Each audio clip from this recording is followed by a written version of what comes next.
相変わらずやかましい奴らだ。今度は背中合わせでいくわよ。よっしゃ、第7班ここに復活だってばよ。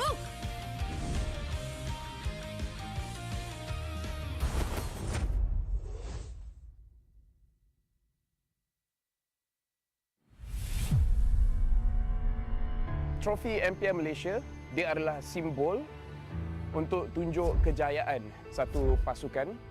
Dia membina legasi.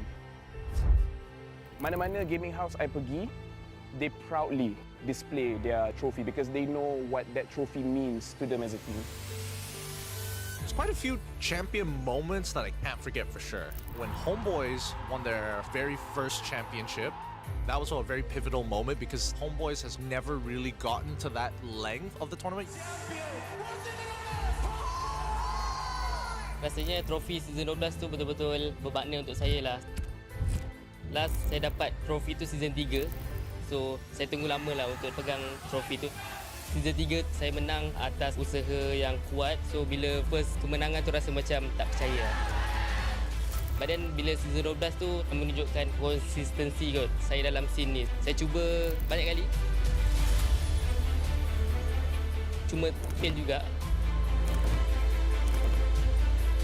But then tiba-tiba season 12 miracle happen lah.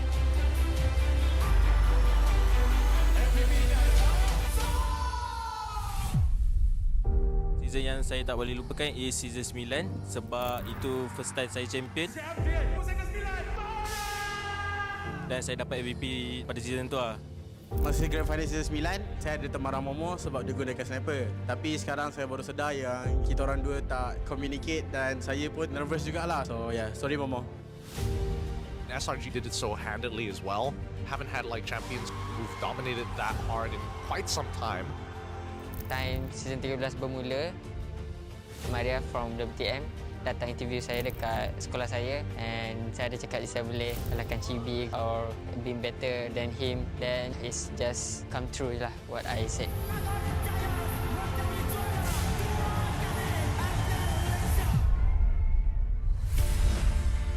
Honestly, I nampak the new design for the trophy is very nice. For me, trophy baru ni adalah signal kepada semua pasukan that kita kena tinggalkan cara yang lama and start bergerak dengan cara yang baru. Disebabkan kita dah nampak usaha berkali-kali, hanya SRG je yang betul-betul boleh bawa nama Malaysia dekat international.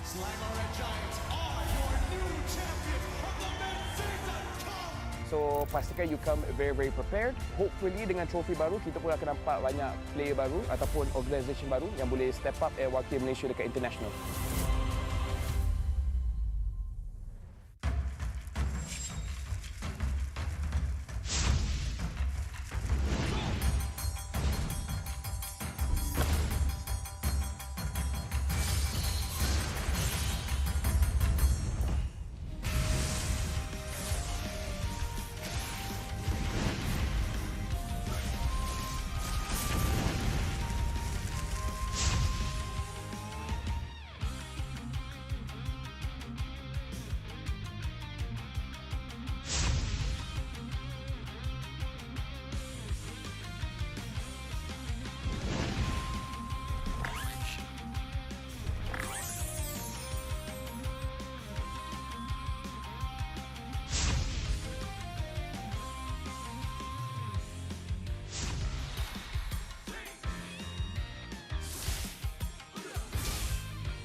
相変わらずやかましい奴らだ。今度は背中合わせでいくわよ。よっしゃ、第7班ここに復活だってばよ。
terjatuh, aku beringat.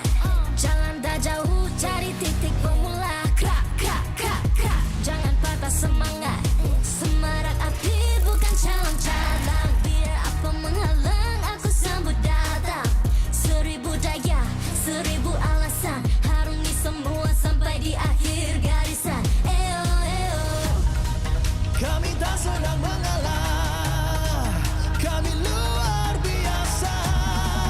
Semangat membara, harungi bersama.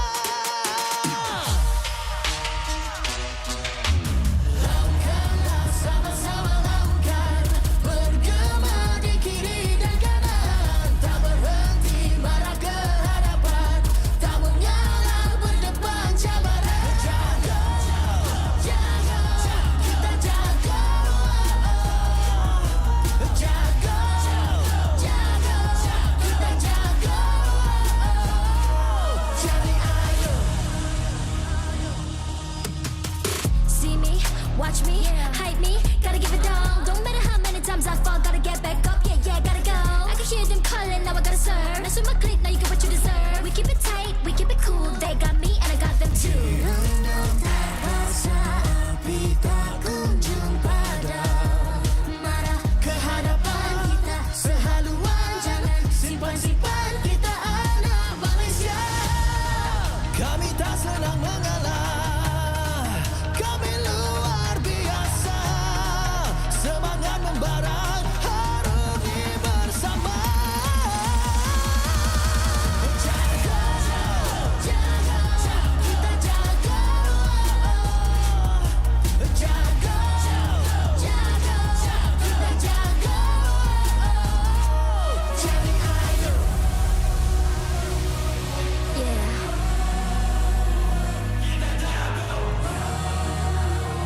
Are you ready?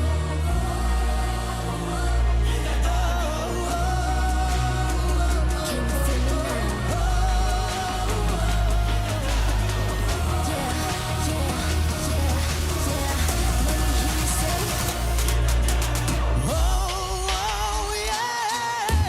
Lakukanlah sama-sama lakukan, bergema di kiri dan kanan. Tak berhenti marah ke hadapan, tak mengalah berdepan cabaran. Jaga, jaga, kita jaga. Jaga, jaga, kita jaga. Jadi ayo.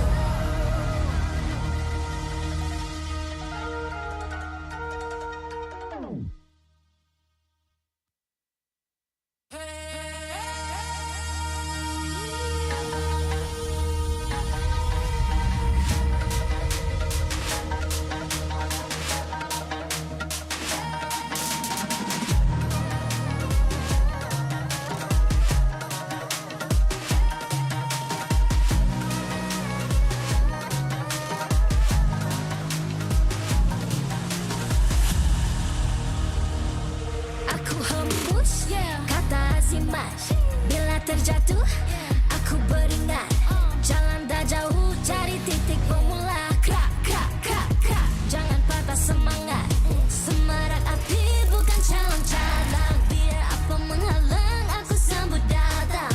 1000 daya, 1000 alasan. Harungi semua sampai di akhir garisan. Eo, eo. Kami tak senang mengalah, kami luar biasa. Semangat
MPL Malaysia Season 15 is powered by Moonton.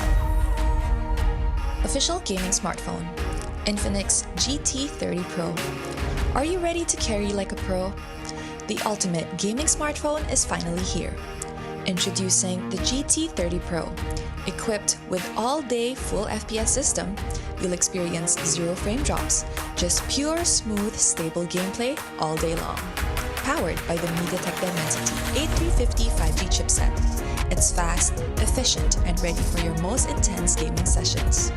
And with the GT trigger, you get pro-level shortcuts. Buy items fast, check the scoreboard instantly, and pull off clean combos like you've never before.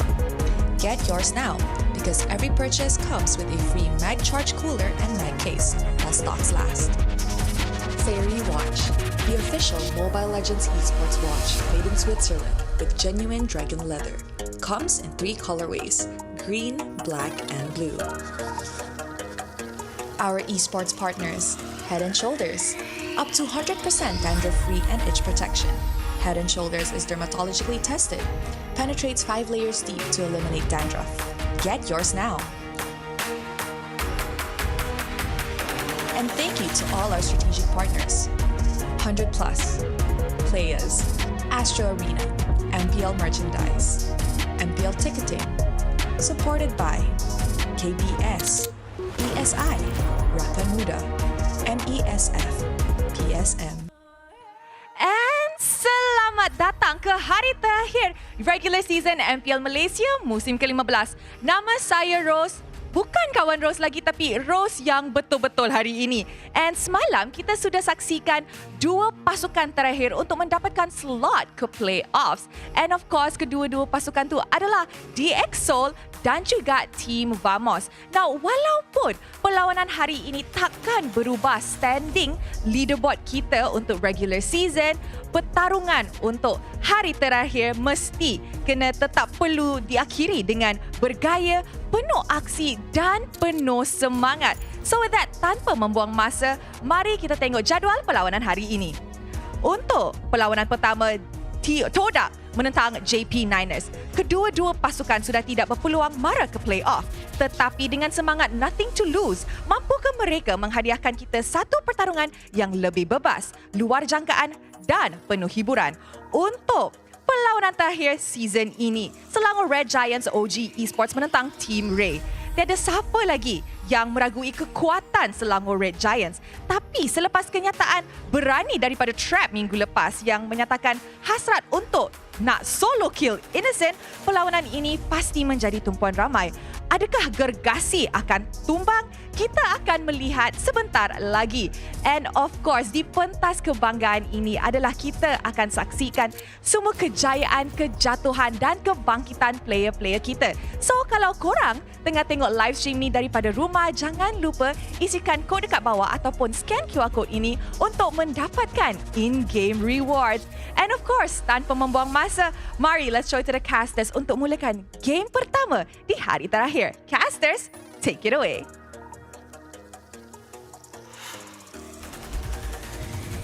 Thanks so much, Rose. Welcome everybody to the MPL MY Week 6 day number 3, the very final day of Season 15's regular season. My name is Gideon Q. This is Husky here at the desk to keep you guys entertained for the next 2 best of 3s. Now, keep in mind, we've already secured all the play-in slots. There are no more admissions left. The tickets are gone.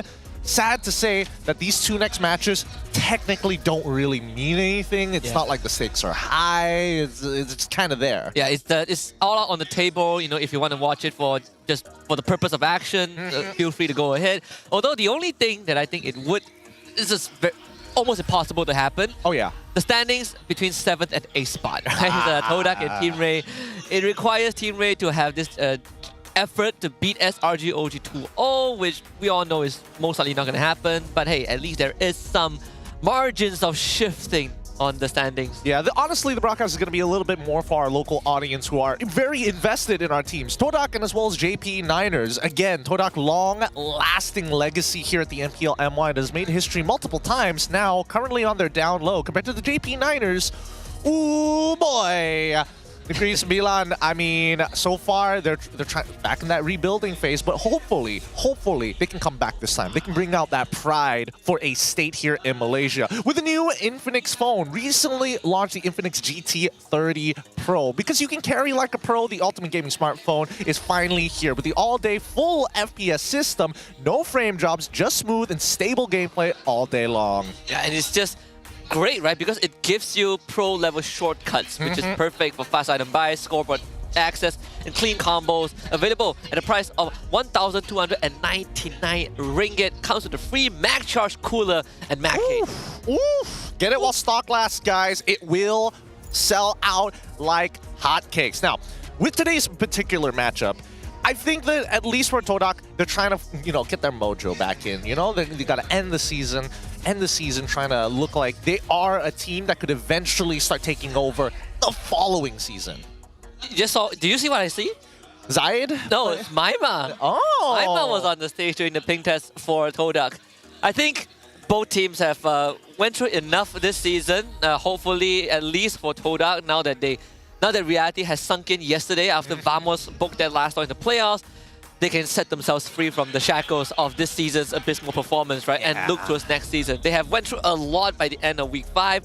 The departure of key figures like Ashi, Saifu, Kuja, they're all on their own right now. Here's the thing. When we're looking at the standings, you can definitely tell who is in the upper echelon of the MPL and has the highest chance of actually making it to EWC MSC this year. We've got Selangor Red Giants, OG Esports, and Homeboys in first and second place. Honestly, Monster Vicious put one hell of a fight against Homeboys yesterday, even though it didn't really change their position had they won 2-0. Now, Aero Esports just behind them, one of the bigger surprises of the MPL MY. Team Vamos, also pretty shocking that a team that was one of our runner-ups also qualified, but just didn't make it as well this year. DX Seoul, another big standout from the MAL with a veteran lineup, plus a couple of rookies. And then there's Todak, Team Ray, JP Niners, and Ocean Black. I think the biggest surprise is that as much as Monster Vicious put up a great fight against Homeboys, the aggregate point difference is shocking, right? Yeah. Homeboys and Monster Vicious, there's a difference of 8 aggregate points between these two teams, and then 3 between SRG OG and Homeboys, which clearly shows us at this point of time in the regular season, SRG OG and Homeboys are cut above the rest. Yeah, and even between those top two teams, SRG still has surprises to give. Yeah. Regardless, let's look at Todak because they failed to qualify for the playoffs for the very first time in the MPL MY history. Since their inception, they have again represented us in many international tournaments, and they have never missed a local playoffs. This time round, it's different, and I think the rebuilding process has been over the span of 2 years now. They still haven't found something that is solid. Yeah, this is their 11th season in the league, right? And the 11th season, they, after so many accolades, finishing 3rd place in M1 and making 3 more M Series appearances after that, and coming close last season. This season was definitely one of the lowest points for the organization. But for the Niners, it's slightly more interesting, right? Before they were the Niners, MPXNC made playoffs, missed playoffs, make playoffs, miss playoffs, and it's a constant cycle of making it to top 6 and not making it to top 6. Well, here's the thing, right? I don't know what exactly is going on with the JP Niners. On paper, they have been looking like, all right, they've got some standard players, some really decent players at the same time, but they just haven't been able to find the secret sauce to make this team really work like a machine. Yeah, I think the loss to VAM was probably the breaking point for JP Niners, right? That was the day that they came in full in spirits, and they had a very good idea to take on Vamos, and that loss, I think, basically broke whatever is left of JP Niners. Yeah. Now, come back to Todak. As we have mentioned, this is the first playoff season that they are going to be absent, right? It's crazy. It's crazy to imagine that season 15 is all it took, because every single time we've seen them since season 4, they have made it. They have pushed forward. And obviously in the beginning, it was kind of difficult while we were still MPL MYSG. But as soon as that break happens, and after season 6, consistently they've been making it into top 2s until season 12. Yeah, in fact, they were the last champion of the MYSG League, right? When season 6, that was the last season when we both were together. They were the one that closed it out on a high note. This organization is a legacy. You talk about local heroes, people always think about Todak. And I think right now, with them not making it, they have time to rebuild. people are going to start looking for a new representative, and people see it in SRG OG right now. Yeah, I think everybody's trying to grasp onto anything that is still having some local talent involved. Right now, I don't know, which party are you on? The I need an import party, or let us focus purely on developments? I think developments is what I'm looking at, right? I personally am leaning into developing the talents that they have. I'm not saying that the imports are not good players. I'm sure they're great, right? But there's good players and there's players that fits with a team. And I just think that the current imports that Todak have don't really jive with what the roster wants to achieve. That's the question. What does the roster want to achieve? Obviously wins, but the playstyle in the game, the personality, the identity when you are playing in this 5v5 esport, it can be very distinct. Vamos, for example, early game team. You can tell they want to play early game. They're not thinking about the later stages of the game, and that's what's something they've been working on since last year. Hey, if we miss out on that early game, what are we going to do in the late game? And they had some pretty cool tricks up their sleeves as well. Yeah, I think this season at least, they've shown that they can manage that mid to late better. There's still some holes to plug. There's still games where they go late and they throw the whole game. Against Todak was a very good example, but at least they've also been able to come back in the late game when they were behind, and that was the game against JP Niners. I think to wrap it all up, I think that if MV, a lineup that I was hoping would maintain its locality of it, having to switch out their mid laner for at least one import, that's when it becomes really, really difficult. Now, guys, we have a quote from Lafell. You see him on the BM desk. We're just on the left side of it. Wait, sorry, the right side of the camera. His quote is, "Not having a coach isn't a major issue for the team. The players are capable of drafting and planning strategies on their own. What matters most is having a leader who can unite and guide the team during the game." Yeah, which was one of the questions I posed at the start of the season when we saw Todak without Chiku guys, right? As Chiku guys is playing in CG, in MAL. My concerns were, who is going to be that brain? Who is going to be the leader that rallies everyone, right? Where does the creativity come from? And I was looking at Zion Senpai to be the next person in line, because he has shown moments that he saved Todak in playoff, in sticky situations. And then we get this whole Todak testing a Squad A, Squad B. And then we found that, okay, Squad B works the best. It's almost the same. 4 out of 5 players were the same from last season, except for Chiku guys. Sihin was also performing pretty well. And then week 3 happened. Yeah. And then they never recovered. I have to agree with what Lafell has to say here, right? Because at the end of it, even when we're asking top-tier coaches across the world, most of the time, the players have all the knowledge that they need. It really just boils down to whether or not they can develop some good habits. Coach Ducky, for an example, with this year-long, actually 2-year-long spree with the current lineup of Falcons, previously Falcons AP Bren, previously Bren as well, it's instilling the right habits and instilling the right culture as well. Even Coach Arcadia mentioned it in SRG OG, what's it called again? SRG OG, they had like a tournament. Tournament training. That's the what it's called. Yeah, I think, you know, for a team, at the end of the day, the players, they know how to play the game, right? Now is to program them to play the game as a team and have the right kind of a recipe, the right mindset to get everyone on the same page. Yeah, and I think right now the meta is asking a lot from every one of our athletes. Shihin, Magma, Zion Senpai, Zayed, and as well as Momo. Not only do you have to be aware of your own lane, but you also have to understand the relationships of how that affects every other role as you are playing at each stage of the game. Yeah, there were a lot of moments when the duo of Magma and Gabe debuted, we see the clear disconnect between them and the rest of Todak roster. This Zion Magma combination only came in at the 11th hour, which didn't really do them any good. There was no saving them at that point. But since there's nothing left to lose, they're going to try it once more. I mean, let's compare them to the JP Niners main 5. Loliels, Hazelnut, ZachQT, Zidane, and as well as Sapat. They're going back to Zidane one more time. They're bringing on ZachQT, and Hazelnut has been a very good addition to the JP Niners. I think that, unfortunately, despite having veterans like Loliels, Zach, and even Sapat, it's just not enough. It feels like the team lacks not motivation, more so eagerness to go and engage with your opponents. It's the play not to lose mentality, right? A lot of times the way they make moves is they just don't want to lose, but they're not playing to get an advantage. That's the thing. I'm hoping that this lineup, again, it's full local, and I'm hoping that they can eventually grow into their own man, their own person, their own human being to be top tier competitors. With that being said, let's bring out both our squads. For the first time in their journey, they've missed the playoffs. But even without a coach, they stand tall, ready to close their season with pride. Will this setback be the beginning of a greater comeback? Ladies and gentlemen, the kings of the ocean, Todak!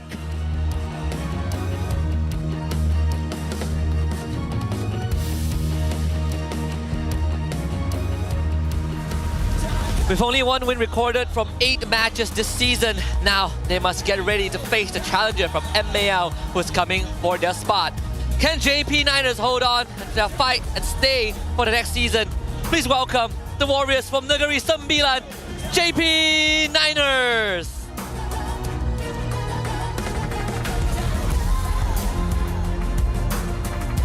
Introducing the coaching staff of the two teams and the head of League Ops Franklin that will ensure fair play and professional integrity in the matches. From the side of Todak, it's going to be Soul. From the side of JP Niners, it's Coach Pops and Antagonist.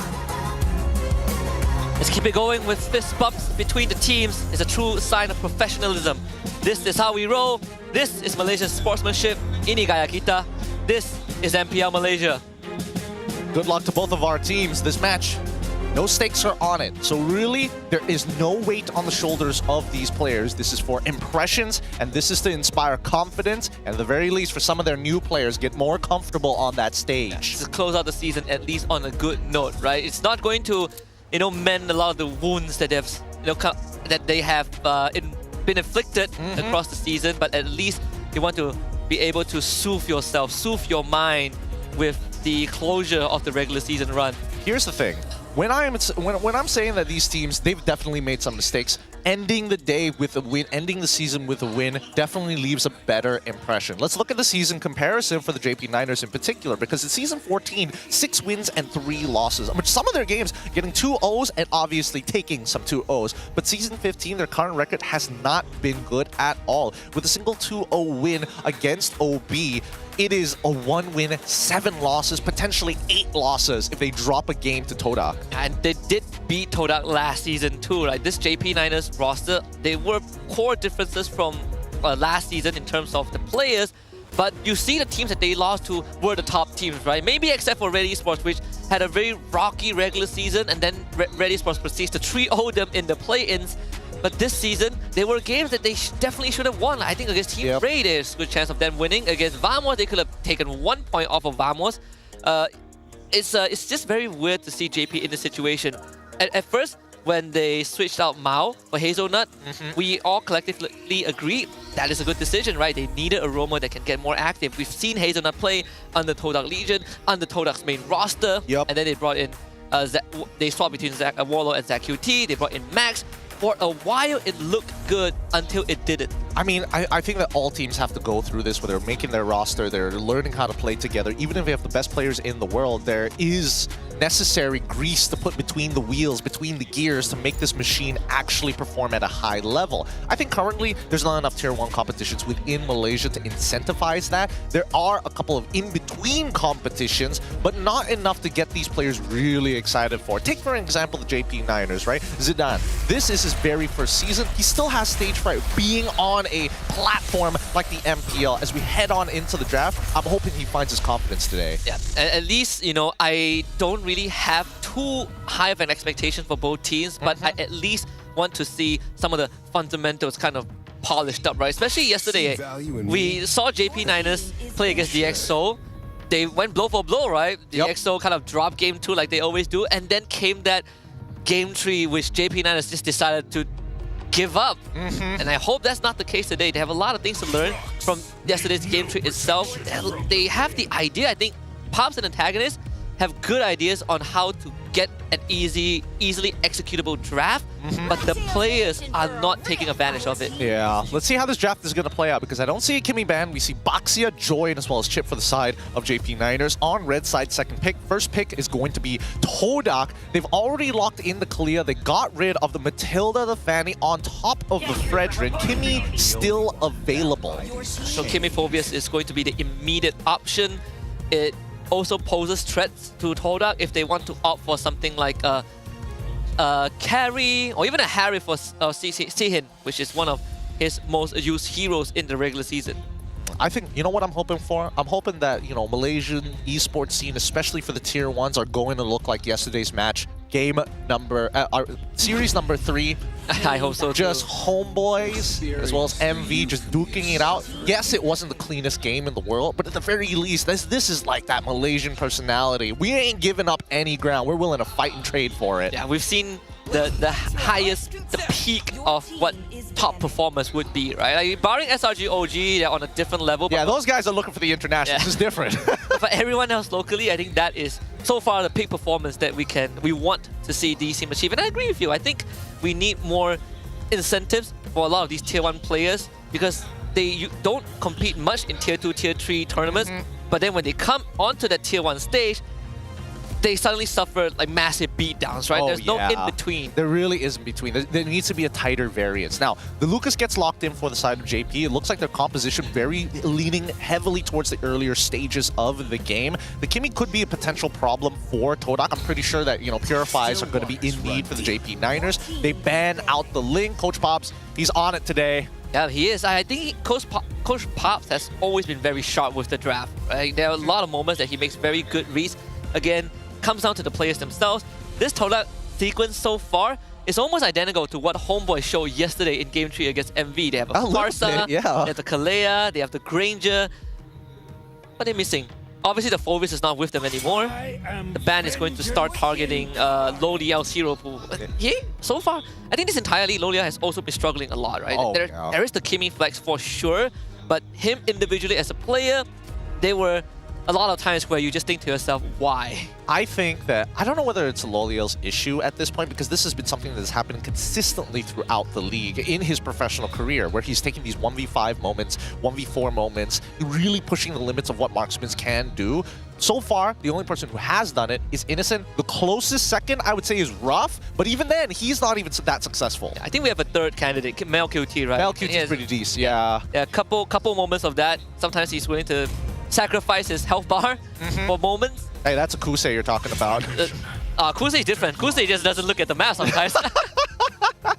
Look, a lot goes on here in MPL MY. We keep it chaotic for a reason. High Loss is going to be the next follow-up ban from Pobs, followed up by the Gatot Kacha. Really good stuff coming in from Todak's side to make sure that the Kalea doesn't get counterpicked and they get a free 2-for-1 because Farsa uses that Feather Airstrike in place. Let's see what Red 4 has to offer us, because at this point, they've shown who their EXP and as well as jungle is. The Kimmy technically can be flexed here. If they want to play a Loyi, I wouldn't mind that too much for the side of JP.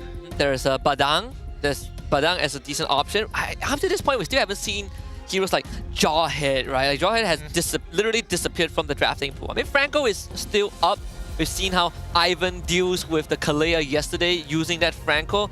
And we also have the Kimmy for JP Niners. We have the Traction, Pulse, plus Art Hook.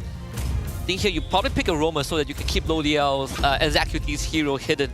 It's not bad, but Chope, okay, Swiss Army Knife fits in all comps. They've got a decent amount of burst as well with the Lucas and as well as the Kimmy. Assuming Kimmy has her passive available, might I add. And maybe, you know what, I'll be generous. Give her like an item or something, and then you can consistently gun people down.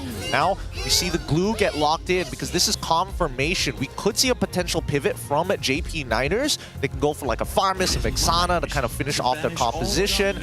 Oh, Lancelot from the side of Todak. They're giving the specials here. Yeah, giving it to Zayed. I think why not, right? Why not? Last series of the season, let Zayed have fun. I think he's the second Lancelot player in the league, right? There's only him and Hazel. Hazel. They're the only two who are willing to bring in the Lancelot into the Land of Dawn here on MPL MY. I think Faramis is workable. Obviously, is a direct counter to the glue. There are specific conditions to make Faramis a counter. What I'm worried about are these big AoE damages from Todak, right? They can blow through the nether realm pretty quickly. You know, I think that Vexana might just be a little bit better here because Faramis forces them to stick together, and the extra body from the Eternal Guardian might be able to protect them from some shots from the Granger. Yeah, they also need they also need enough damage to kill the glue. Also true. So they go for the Harith. All right, so they're going to put Kimmy in the mid lane. Harith is the guaranteed scaling. However, a majority of their actually their lineup is pretty chippy. Pretty balanced, you know. Yeah. They also have the Lucas. if the Lucas can get the full combo off. That's the thing. Their whole composition, in terms of like raw bursts, Zidane and Lolios are the closest. Lolios needs a lot of time. Zidane, early game is probably where you're expecting it. First item, Hunter Strike, even a Fury Hammer is pretty much good enough against some of the squishier heroes. I think it's all right. On the opposite side, though, a little risky, a little high execution here. Zayed Prime trying to make a comeback this time.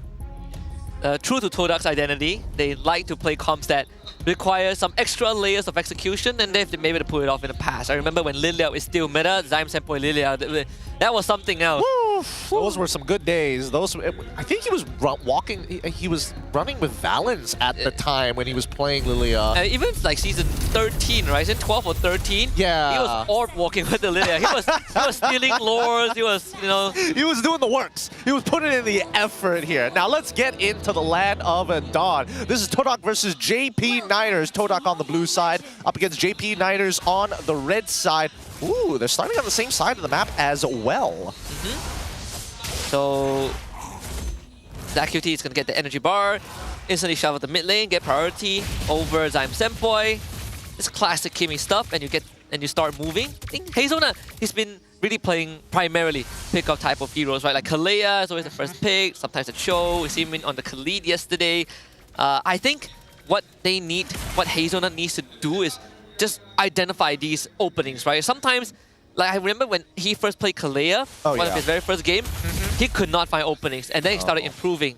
Here's the thing, I feel like it could be like a team sort of situation whereby like he needs to get the green light rather than just force it himself. That's what I find like a lot of roamers struggling with. It's like, oh, I have an opening, but can somebody follow up? And that hesitation usually costs them time.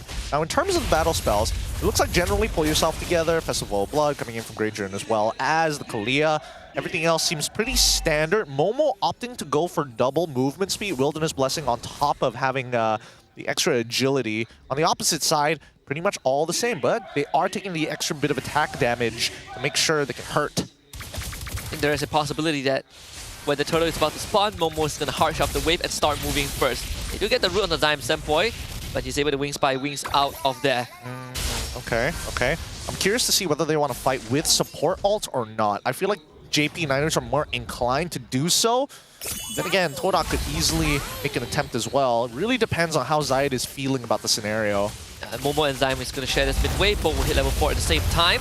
Very good timing. Hazelnut gets some harassment onto Zyme, but with now Momo around, JP Niners, let's see how they navigate this fight. Zidane and ZQT working on the turtle, Sapat going for the zone. Hazelnut also goes to the back line, making sure that Zyme Senpoi stays away. Sacred Beast from Grab does get used, and Zayed steals the turtle underneath JP Niners' noses. The Shock Blast has come out into a feather airstrike. Sapat is no more. Couldn't even follow up with the Infernal Pursuit. Zyme Senpoi finally goes down to Hazelnut, but damage has been done by Todak. Hazelnut will flicker the safety as ZQT escorts him out. Okay, not too bad coming in from Zayed. I think that JP Niners, the only way they could have played that better is to kind of focus their direction towards Zayed. They didn't want to give him the extra leaps. They don't want him to get free resets, so he's forced to use the Phantom Execution to get in the pit as well. And that's something that's hard to beat in terms of retry battles, right? It does such a ridiculous amount of damage. On top of the fact, if you're already stacked on that Lancelot, it's way bigger than the Retribution. Yeah, extra damage from the initial puncture dashes, gives you iframes. But at least, I think for JP Niners, it's pretty unfortunate that Hazelnut was the one who got the kill, but at least he was able to shut down Zyme Senpoi, right? Kept him away for majority of the fight until Sapat kind of got dragged back by Momo. Yeah, I mean, Momo is going to be really difficult to handle right now. I don't think anybody can naturally kite against him. Once JP Niners make contact, they kind of have to stick on you, which is the big problem, right? JP Niners only want to move forward. Todak, despite having a high execution comp, have the flexibility of moving in and out of fights. And they gave Shin the double wave mid too, so he's going to be slightly ahead of Lo Liao. Also just got his Hunter Strike. This is where it gets tricky for JP Niners. They're looking at Hazelnut to look for openings, but Magma is constantly going to be guarding him. Yeah, I think the hardest part about this is the fact that Todak, they don't mind trading Flicker for Flicker against Hazelnut, right? Zyme Senpoi had the Flicker earlier, but it's coming back up in about 10 seconds. Magma obviously wants to use that Flicker, but neither does he want to be the main priority for JP Niners. They want to get something juicy like Shihim, but he's got Purify. Zayed, but he's got iframes. Momo, I hope to God Momo dies if he does get kicked.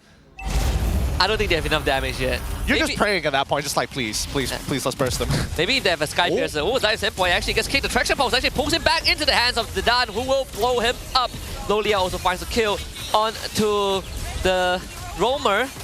As Zayed finds himself one. ZQT now on the siege. But jumps to the backline. Hazel now wants to follow up, but Zian gets away with the Purify and finds himself another kill. JP Niners still ends up getting something for themselves. They do get something for themselves. I have to say, that could have been so much better there. Had Supa just landed the Flicker Dark wave in time, it's such a short window that you have to hit that Flicker to make sure that you get the extra distance. Because had Zion Senpoi or even she can get tagged one more time by his passive, that Infernal Pursuit would have made all the difference. And Zai walks away with a free orange buff. ZQT forced away by the Feather Airstrike. Now forcing Sapat to join his team again because the turtle is still up. Zai just casually farming the top lane. Hazelnut into a Jinkundo King. Magma flickers to safety. Sacred Beast is now unleashed. JP Niners takes his fight. Zidane jumped the back line. Look for Zihin. Just basically cleaves him with the fangs. And Todak now forced away. JP Niners will turn onto the turtle. Okay, I'm surprised that she ended up dying there. He wasn't kiting the exact same direction. I was wondering when Magma was going to use that Tsunami Slam as well. Looks like he got no value from it, unfortunately, during that turtle fight. Great for JP Niners because now they're looking to try and take the lead back. However, we don't see these neutral objectives being converted into something large, like invasions here. And Hazelnut, he's already scouting with the help of Subot.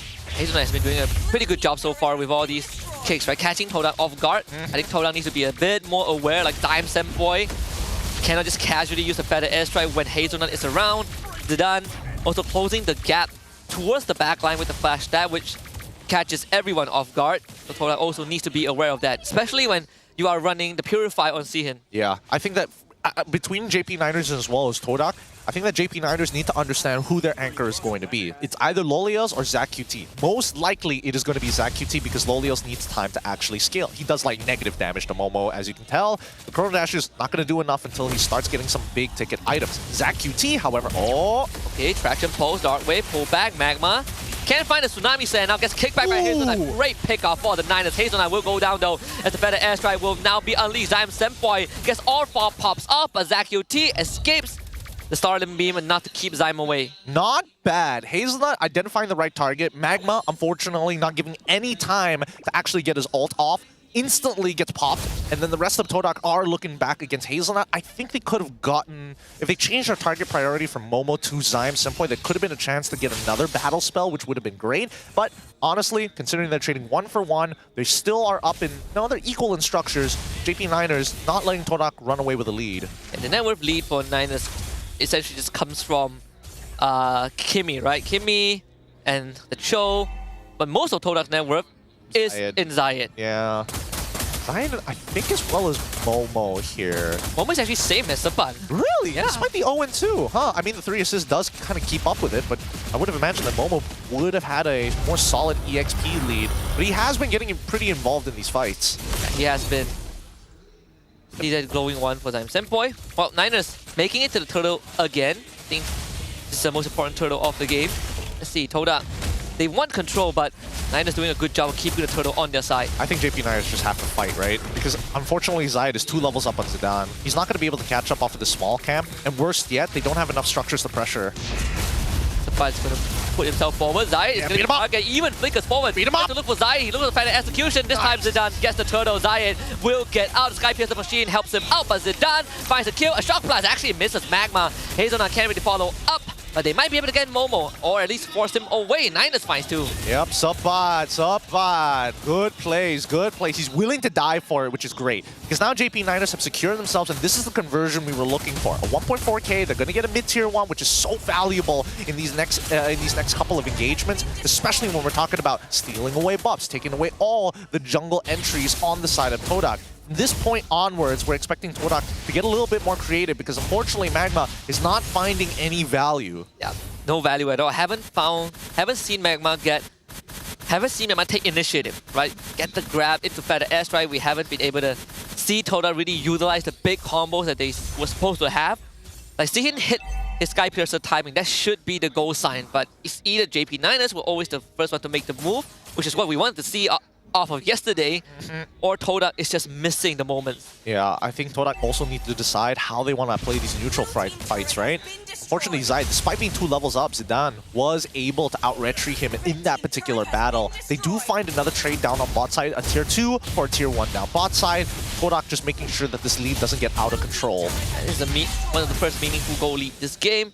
It's 2,000. JP Niners will take the top tier 2 and trade the bottom one for it. Actually, no, Loliel saves the structure.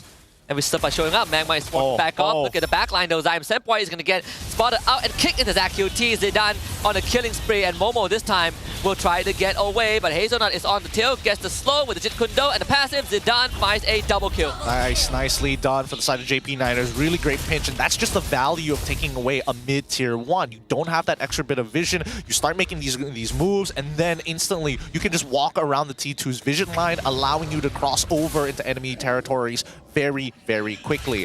Todak, unfortunately, mispositioned. Such a...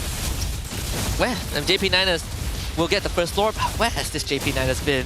I mean, they're playing with full confidence here, right? Hazelnut is not hesitant to threaten its targets, and I think it's a very clear direction. Zidane doesn't look as nervous. Maybe the first retribution was like, okay, I'm a little nervous on that one.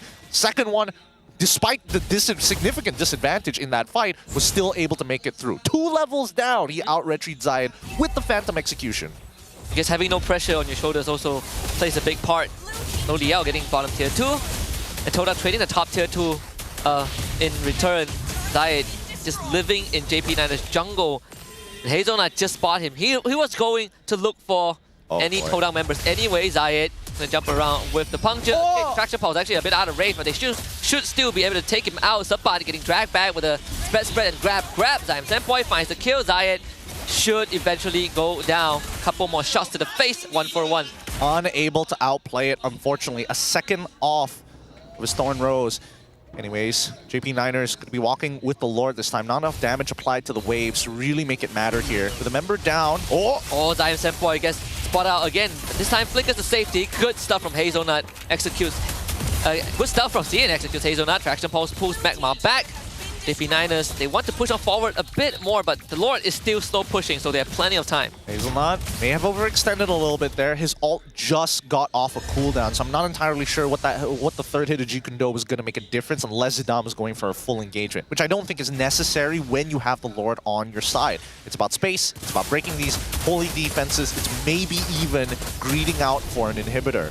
They set themselves up for one more empowered minion wave. Todak will take care of the top side with Zayed. The mid lane also will be cleared out. No substantial damage to Todak structures. In fact, I think all of the inhibitors were untouched. There's just no holy defense at this point. Any mistake coming in from Todak might just be permanent in the next couple of seconds. Winter Truncheon already purchased by... Sorry, Winter Crown already purchased by Zidane. He's pretty far ahead. Hunter Strike, War Axe, Queen's Wings, Winter Crown. He's virtually unstoppable right now. Yeah. They don't really have the best way to control him, right? The only reliable crowd control is Magma. But Magma has a lot more on his plate than just dealing with the Lucas. I think at this point, Zayed needs to make a super play. If not, Momo tries to make a super play. He needs to get right on top of some key targets, whether it be ZQT or Loliel's. That way, Hazelnut is forced to look away from Zaim Senpai and focus on Zayed, allowing a Feathered Airstrike to come through. Either or, Safat is still going to be a major problem here. Shihin can technically try and outplay him, but even so, the time bought by the Fulvius alone is more valuable. And this Feathered Airstrike used by Zaim Senpai again, just to stagger out the waves. They have a pushing bottom wave, which JP Niners will handle right now, so they keep the bottom 2 up. They set up a slow push on the top lanes. The Lord will be spawning bottom. They're going to take their time with this. They've got a slow push up on top side. Wave's going to collapse exactly how they wanted to, which is perfect for them. Slow push bottom 2. It's a conceal into a flicker, grab on a Hazelnut. That should be an executed kill. No, Hazelnut actually dashes away with the Chun Pole. Still has immortality. Traction Pulse does go wide. JP Niners finds the best case scenario for a disengage. I mean, there was still... Even if Hazelnut had gone down, he still had Flicker, he still had Immortality. That was on Shihin. He ended up missing some important shots. One of the shots from the Death Sonata, and more importantly, his Rhapsody didn't fully connect on the jump. And Oliao playing a dangerous game. Whoa. Done, okay. Goes in with the Sacred Beast. If you're Todak, you back off right now. Run the bar out. Yep, run that bar out. Zidane actually doesn't mind dying, especially if you are ending up playing this Lucas. You don't mind dying when you're still in the Sacred Beast form, right? You come back, you still have the amount of charge you had left previously before you died. And that's gonna get nerfed soon. You lose all the charge, actually. No, please. Please, that's all I have. That's everything that Lucas it can do. That slow push in top lane is going to be a threat. Hazelnut is setting up. Anyone shows up to clear the wave, he's going to look for a pick, and he has Lodi else to help him. JP Niners now holding Todak hostage. This is good, this is good. They're going to start the rush right now. The pinch coming in from the left side. Hazelnut actually goes for a flicker, gets stunned up, grab backwards, will lose his immortality, but Loliao is just going to dash in with Zam and force Magma, conceal to get away. Loliao still finds a tap on the kill. Hazelnut does go down, Zion getting control, but able to dash away. Loliao ends up finding a double kill, but Zidane will go in for the unstoppable streak onto Zion. Nicely done. JP Niners made a call. Everybody was together on it. They technically could have kind of split up the roles there, where a couple would still stick on top of the Lord. Obviously, Zidane shouldn't be the one who's sitting on top of the Lord, because again, without that Sacred Beast farm, you do get chunked out. You cannot naturally solo it without your team. With that Lord, let's see, JP Niners, Loliao dashing in. That is the Loliao that we all know and love. A solo kill on the Sihin does end up going down though, as the inhibitor and the crystal shot ended up helping Zyme Senpai get the shutdown. And I thought that Feather Airstrike did all the work. Unfortunately not. No inhibitors broken just yet. Lord about to spawn. And at this point, Todak, they're going to be missing Shihin, and Lolios won't be there for the upcoming fight. It's going to be a little awkward for the Niners. I think you just let this top wave push in so you could hold the Lord, stagger the wave, Loliao comes back, and then you continue with the push. Jungle Path for Zidane, he's going to end up on the bottom side of the map. I think JP Niners are going to end up on opposite ends. They're going to give up this initial Lord push and start going for that bottom wave, I would hope. But it looks like Sabat is slowly opening up the map alongside with ZQT. They prefer a wider spread. Yeah, even for Hazelnut, he's taking control of the bottom jungle. Todak doesn't want to show on the map without knowing where this show is. Hazelnut showing himself, I think Todak at least will be able to kind of reconfigure where they want to head towards. Right now, they take that bottom jungle for themselves, as the rest of JP Niners will push this top wave in. I sure hope Hazelnut understands what he's doing right now, because he forced the movement out of Todak. Here we go, next fight. Yeah, Flicker Tidal Strike into Tsunami Slam on the Sabat, who just eats all of it. Zidane just dashes in and chews out Magma. Monster kill for him. ZQT gets away. Zidane still wants more, but gets executed in the end. They do find Zion though with the combination of Hazelnut and Loliao. No Feather Airstrike from the side of Todak. Loliao will work on the inhibitor in the bottom lane. Yep, they still have that second wave to work with. They're going to take every single inhibitor. Zyme Senpai doesn't have the Feather Airstrike just yet. Cooldown is short, but not short enough. JP Niners have essentially secured checkmate angle. Hazelnut able to get away. Traction Pulse. Forces the Purify from Sihin, and Loliao goes in for another solo kill onto the Granger. Feather Airstrike comes back off. Cooldown. And they take out ZQT. Todak holding the base for now, but damage is permanent. Loliao, he still has those mechanics. When you need him the most, and more so if you need to get a bigger lead, he's that guy you can rely on. If you need him to clutch, that's a different story. Yeah. Very different personalities, but also very different atmospheres, I think, on both sides of the aisle. If you look at the player counts on JP Niners side, all smiles and laughter, really enjoying the moment. Maybe also because they are winning, but for Todak's side, it's more of a tense atmosphere. Yeah, it's a bit of a bummer, right? Because again, these small moments, these small missed mechanics have costed them quite a lot against the JP Niners, but it's not like the lead is running away from them. They're still technically quite even. Everybody's hitting their endgame builds. The only problem is how do you deal with the Lord with 3 missing inhibitors on your sides? Every single one of these waves are going to keep you held hostage, as the JP Niners have no incentive to rush the Lord. And if they get it, it's a bonus. They just run down the lane. 18 minutes, Lord just evolve. This is where it's going to get brutal. If Todak can win this fight prior to the Lord, that'd be great. If they can find a pick-off, that's also really good. Oh, that's the pick-off that they want. Hazelnut still gets away. Still has the immortality, comes back to life with the flicker to work with. But actually missing a flicker dark wave again. Miss mechanics. It happens. It's not easy. Let me tell you, it is not easy to get that timing down. Wait, so you flicker and dark wave, or you dark wave then flicker? You have to be in the animation of the dark wave and then you flicker. But the problem is that there's like an awkward amount of animation time. So it looks like you have a little bit longer, but you have to do it straight away. So press. So the moment you raise the monolith, you flicker. Exactly. You don't give it any time. Just instantly, as soon as you tap, you instantly tap your flicker as well. Do not hesitate. As soon as you hesitate, that's when you whiff it. That's why we need the GT30 Pro, the shortcut. Just the triggers? We need the trigger. Oh, dude. Whoever uses the GT30 Pro and uses the trigger for flicker is a madman. You know how many times you're accidentally going to bump into it, you just flicker out of nowhere? But more so, is it legal competitively? That's a good question. We'll ask the marshals later down the line. I know, like in game titles that need mouse and keyboard, any macro is straight up illegal. That's disgusting. How could you? Macros? It's the fastest item swap I've seen. Rose go into the immortality. All right, this immortality timing has come back online. At the very least now, they're just holding it hostage. Here comes the fight. Magma conceal into a knockout. Flicker tries to go for a grab. Momo is actually in the back with Zayed helping him, but Sin is already gone down.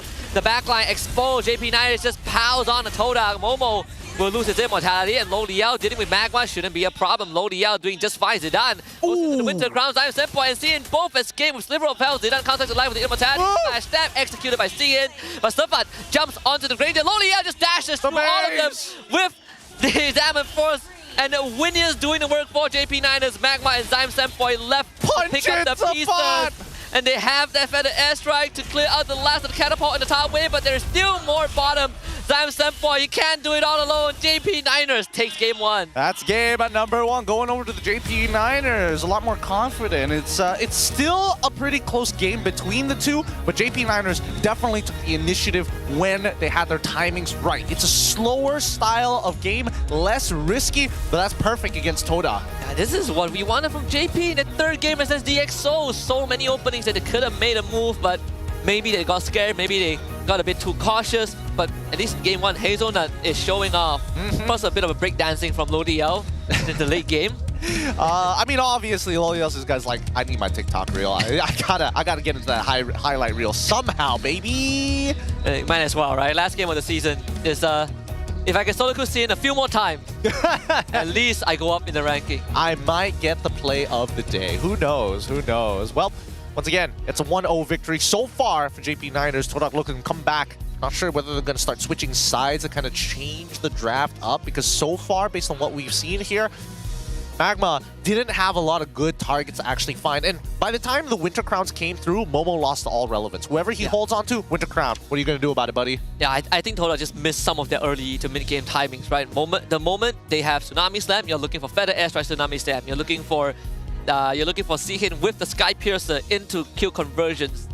There are also a couple of errors from Todak's positioning, like Zyme Senpai not really putting too much thought into where he uses Feather Airstrike. Yeah. Feather Airstrike, and then Hazelnut shows up on top of him. Something that Todak needed to prevent from happening, and it really costed them that window. It really did. I think, again, he's hoping that his roamer is able to start peeling for him. At least not with the Tsunami Slam, at the very least able to kind of hold him in place for a little bit to get the shots out. It's not like those shots take very long. But give it up for our MVP, Lo Liao's coming up with the big guns here on that Harith. Literal nukes once you have the items for him. Those chrono dashes make the difference. Yeah, this is why Pops and antagonists love to first pick Harith for him. There's a reason, right? He might be a coin toss, but you land on the right side, it gives you an 817 KDA. I'm telling you, if he's playing for RRQ and is focused on execution, give this guy a lead, and he knows how to reach for the stars. Oh, he definitely is. He can be the next kingdom. He can be RRQ Lo Liao's. That'd be wild. That would be a wet dream. Dude. Playing Lo Liao's over Toy, I think I'd still... I like the consistency of Toy, at least. Yeah, I agree. I think it's too much of a stretch for now. The Kingdom don't play with coin flips. They can play with tactics. That's the difference. And I think that JP Niners, it's great that Lo Liao's still has the micro mechanics to really make these plays successful, but it's also one of his biggest downfalls, right? He is a win harder type of guy. He's not going to save you from behind. Yeah. He's the one that trusts his mechanics more than anything else, and he uses it as a gambit. Yep, it's quite the weapon and deadly in some situations, especially in this one where it's like, who can really threaten him, right? Unless he's eating shots from Zyme Senpai and Seahin, then it's a problem because Zion could not get on top of him. Once that Xamot Force starts popping up, no matter how many iframes, as long as he has something to hit, he's just going to have too much sustain. And he has Purify. Even in the last fight, we saw him put Xamot Force, and he just break dances to 3 people just to kill a Granger. Just slipping through, a bob and weave. That's what he was doing. 12 orange buffs compared to 12 purple buff steals on either side. The big difference being the orange buff and purple buffs obtained by the JP Niners and as well as Todak, with JP Niners having 2 more orange buffs over Todak, who only claims 6 of their own purple. Even so, based on what we've seen this game, again, it's both teams are playing it rather slow, right? I understand that Todak is very ult-dependent here, but when Zayed has that lead, the question is, how do you find that big conversion? He had a 2-level lead over Zidane. Yeah. Zidane wasn't able to obtain 2 items on time, and therefore was slower on the farm. As soon as he hits that War Axe on top of that Hunter Strike, that's when he can clear like a regular jungler. Zayed was 2 levels ahead. Momo taking a Swift and Wilderness Blessing. We know that he wants to move fast, and they made some good key movements, right? Momo always at the fight before Sepat. Zayed was even setting up sideways with the lead that he has. Yep. There's just, again, no conversion because JP Niners always manages to find Trace on other sides of the map. I think at this point, Todak is playing a very standard team fight style of we move as a squad, we fight as a squad, right? Not distributing the resources and kind of min-maxing whether or not, hey, if we throw Zayed along towards Shihin's side of the map, for example, does he have enough damage and can he land the damage onto Loliel's enough for the Sky Piercer to proc from the side of Shihin? Those are the few kind of gambits that I don't think Todak is willing to take as of right now. And I think when they're playing from behind, they're letting Niners take space, which is a very rare occurrence, right? Usually Todak likes to be in control, but the fact that JP Niners are just walking up to Todak and getting some random roundhouse kicks, it's a bit shocking, right? Because Momo and Zayed, they have clear goals. The fight starts, Momo and Zayed dives the back line and try to hold back ZQT, but someone needs to control Loliel. Yeah, somebody needs to control Loliel. If not control him, put his life at like at least 20%. Don't let him fight, you know? Don't let him fight. Yes. Shoot him in the kneecaps, you know, real quick. Make him limp a little. Unless they have somebody to do that, it's really difficult. Even Momo tries, that Purify's too good. Plus, he did opt to go for like Oracle plus Concentrated Energy. You don't get to see that very often, but it's good enough for Lolios because it's like extra sustain and MR against Zyme Senpai. He'll take it. Yeah, Momo doesn't want to stick onto him. Momo sticking onto him is akin to Loliel bringing him for a ride as he kills his team. Yeah, you get to witness firsthand what I'll do to your team. Wow, front row seat. Front row seats. Oh boy, it's really difficult. I think that Todak's draft, unfortunately, just not up to snuff, especially when you have a jungler who has to play extremely selfishly. I do think that if you are running Kalea, your XP laner, as a glue, there might not be enough synergy, right? Because glue is such a slow burn hero. He's there to disrupt. The best example combination we saw was Kalea into Fovis, right? That one is probably one of the most solid ones we've seen so far. Good damage, good sustain, infinite crowd control. Maybe that's something that Todak can look towards if they want the Kalea. If not, get an XP laner that can work well with the Kalea, right? They can distribute the responsibilities. I think, would I necessarily agree with that? I mean, to be fair, Shihin comes up with the highest GPM despite Lolios being the carry here. Momo took a significant amount of damage. Best Wingman obviously going to go to ZQT. Again, those traction beams, whew, wow, those counter-engaged traction beams, I got to give him credit for that. Those were pretty clutch in certain moments. But generally, I think their composition with the Kalea plus Farsa and as well as the Granger is okay, right? That's a solid base for I pick off, I have enough damage to blow them up, assuming I land every single one of my shots, on top of the fact that you don't waste any time, right? Yeah. As soon as he's up in the air, you've got to be applying damage. If they hit the ground, there's a chance that they flicker out of the scenarios. And I think we might see them in a couple of these highlights where we see the Tsunami Slam actually come through, but not enough of the Feathered Airstrikes or even the Death Sonatas plus Rhapsody was enough to take out a target. Yeah, they made 2 attempts on Hazelnut's life towards the late game, and Hazelnut barely needed to use much to get out. And up to this point, it was looking good, and then Shihin went down. Zidane didn't even bother using Retribution for the turtle, he just straight up ran the Granger. I think that, unfortunately, Magma, I don't think it was badly played by him. I just think that there are a couple of habits that need to change, right? Number one, you don't necessarily have to like jump on the wall to get maximum value of your leap.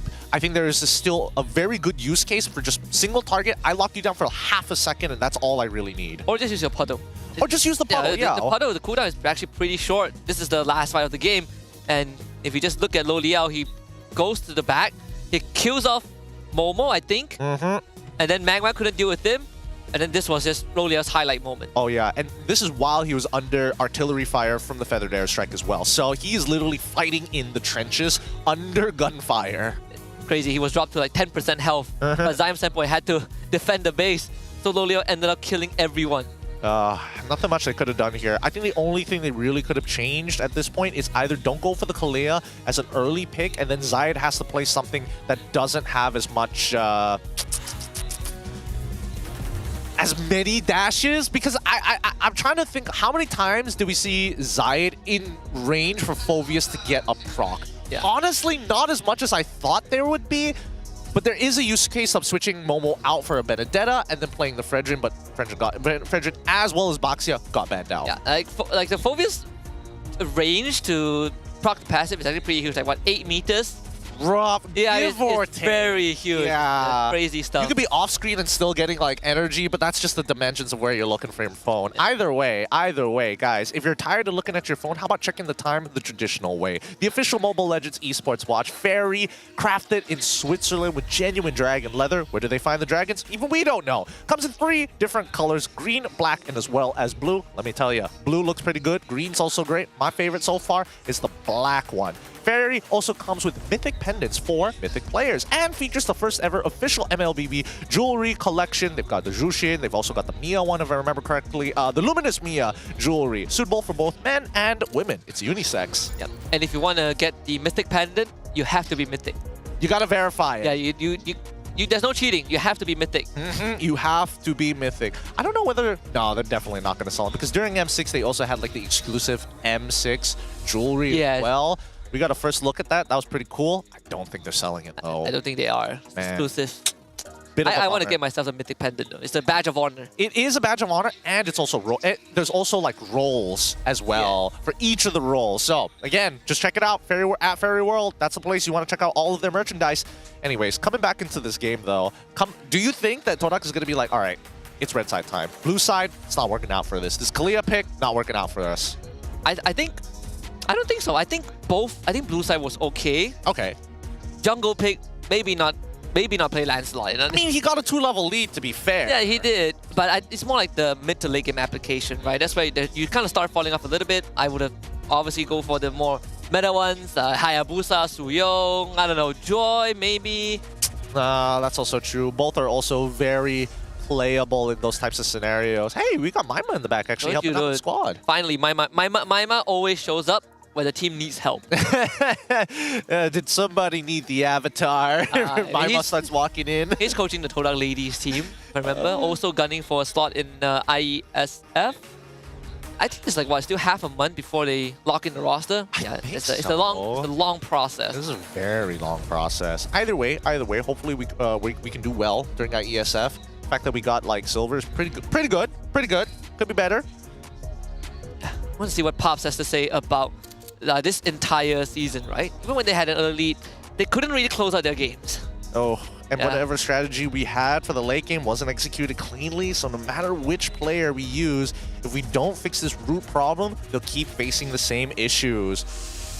Ooh, that's kind of rough here. Now, keep in mind, Pobs has a history of being, you know, and well, funny to bring up their analyst, antagonist, but he has been a bit of an antagonist painted by the fans outside. They've criticized him for his drafts. They've criticized him for his teachings towards the players. But at the same time, this is a guy who's achieved championships here in MPL MY. He's also outdrafted some of the smartest that we've had here in MPL MY. And I think from this quote, it's strange because it is two sides of the same coin. It's like, yes, the team is struggling, but there's also players that you've been coaching for a while, like Warlord, for an example, to be the leader of the IGN, to make these decisions. And that's how they got the championship in the first place. And yeah, and then the question is, is the player problem an individual problem, or is it a team problem? Is it like these 3 people have an issue with each other and these 2 are okay, but that like you can't whine? Maybe it's like the Todak problem. Are these 5 people the right fit for each other, right?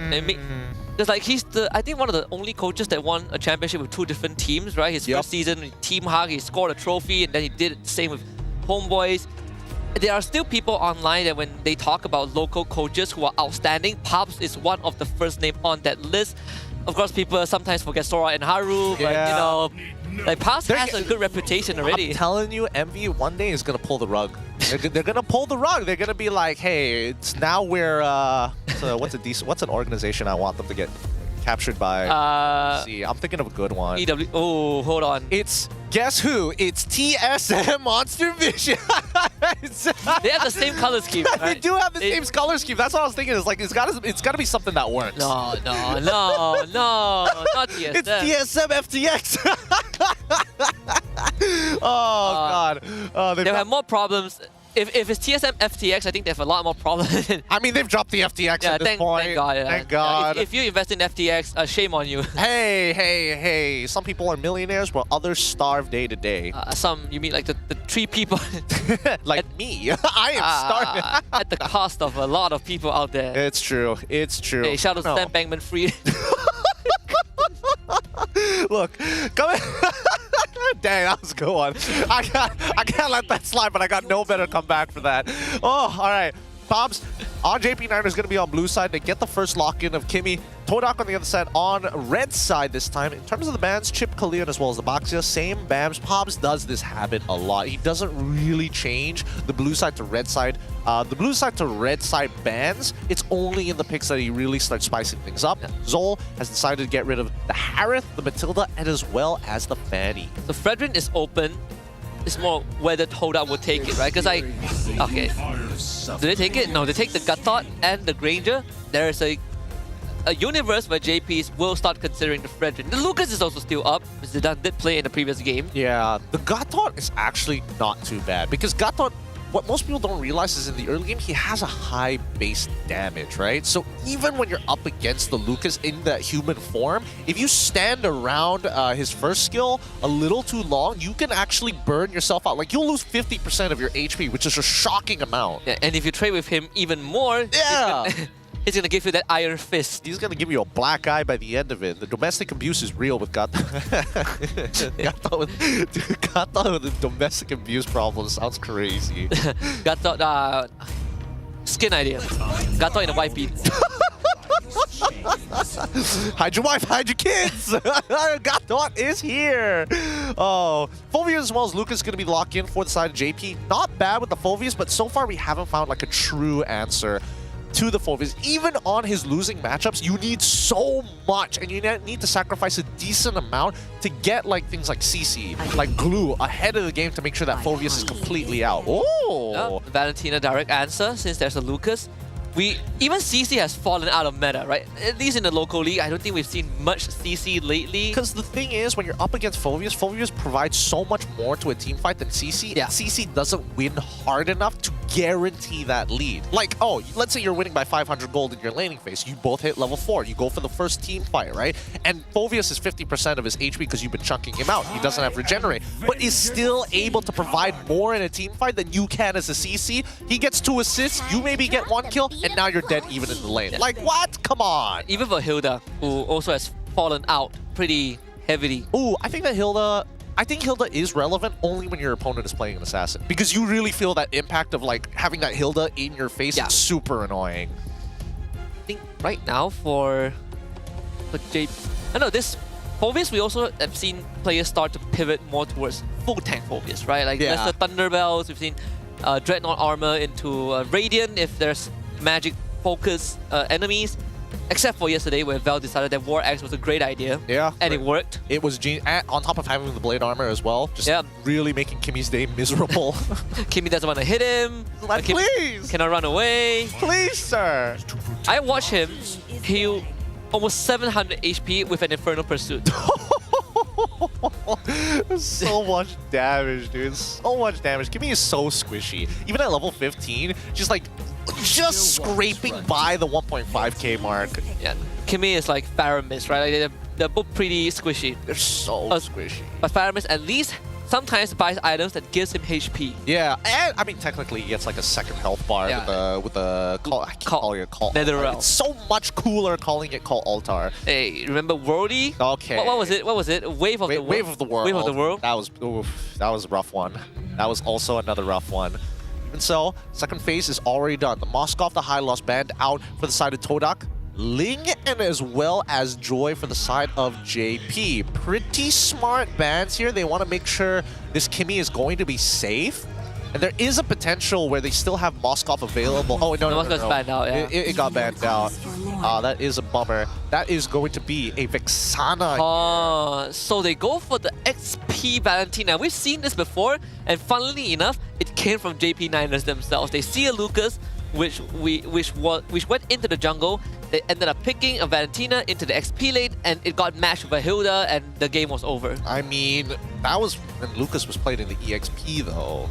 Oh, that game, Lucas. Oh, that game was in the jungle. Yeah, and then there was XP Hilda. And then there was the XP Hilda. Again, I think that the only time that Valentina, to me personally, Valentina works in the EXP when you're up against specifically Lucas, because then you can space yourself very nicely. Fulvius kind of gets on you too freely. And it's like, oh, I dash away twice. Great. The next time you walk up, I'm going to punch you in the face because my passive is back up. Next time you walk up, I'll be full HP. All right. The Cho gets locked in as well as a Wanwan. Wow. Interesting. I can see the 1-1 working out. In fact, there it is, Hayabusa. That's what we want to see. That's really good. Ooh, but then there's only one frontliner. Well, two if you include Eternal Guard. I suppose, but I think that Todak now has to really distribute the resources across the map effectively, right? Because again, Vexana, very susceptible to dying to Cho. Cho can bypass that initial fear and force out a flicker. Wanwan as well, technically has an inbuilt Purify. Very difficult to catch, but nothing that Hayabusa can't do, right? Just pop that ult and roll the dice. That, and also Todak has technically Gatot as the only frontline / initiator, and we all know Gatot is the worst at that. He doesn't want to be seen most of the time. I remember having this, I was talking to Wolf about just drafting in general, right? Like hero picks and the hero archetype.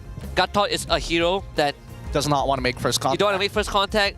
Ideally, I don't even want to be seen. I want to come in with an AOG, I want to be out of range, but in this case, I don't think Todak has that option. I think they're just sacrificing cooldowns to open up bushes. If they get a lead ahead, I feel like they have to play very responsive to what their opponents must do, because technically the onus is on JP Niners, who have the more aggressive early game comp compared to Todak, right? They've got the Kimmy on their side. They got Zidane back on that Lucas. They even have Hazelnut. So at level 4, they've got decent ultimates to play around, but look at this laning phase. It's so unplayable. Oh yeah, the concussive blast into the enhanced basic attacks, force a flicker from Zion Senpoi. I mean, he does have regenerate, he will be pretty healthy, but can't say the same about Magma though.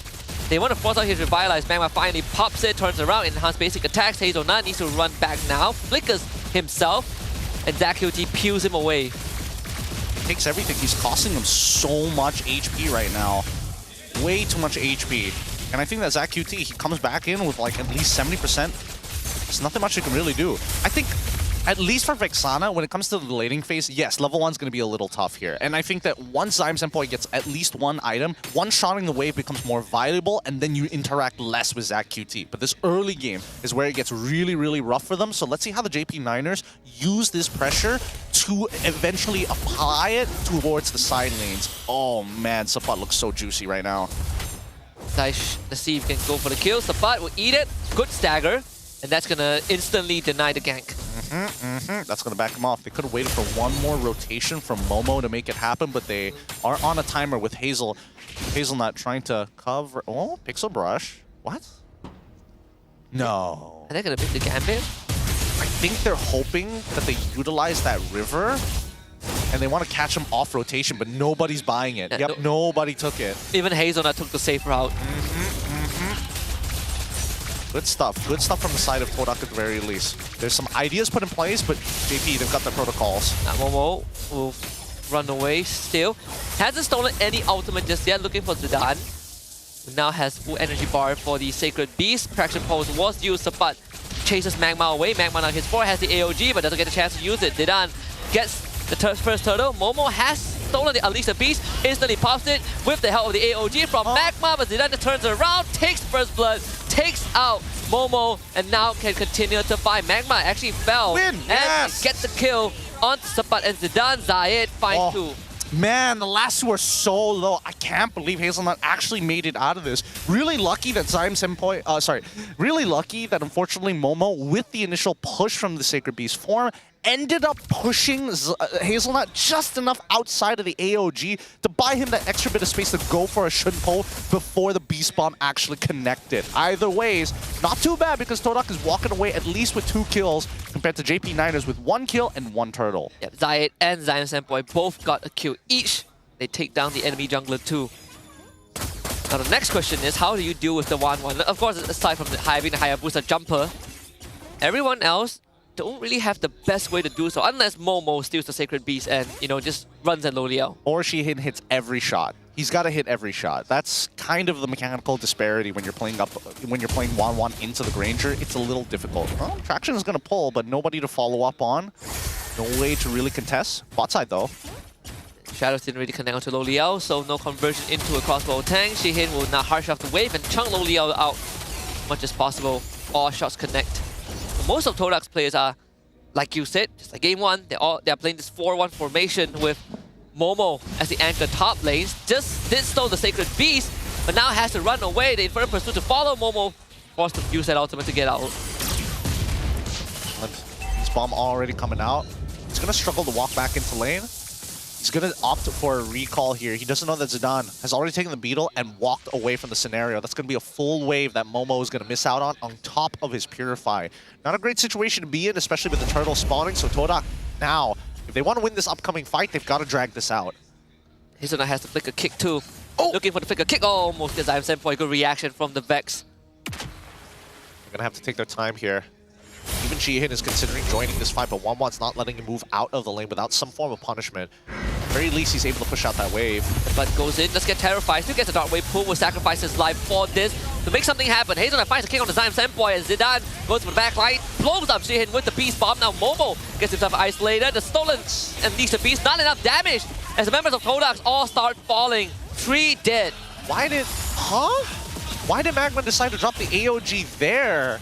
Rather than his forward guard, like Momo was doing work, he needed the extra bit of time. You don't mind trading Zion Senpoi in these types of cases because he's already used his full cycle of abilities. Even Shihin, trying to be part of that fight, started to struggle generally. They need a cleaner front to back. If Zidane gets into the back line, that's already going to be a problem. If Sapat is alongside with him, even bigger problems, but you have a good disengage mechanic. Todak need to fight together. They have to. The only person who's allowed to overextend and go out of position is Zayed as well as Momo. Everybody else must kite in the same general direction. Yeah. That's what makes the job of Magma so much harder. Right? He's the only one that is given that responsibility. Again, as a Gadot, if you are that sole initiator plus peeler, you have to make some very tough decisions. And the further you fall behind, the more impossible the scenario will seem. Now, with a missing bottom tier 1, they're trying to get this lane swap going. Oh god. Momo has to use the Purify. Does manage to get out. That's a lot of damage dealt still. JP Niners will get the top tier 1 just off of that. Yeah. Oh, hold on.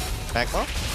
Low Liao not afraid to take it. Now the kickback. Crossbow attack unlocked. Low Liao just goes to work with Inspire. AOG not enough. Low Liao tracks him down. What? That tracked him all the way there? I thought it would have ended as soon as he was in the air. I thought so too, but I guess it followed. What? That is crazy. Alright, that one is not on Magma. That one's definitely not on Magma. What? Ability interactions. Apparently, if you fly, you're not invulnerable enough. That's so jank. Wait, but now that I think about it, when you use Winter Crown, Crossbow Tank still continues the channel. And you're invulnerable in Winter Crown. So I guess Low Liao was no, it should instantly stop if there's no valid targets around. It's still hitting you.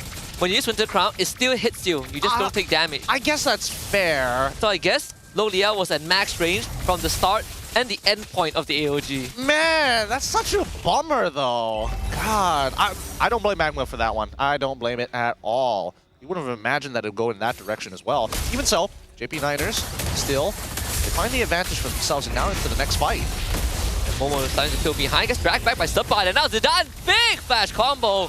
Shihin once more gets destroyed. The Beast Bomb almost kills Zion Senpoi. Here comes Magma. The AOG actually gets cancelled. He ends up going down, and Zidane now gets to go to town. Thanks to the help of JP Niners. 3 dead on Todak. Oh, Zidane feeling so confident right now, making all the plays, all the moves. They're trading front line and back lines here. Both Todak as well as JP Niners. JP Niners more confident because their back lines have plenty of self-sufficient heal, right? They're able to kite for days, brother. I mean, other than Zach QT, but he had to use his flicker in the fight at least. Yeah, poor Magma. The one time he wanted to peel for his team, his ult gets cancelled. Couldn't do much there. That's the problem with this Lucas pick. A really tough game. I think it's either the Starling Beam or the Traction Pulse, one of it. Or maybe Hazel, who knows. 5.4k goal lead for Niners. Lord up in 100 seconds. Oh, DHS already purchased by Loliel's. The Demon Hunter Swarm. This game might be close to the end point. Unless Todak makes like... I think it comes down to Zayed, right? Zayed... He's deathless so far. I mean, let me just double check the items real quick. Where is he currently at? He's got the Hunter Strike. War Axe, I think. Probably going for Malefic Roar next, I assume. Is it even worth going for it? Oh, hold on. Oh my god, Zion Senpai straight up dead. There's nothing you can do about that. No flicker, you're just gone.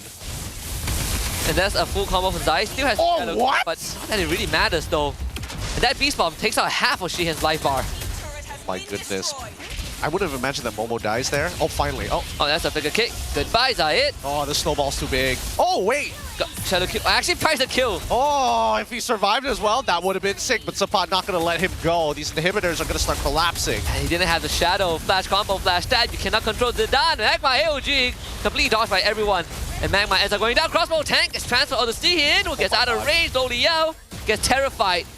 While JP Niners didn't get any inhibitors, Todak holds the fort. Okay, all right. Some decent defense. They had to sacrifice a 2-for-1 there, unfortunately, but it still worked out. Todak in it to win it. Zach QT goes for a wand here. Is he that worried about Zayed? Zayed currently only has 2 items. He's not like in a crazy position, but they also don't want the off chance if they're low. So happens to be a Shadow that connects. Yeah, double defensive items. Blood Wings to the Winds of Nature. Probably Concentrated Energy next.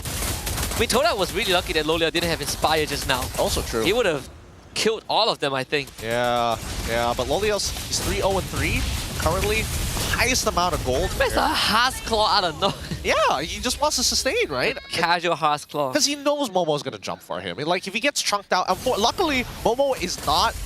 he's not level 12 just yet. Once he hits level 12, that ult is going to do some real work, assuming he has the right items. This first lord for JP Niners, Zaya was able to shove out the bottom wave pretty deep. So Niners will need to take some time to kind of recalibrate the wave, especially the bottom one. Lord will spawn mid. See JP Niners, let's see what they will do. The bottom wave finally pushes out. Good proxy from Loliao, so Zayed is going to do the same bottom side. At least they get to stagger the push. Yeah, somebody has to come out of position. They see Zidane, Todak just like, nah, not going to deal with that. They also see Sapat actually walking in to start clearing the jungle. They can play a traditional defense. 1 minion gets let through on that bottom side. Zayed did use the Shadow kill too. Only defense top pop.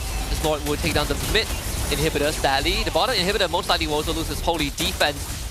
Todak will be able to hold back the rest of the push. Loliao dropped out to half health, but thanks to the DHS and the Heart's Claw, he's back up to full. All right, pretty decent defense here. Now the second wave. This is the big problem here. I see the Winter Crown purchased by Zidane. He could go for an all-in dive on Todak underneath their turrets, but they're going to take the safe route. They're going to focus purely on inhibitors. Good sandbag on the Hazelnut. Give him stiff arm movement. Magma gets pulled back, and that's more than half his health bar. Revitalize gets popped. Zidane straight to the back. That is Purify out from Sihin. He does still have the Winter Crown to work with. Stolen Flash combo, but it's not enough. AOG, this one connects, and Magma lands the fat one. Shutdown going over to Sihin. Magma now continues to chase. JP Niners force back. Magma once more. Rooted in place, but Todak have done the work. A very good attempt for the JP Niners. Really sad that Lolios ended up dying there, unfortunately. Again, constantly, whoever's low, walk back. Back to the fountain, top up your health, get back into the fight, rinse and repeat all over again. I think that Zidane had a good idea. Unfortunately, Lolios unable to fully capitalize on the situation. Oh, that's casually stretching. He's like, 10 more seconds. 10 more seconds. If I'm back in the ring. Traction pulse miss. Stolen traction pulse by Momo. Oh! Use it. Zach QT flies away with the jetpacks. Zayed coming in from the side. So Todak will get the mid-tier 1. All right, they're finding something back. Like, Todak has come to a point where they've actually got some real damage here because JP Niners, a majority of their backline just are so squishy, just the squishiest, right? I think that Zyme Senpai has almost as a little more health than Zach QT, bar for bar. But definitely Bloodwings making the difference here. JP Niners are by no means, out of this game just yet. Still almost a 5k goal advantage. They do find a cake this time on the Magma. Can Magma fly away in time? It seems like, no, there's no way he does that. It's just too much damage from the side of JP Niners, right? They're sacrificing a little bit of health for a lot of consistent damage. And Zayed, sneaky from the back, looking for an opportunity to maybe one-shot Loliels in this fight.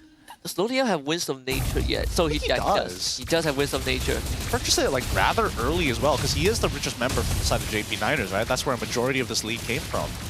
Winter Crown for Zyme Senpai. Todak forced to concede the Lord this time. Hazelnut even spotted out the rest of Todak just now. They made contact in the bottom river. JP Niners very confident to rush the Lord down. Let's see if they can do some. They can take away the rest of the inhibitors. The Lord instantly spawns due to the timing. I think there's a good argument. Right now, it's whether or not they can get Magma's ult out of his hands, right? Once Magma doesn't have his ult, there's a lot more confidence for the JP Niners to kind of push in and go for the fight. Momo definitely is going to be looking for the backline, but Zayed, right? If you forcefully come from the front, then you just have to worry about like two angles, two side off angles when you are dealing with the traditional front to back. Ooh, we are also seeing a Winter Crown being purchased by Momo's side as JP are looking for the rest of the inhibitors. See, the Winter Crown is going to help Todak. Zayed forced away. Hazelnut used to conceal. It's all to zone Todak away so that they can get the rest of the inhibitors. But Todak putting up a very good defense. Silent inhibitor still up. One more empowered minion wave. JP Niners have to flick a kick. Traction pulse still on cooldown. Zayed dashes in. Shadow kill. Lolia eats it up with the Wisdom Nature. No more shadow kill. Hazelnut couldn't find a kick. As terrified. Ran down underneath the inhibitor. And Hazelnut gets executed by Sihin. Todak mounts another great defense. Really great defense there. Good punish on towards Hazelnut's side. Zyme Senpai catches him with the fear, despite the fact that Hazelnut was confident on that Shun Po. It's one of those unfortunate rock, paper, scissors matchups, right? You just throw it out a little too early. That's all Momo needs. They're going to try to turn onto Magma, who is taking significant damage. Todak will take this opportunity to set up their own waves. Zayed with the Blade of Despair. The bottom wave is going to be shoved in. JP Niners secure the orange buff. Todak starting to walk up a lot more. Yeah, he's got the items ready to go, right? He's got that Winds of Nature instead of going for the traditional Winter Crown as a means to deal with Loliel. So there is a chance that if he's too low and the combination is dragging on for too long, Loliel's might still have enough shots of the crossbow of tank to kill him through the wand. And not only that, Shihin's biggest enemy right now is Zidane, who is just straight up diving him. Like, Lolia will be dealing with Magma and maybe Momo. And the problem comes afterwards once the crossbow tank transfers. But until then, Zidane is the biggest threat. Rose Gold Media for the Lucas, last item. Yeah, he needs it. Again, he's looking to try and block the shots. Him and Hazel are the ones who are looking to block the initial fear coming out from Zyme Senpai. If they can block that fear, they save themselves a lot of heartache because they can hit multiple targets if they're standing too close together. So somebody needs to be designated to block it. Todak with a Death Bush bottom. These supports can start checking. There it is. Foul Magma. Doesn't take the Infernal Pursuit. He knows that there's no way that Magma's just going to be here by himself, especially with nobody else showing on the map. That top side is building up, though. Yeah, it is. JP Niners will send Zach QT to handle that. Well, the good news for JP Niners is that Lord is spawning from top. There's a bottom wave that it was stacked up. Zayed will clear that out right now, so it will be a neutral bot lane state. JP Niners ends up getting priority off the Lord. Actually, no, they didn't go for it. Asian are still looking for info. They're just looking for anybody to intercept during the rotation, right? Because they've seen the JP Niners do this time and time again. They want to start like trying to affect the side waves. They know they've got some slow pushes working for them, but Todak now, they're giving up the interception. They're going straight for that Lord. They need to get JP Niners to start corralling before they pull apart. Lolia is going to be working with Hazelnut once more. Just like game one, they stick together to find kills. And Todak, with all 5 members, essentially just huddling at the Lord pit. JP Niners have plenty of info to work with. Momo now spotted Holy Crystal for Zach QT. Todak forced to let the Lord reset. Oh, Traction did not connect. Loliel's, as long as there's something to hit, he can heal back up because he can move around this map extremely fast now that he's full build. Same time though, top side, again, another slow push. Todak just playing it macro-wise, right? Protect that mid wave. Bot side is eventually going to slow push into us, but if we don't do anything to this Lord, we can't really do much. And they don't have the mobility to get across the map fast. Yeah, this bot slow push is going to become a problem for Todak for Niners. Here. They're going to start to run it down. Where's the jungler for Niners? And not dead. Zidane finally arrives. Todak now needs to get out of there. Hazelnut goes in, tries to look for a kick, gets control again, but Zaya is going to be caught. Loliao finds the kill. The rest of JP Niners get out. They don't get a big enough conversion here. Lolios, he's still trying. AOG comes out, he's not going to bother, right? Lord falls into the hand of Todak, so this guarantees them they've got pushing waves on their side. They're dragging this game out for as long as possible. Getting into the 18-minute mark. Thank goodness for JP Niners that Todak killed the Lord slightly early, because that Lord could have evolved if it full reset it.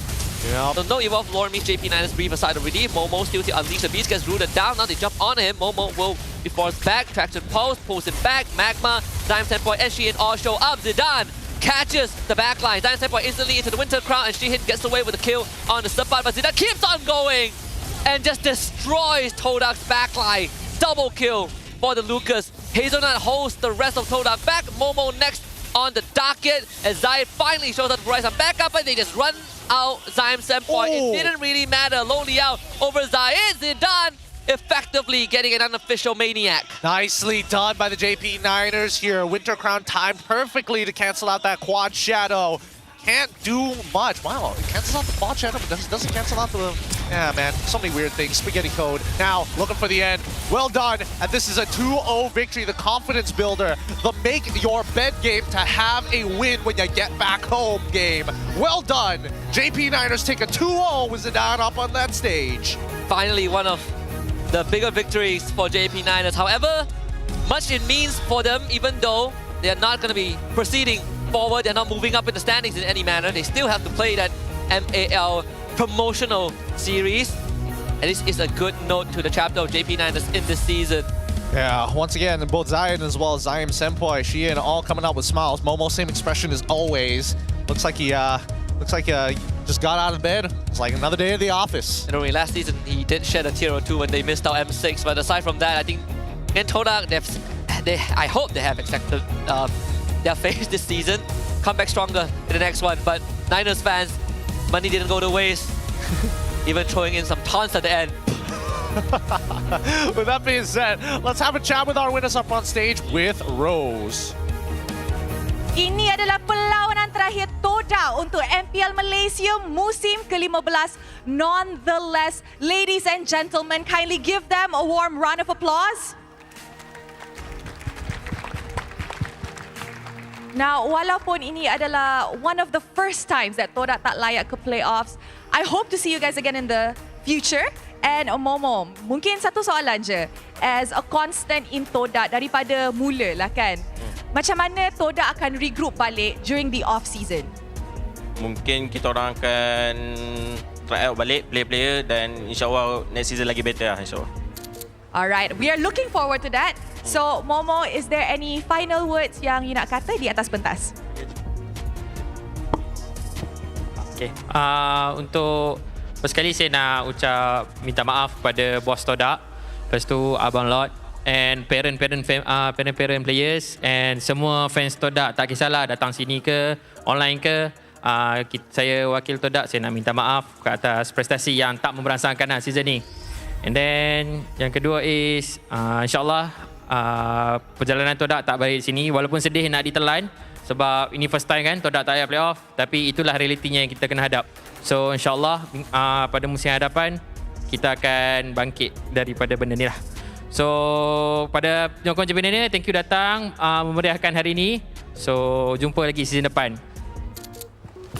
Alright, terima kasih Todak. And you know, kita semua akan tunggu for Todak untuk bangkit sekali lagi. Once again, a round of applause kepada Todak. Thank you very much.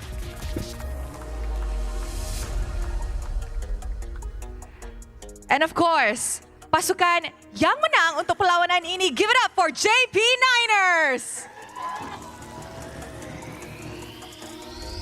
Hi. Hello. Mungkin kita boleh start dengan sepat dululah kot. Sebab pagi tadi nampaknya Sepat memang semangat je dalam bilik tengah jerit-jerit tadi. Apa mentality yang korang ada leading up to today? Sebab it's a nothing to lose punya match lah kan. Tapi macam mana mentality hari ni? Okay semua?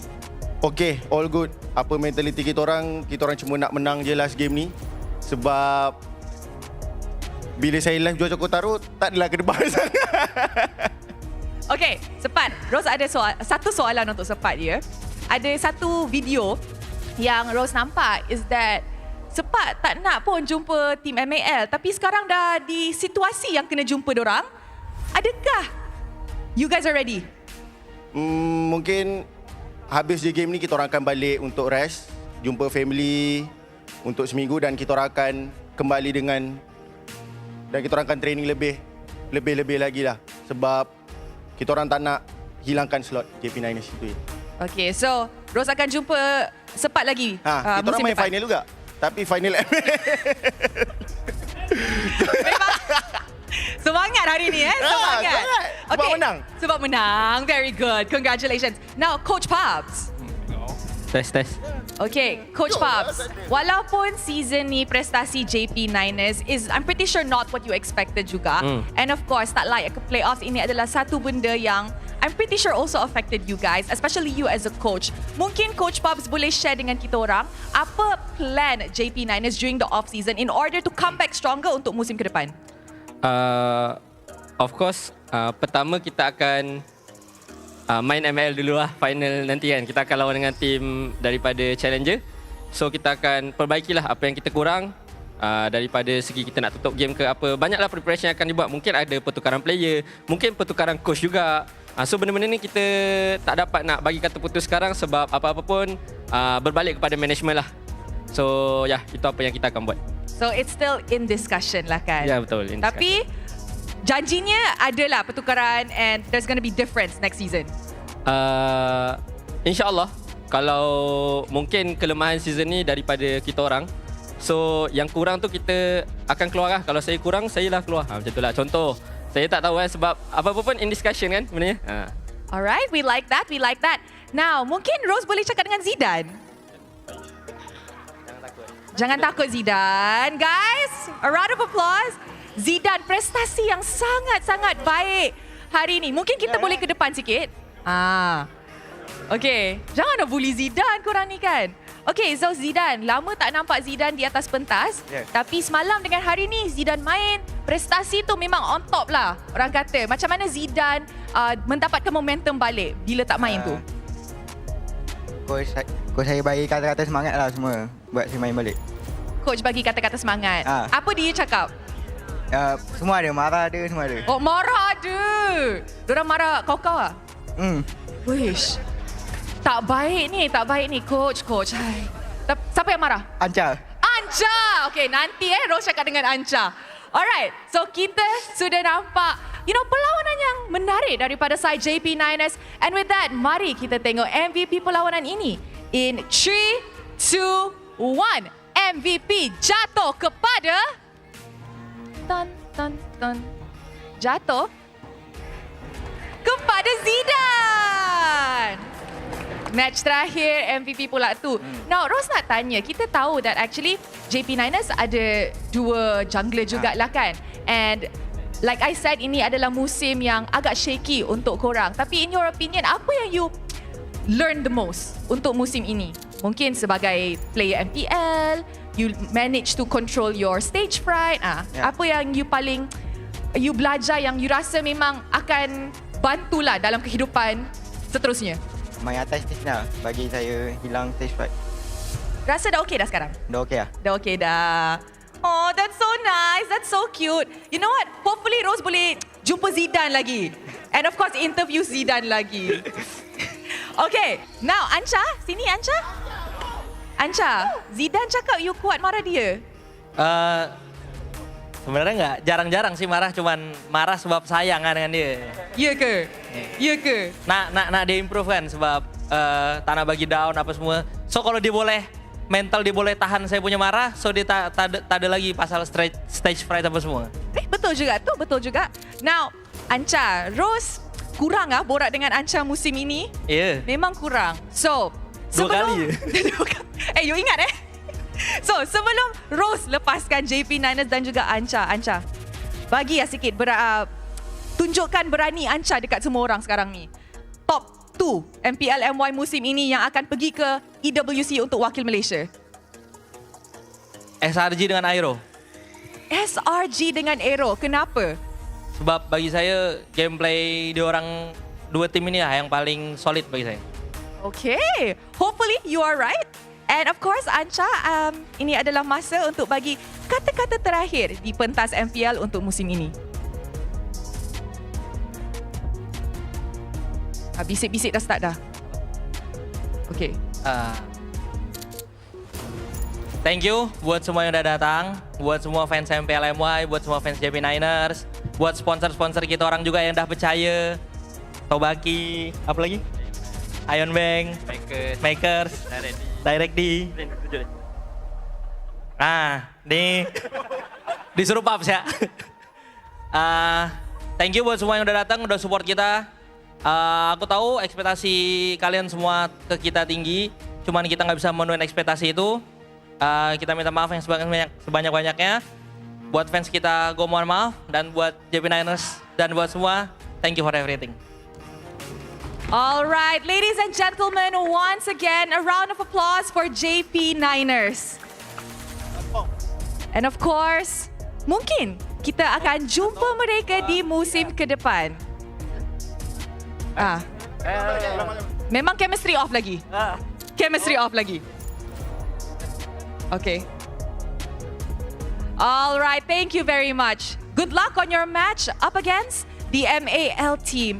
And with that, mari let's show it back to the casters untuk analyze apa yang jadi dalam perlawanan clean sweep ini. With that, casters, back to you guys. Thank you, Rose. Once again, our MVP of this game for the JP Niners, Zidane. It's great to see him as a rookie building up that confidence ever so slowly. Not everybody's going to have a hot debut on their season of the MPL MY as the league gets harder and harder with top-tier teams still getting better somehow. Don't see the cap in don't see the glass ceiling at all. No. First season, he was completely on the bench, so technically this is his official debut, and even then, he had some struggles, right? Like the first few games had the stage fright. They brought in Max as maybe a sort of motivation, a change for JP Niners. That didn't really work out. In the last few moments of JP Niners, they put Zidane back in. And at least he closed it out on a good note. He did. He played two very strong Lucas games. Again, really good eye for engagement. His target priority was also good. Did he miss mechanic? No. Honestly, he was getting on top of the correct targets pretty consistently, every single time actually, throughout this game. Despite that, his MVP stats, 8-3-3, 10-2-5, having a pretty decent GPM, but generally just an absolute monster. 19-8. Yeah, I'm happy with what I saw from JP Niners. This is a redemption for the entire season almost. So for a lot of the holes have been plugged. But for Todak, some good ideas, but I guess they needed the off season.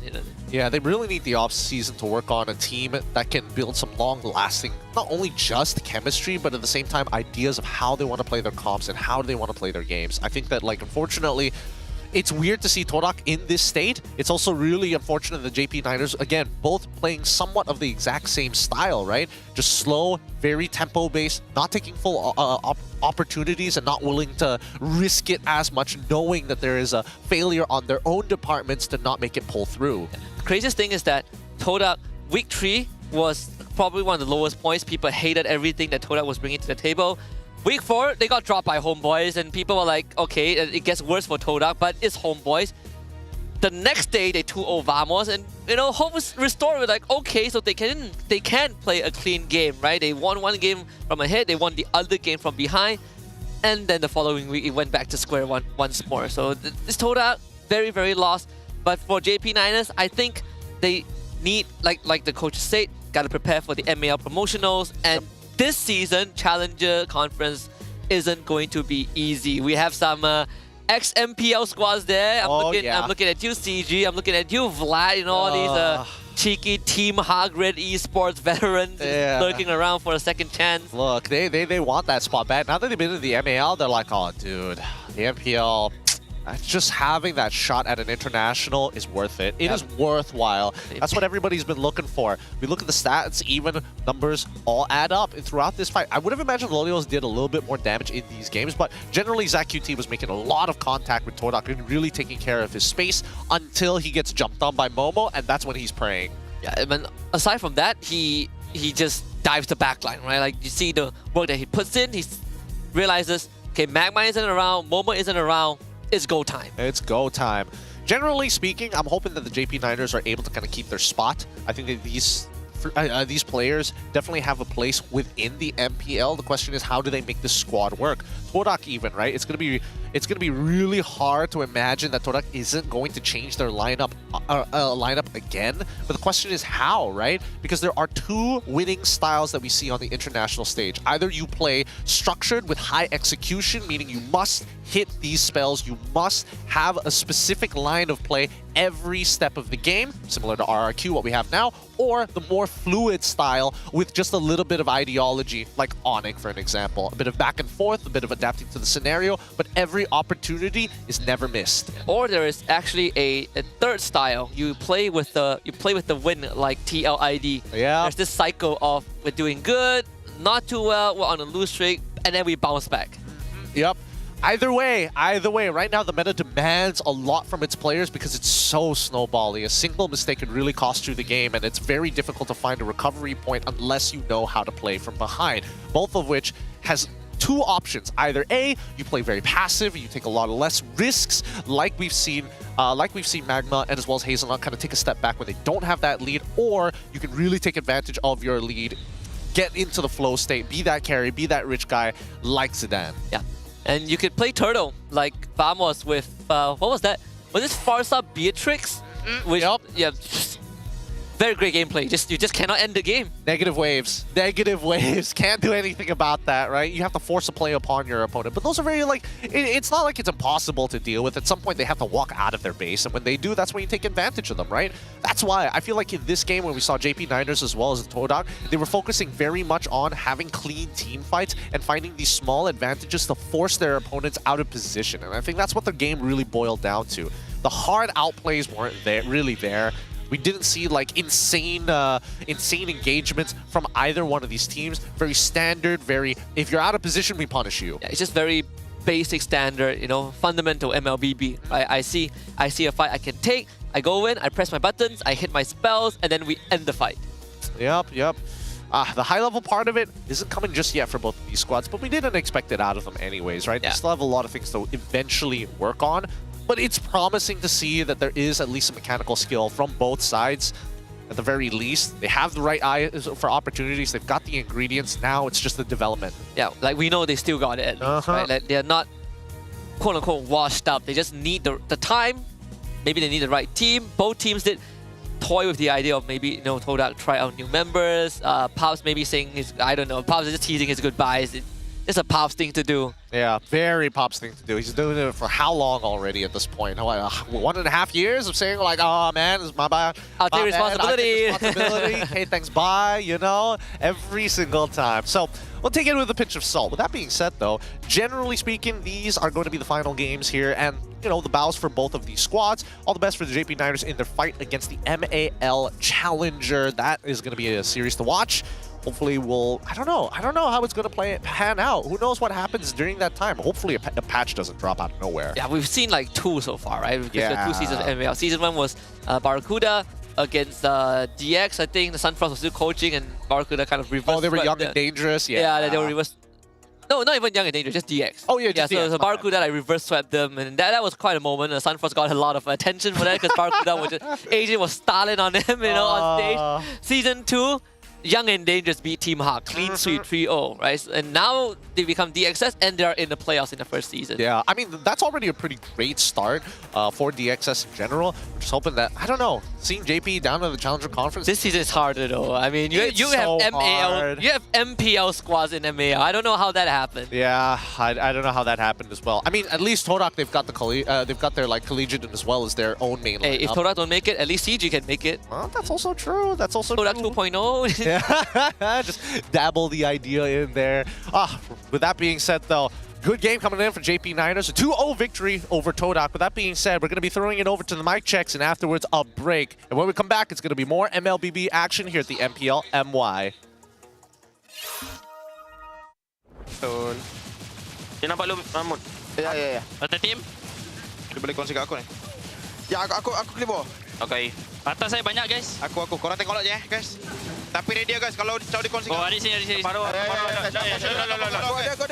Fight guys. Depan lu guys. Depan lu guys. Turun. Gua sen. Oh, winter. Dah winter. Tengok dia. Korang mana belakang? Aman. Aku mati belakang. Ya, kau mati. Atas guys. Pindah dulu. Pesan. Nice, mati Lukas. Lukas mati. Nice hit. Wave kita guys. Aman guys. Guys, wave kita guys. Boleh enggak Im? Paman Oh, minion bodoh. Minion belakang tu. Oish. Dia sempat sih. Minion ni. Tak, aku dah mati. Ke depan je. Minion bawah. Ya, hari ni tak ada purify tu. Oh, strike. Nice try mo. Kita banyak tunggu dah. Agak Bagus. Tengok. Wave kita nak end lah guys tu. End ke? And please. End please. End boleh.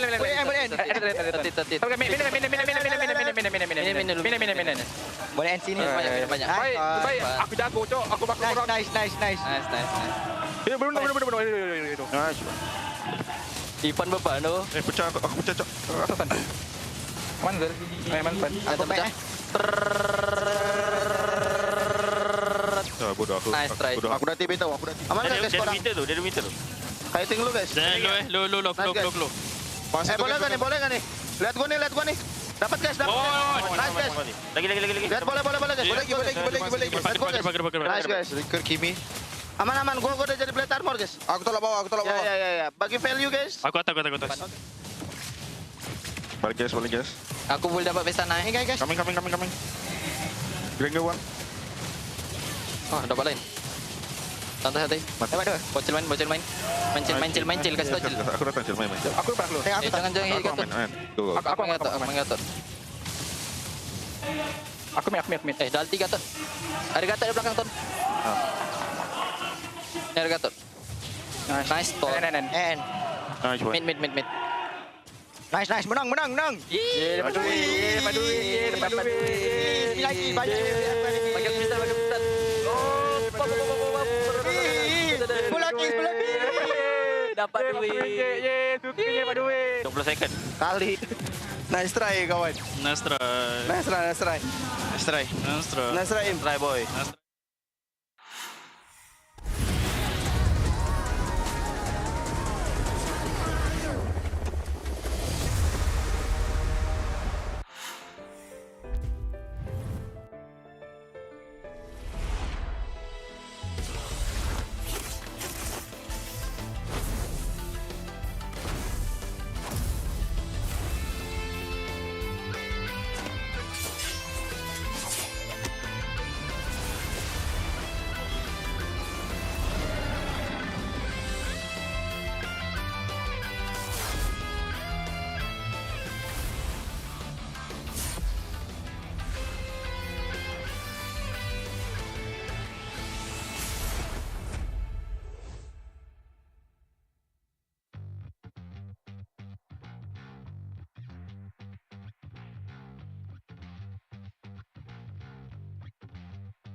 for ultimate glory starts now.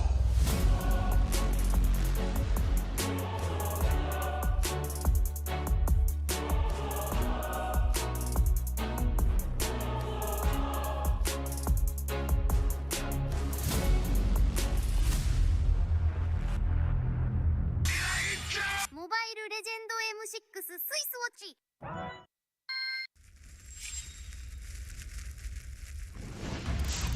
みんな、渦巻きナルトが帰ってきたぞ。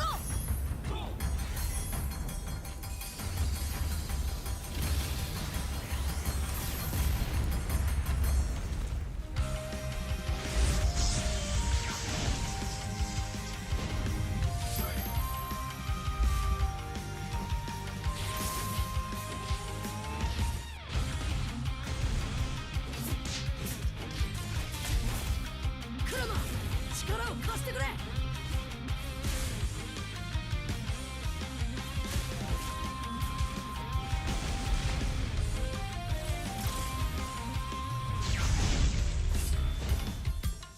っしゃ、第7班ここに復活だってばよ。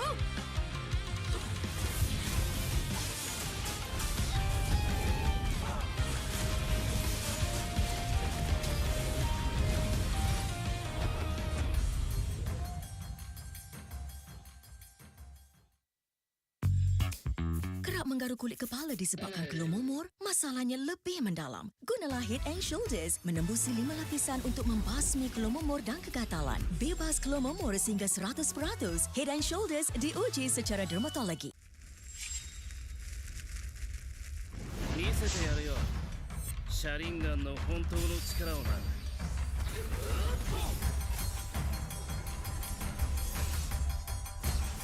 力が湧いてくる。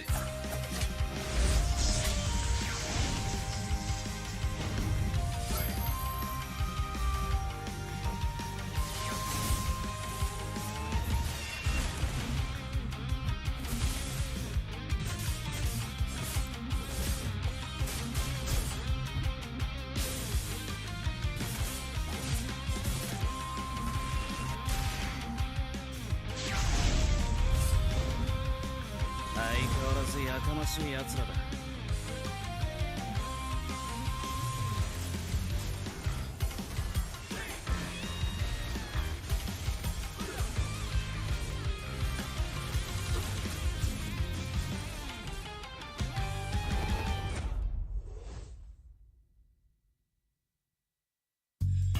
You keep scratching the surface for dandruff? But the problem lies deeper. Use Head and Shoulders. It goes 5 layers deep to defeat dandruff and itch. Be up to 100% dandruff-free. Head and Shoulders, dermatologically tested. みんなを守るために私はもっと強くなる。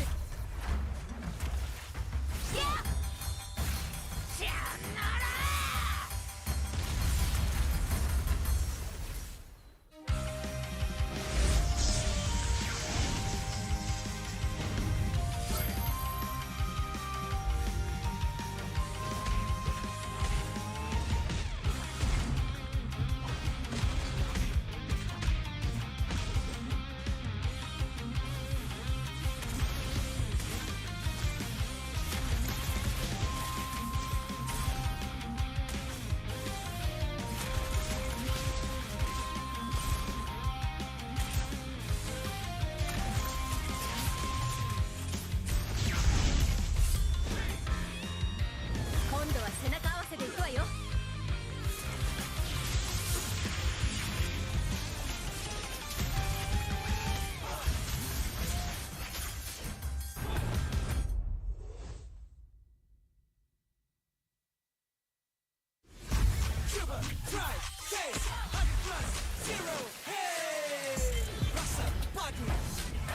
Tanpa kalori, yo, tanpa kalori. Jom hebatkan harimu dengan 100 + 0. Cuba, try, taste 100 + 0. Hey.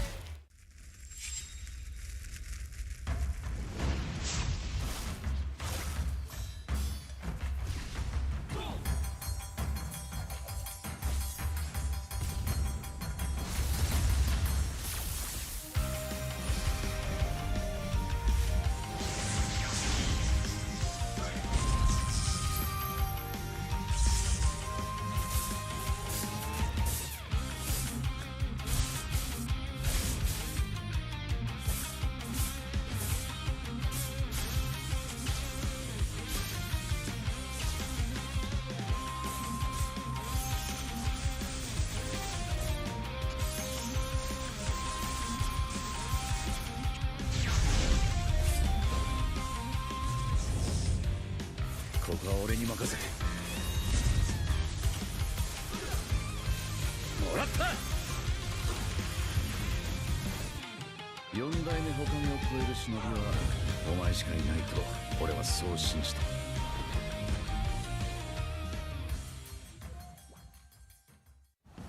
Jiwa perwira setinggi semangat gagah sang harimau. Medan bertarung walau di mana kita berdiri sama perkasa. Biar lawangan kita bergema satu dunia. Perwira dan pertiwi, bangkitlah dan terus berjuang. Marilah kita bersorak, harapan pasti ada. Ayo Tim Mas, kita mara bersama. Kita semua Tim Mas.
Ini 5 sebab kenapa korang kena datang tengok MPL MY di Stadium Juara. Pertama, korang dapat tengok kita orang main dan tim MPL lain main secara langsung. Kedua, boleh jumpa player depan-depan. Bruh. Yang ketiga, sebab ada booth Vamos. Keempat, tiket murah, RM10 je.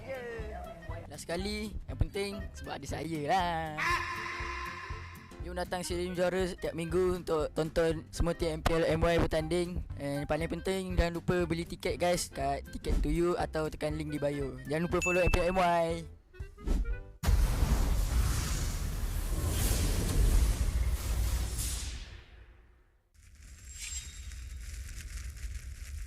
Misete yaru yo. Sharingan no hontou no chikara o na.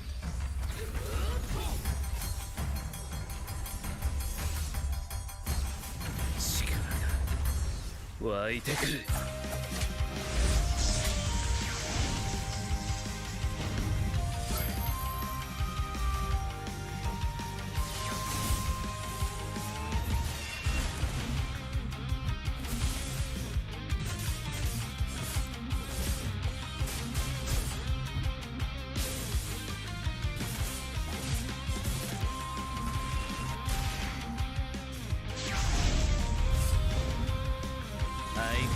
やかましい奴らだ。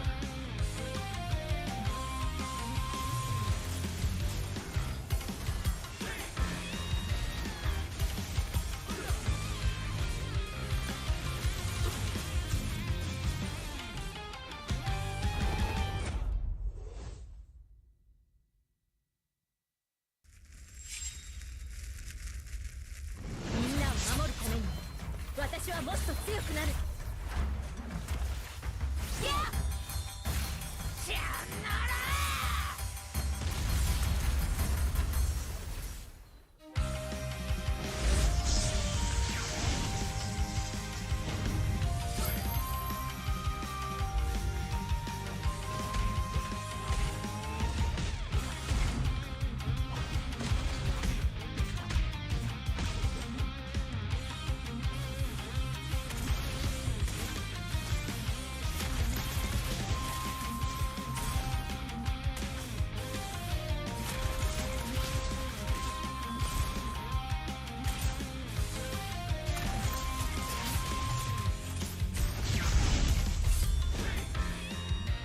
今度は背中合わせでいくわよ。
ここは俺に任せてもらった。4代目他目を超える忍びはお前しかいないと俺はそう信じた。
相変わらずやかましい奴らだ。今度は背中合わせでいくわよ。よっしゃ、第7班ここに復活だってばよ。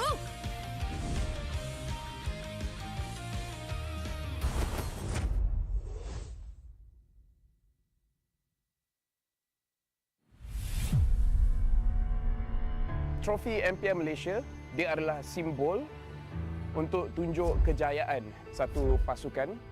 Dia membina legasi. Mana-mana gaming house I pergi, they proudly display their trophy because they know what that trophy means to them as a team. There's quite a few champion moments that I can't forget for sure. When Homeboys won their very first championship, that was a very pivotal moment because Homeboys has never really gotten to that length of the tournament.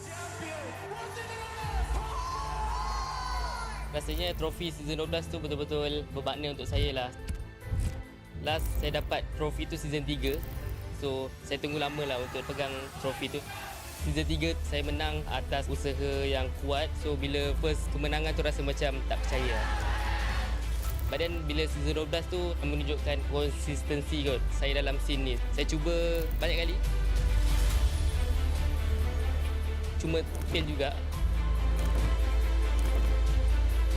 But then tiba-tiba season 12 miracle happen lah.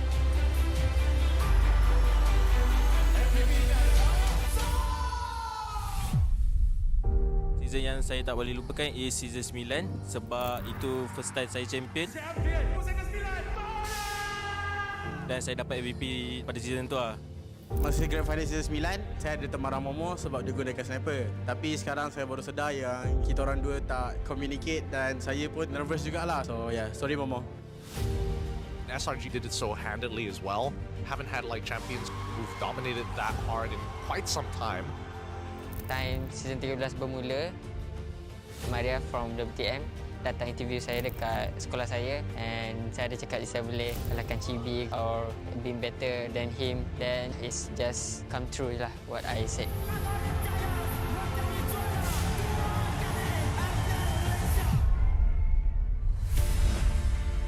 Honestly, I nampak the new design for the trophy is very nice. For me, trophy baru ni adalah signal kepada semua pasukan that kita kena tinggalkan cara yang lama and start bergerak dengan cara yang baru. Disebabkan kita dah nampak usaha berkali-kali, hanya SRG je yang betul-betul boleh bawa nama Malaysia dekat international.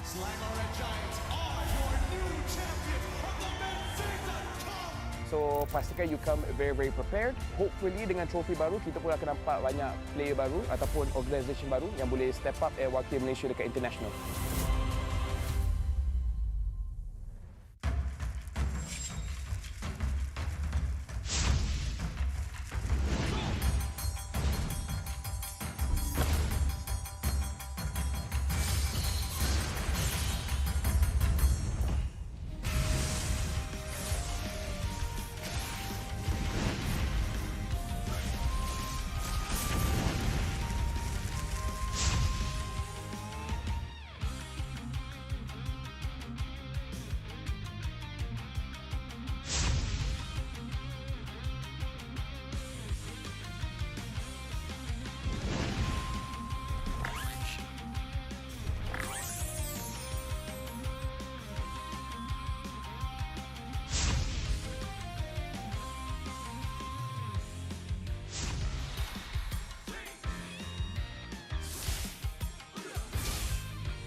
相変わらずやかましい奴らだ。今度は背中合わせでいくわよ。よっしゃ、第7班ここに復活だってばよ。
Hello guys, so for today I'm going to rate MPL one more. Hello guys, so for today I'm going to rate top goal laners from MPL MY. So first is Kuzey. Because I think he's the one who's carrying their team and he's being consistent on his role. Pusir saya letak dekat B lah, B. So ada Mel QT, saya letak S. Biasa-biasa S. Because they're just a new team but their gameplay is kinda great, so I think S. So kita ada Lolial, saya letak C. Hey, because when I'm watching their ISF, when they won, I think you just really need to have some good teammates that can help him carry the game. Lepas tu kita ada Super Z, saya letak A. Sebab dia selalu gendong-gendong. Sky Z. Oh, okay, remember. Because he got savage, that's why I put him at S+. Ada Innocent, the one and only, letak atas ni. Innocent kita letak dekat sini lah, so dia God, kita letak dia S. Me? F. Getting carried by teammates. Lepas tu ada Trap. Saya letak Trap dekat A juga. Sebab Trap dengan SkyZ sama. Diorang selalu gendong tim diorang. Trap. Because he wants to solo kill me, so I'll put him at S+. Aduh, Trap ni dia kawan aku lah. Kita orang rapat, sorry lah Trap, F. SkyZ, hari tu lawan 2-1, saya letak F lah. Lolial 2-0, saya letak F ke A, F. Kuse, 2-0, okey, 2-0, F ke A. Let's press go. Saya letak D. D for now. Because their team kinda underperformed since last 2 seasons. Next, F. Shaheen, saya letak dekat B. B. Because I watch his highlights, his solo kill DRit. Thumbs up. Shaheen pun F. Okay, nampaknya semua kita letak F. So ada sekali saya. Saya mungkin duduk sebelah Innocent. Huh? Rough. This one, good kid, good kid. So I'll just put him in A. Rough kita belum lawan guys. So kita letak dia dekat A dulu lah, A dulu. Sebab kita tak tahu, mungkin kita kalah. Last, me, myself and I, kita letak dekat D lah. Janganlah kita letak sini lah. Kita tak tahu lawan Raf macam mana. So kita sebanding dengan Raf dulu lah. Obi mana Obi? Obi tak ada? Okay, itu saja from saya. MB Raf, bye. Thank you. Thank you guys.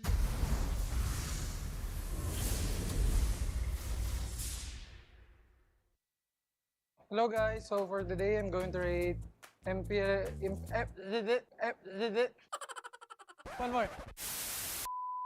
Hello guys, so for today I'm going to rate top goal laners from MPL MY. So first is Kuzey. Because I think he's the one who's carrying their team and he's being consistent on his role. Pusir saya letak dekat B lah, B. So ada Mel QT, saya letak S. Biasa-biasa S. Because they're just a new team but their gameplay is kinda great, so I think S. So kita ada Lolial, saya letak C. Hey, because when I'm watching their ISF, when they won, I think you just really need to have some good teammates that can help him carry the game. Lepas tu kita ada Super Z, saya letak A. Sebab dia selalu gendong-gendong. Sky Z. Oh, okay, remember. Because he got savage, that's why I put him at S+. Ada Innocent, the one and only, letak atas ni. Innocent kita letak dekat sini lah, so dia God, kita letak dia S.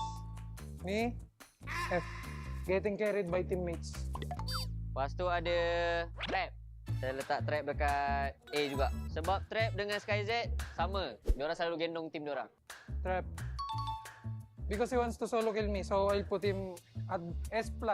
Aduh, Trap ni dia kawan aku lah. Kita orang rapat, sorry lah Trap, F. SkyZ, hari tu lawan 2-1, saya letak F lah. Lolial 2-0, saya letak F ke A, F. Kuse, 2-0, okey, 2-0, F ke A. Let's press go. Saya letak D. D for now. Because their team kinda underperformed since last 2 seasons. Next, F. Shaheen, saya letak dekat B. B. Because I watch his highlights, his solo kill dia it. Thumbs up. Shaheen put F. Okay, nampaknya semua kita letak F. So ada sekali saya mungkin duduk sebelah innocent. Rough. This one, good kid. So I'll just put him in A. Raf kita belum lawan guys. So kita letak dia dekat A dulu lah, A dulu. Sebab kita tak tahu, mungkin kita kalah.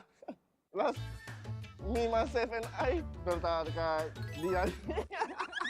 Janganlah kita letak sini lah. Kita tak tahu lawan Raf macam mana. So kita sebanding dengan Raf dulu lah. Obi mana Obi? Obi tak ada? Okay, itu saja from saya. MB Raf, bye. Thank you. Thank you guys.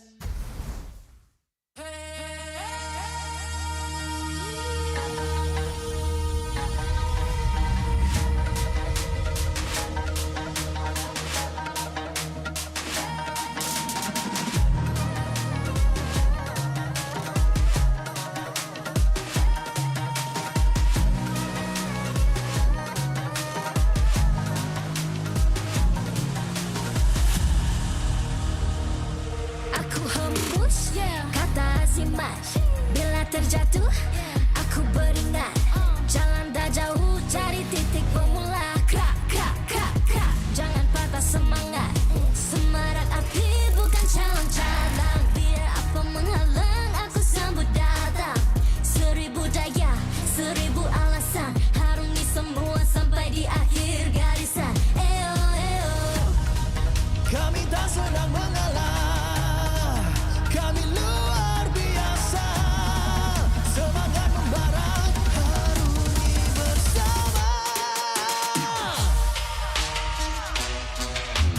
Lakukanlah sama-sama lakukan. Bergema di kiri dan kanan. Tak berhenti marah ke hadapan. Tak mengalah berdepan cabaran. Jaga, jaga, kita jaga. Jaga, jaga, kita jaga. Jadi ayo. See me, watch me, hype me, gotta give it all. Don't matter how many times I fall, gotta get back up, yeah, gotta go. I can hear them calling, now I gotta serve. Mess with my clique, now you get what you deserve. We keep it tight, we keep it cool. They got me and I got them too. Rundung terpaksa, api tak kunjung padam. Marah ke hadapan kita, sehaluan jangan simpan-simpan. Kita anak Malaysia. Kami tak senang mengalah. Kami luar biasa. Semangat membara, harungi bersama. Jaga, jaga, kita jaga. Jaga, jaga, kita jaga. Jadi ayo. Yeah.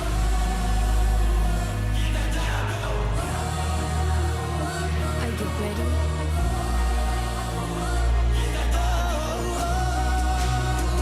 Can you feel me now?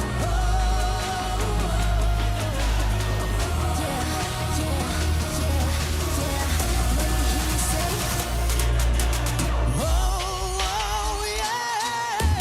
Lakukanlah sama-sama lakukan. Bergema di kiri dan kanan. Tak berhenti marah ke hadapan. Tak mengalah berdepan cabaran. Jaga, jaga, kita jaga. Jaga, jaga, kita jaga. Jadi ayo.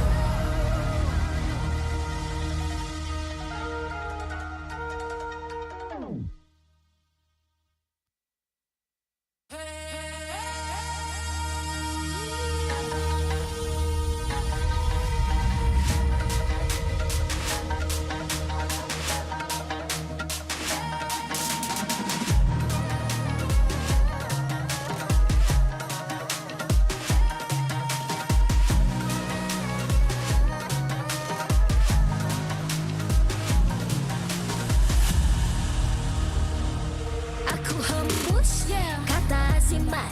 Bila terjatuh aku beringat. Jalan dah jauh cari titik bermula.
MPL Malaysia Season 15 is powered by Moonton.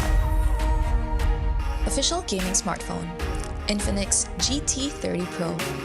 Are you ready to carry like a pro? The ultimate gaming smartphone is finally here. Introducing the GT30 Pro.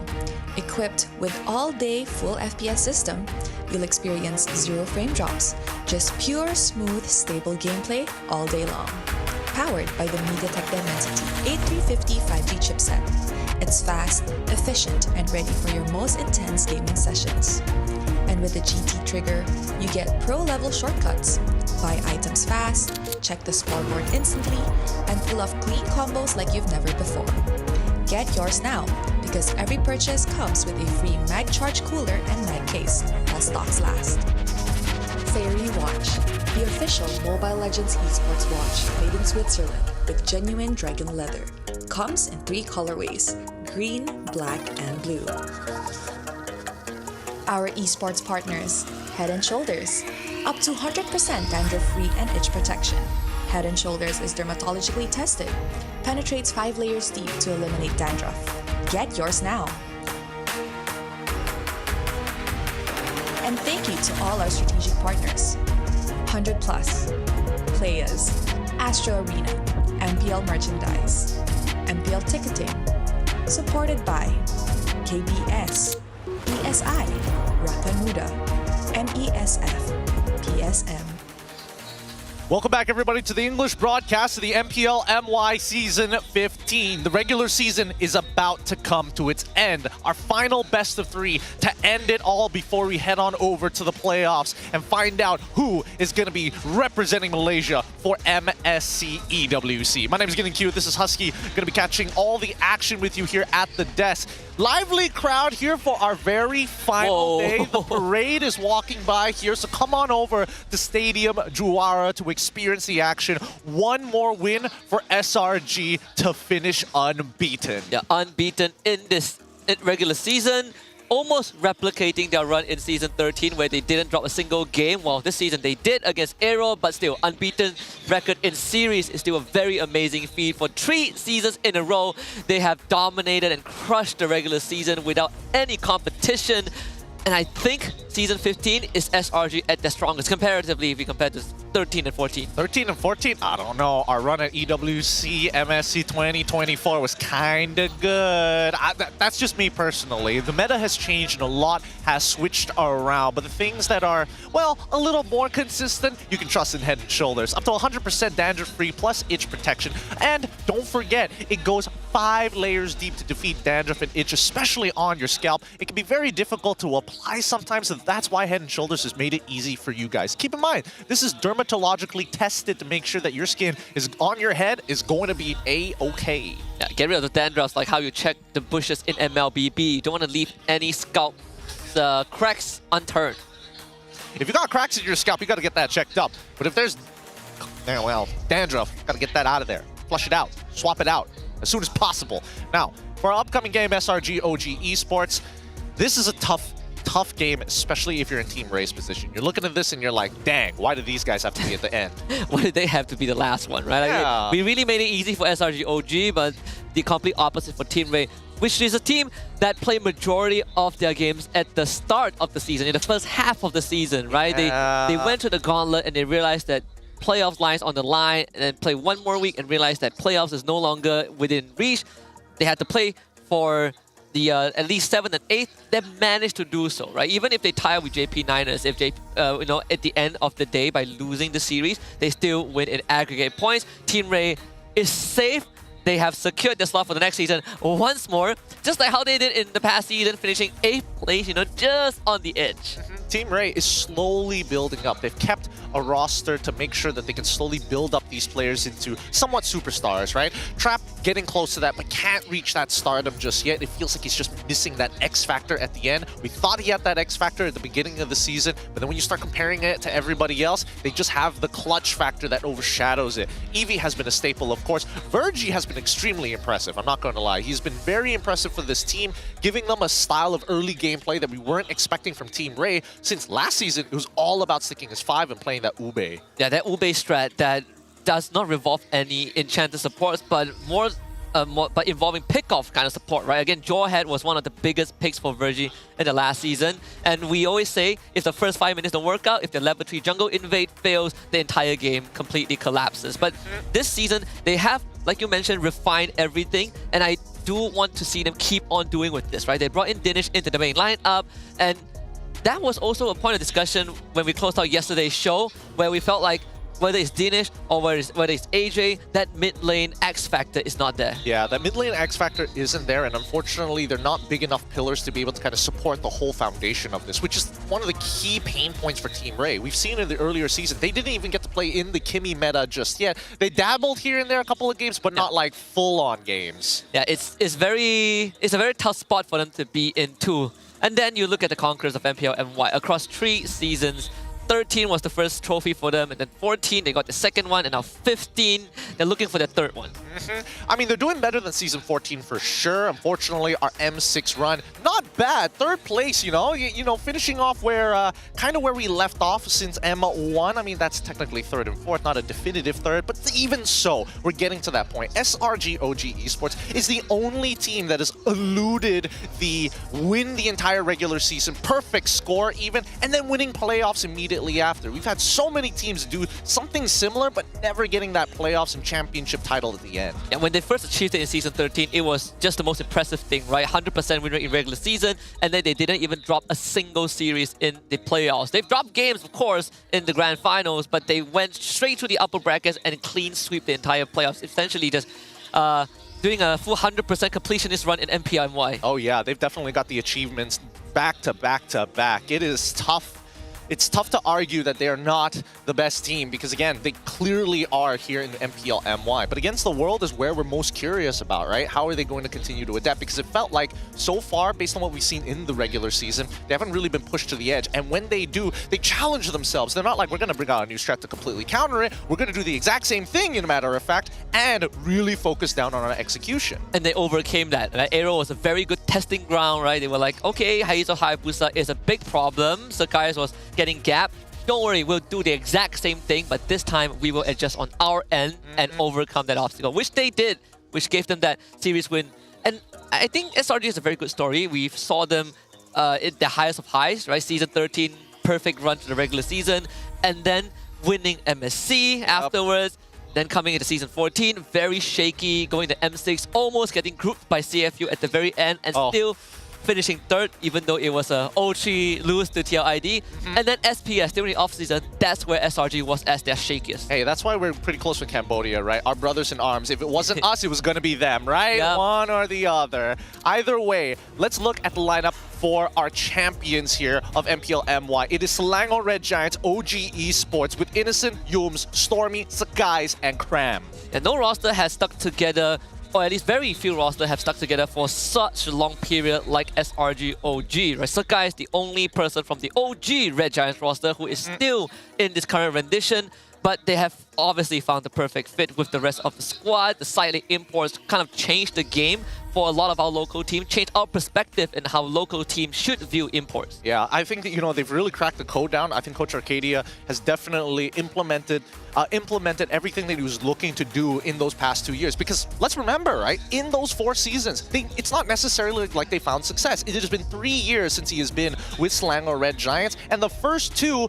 didn't exactly get championship runs. In comparison to Team Ray, they're still in that building process, relatively new to the MPL, but still having players. This time around, actually, wow! They have Trap, Virgie, Dinesh, Lazir, but they're finally fielding Iris one more time here on the final series. Yeah, one last ride for Iris. First time we saw him, I believe it was his 2nd series in the regular season, and we can clearly see that this meta does not favor him at all. Very, very uncomfortable playstyle. Arled, he's into the Terizla. If not, you go for the safest pick, which is the Hilda, which in turn causes the limitations of hero pool. But let's see if those extra 4 weeks that he has on the bench has given him extra confidence. Yeah, I would like to see, you know, the Vendettas come into play. I would like to see the Mashas come into play as well. These are the styles that, again, Iris is a little more comfortable with. We've seen him play both, actually, in previous seasons. But, I mean, it's up to them, right? Team Ray's got to put everything on the board, put a benchmark showing against SRG OG Esports. It's a tall call, but one that if they're able to take the game, that'd be impressive. With that being said, let's bring them out.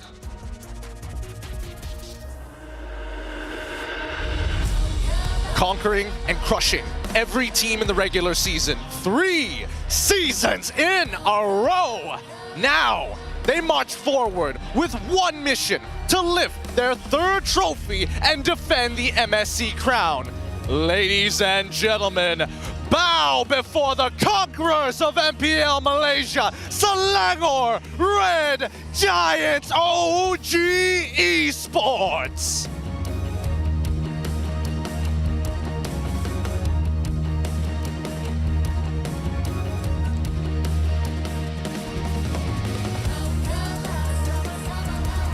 Finishing in the same spot as their last season. Once again, they've secured their spot for the next season, and the hunt for their first title continues. Can they close out their final match against SRG OG with a victory? Please welcome Team Ray!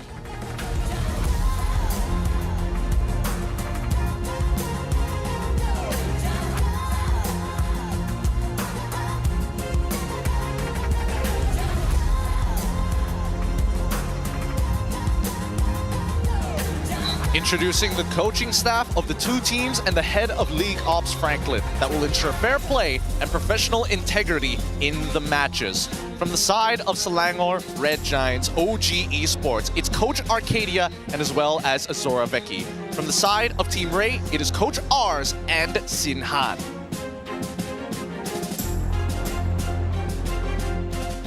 Let's keep this going with fist bumps between the team, and armbands will be given out and worn by both team captains who will lead the team's movements and strategies in the game. This is a true sign of professionalism. This is how we roll. Ini gaya kita. This is Malaysia sportsmanship. This is MPL Malaysia. Good luck to both of our squads as they arm themselves with the best phones possible, weaponry, and as well as the brains and the brawn as they suit up in their battle stations before they head on over into the Land of Dawn. First pick selection will fall into the hands of SRG OG Esports with a win rate of 90%.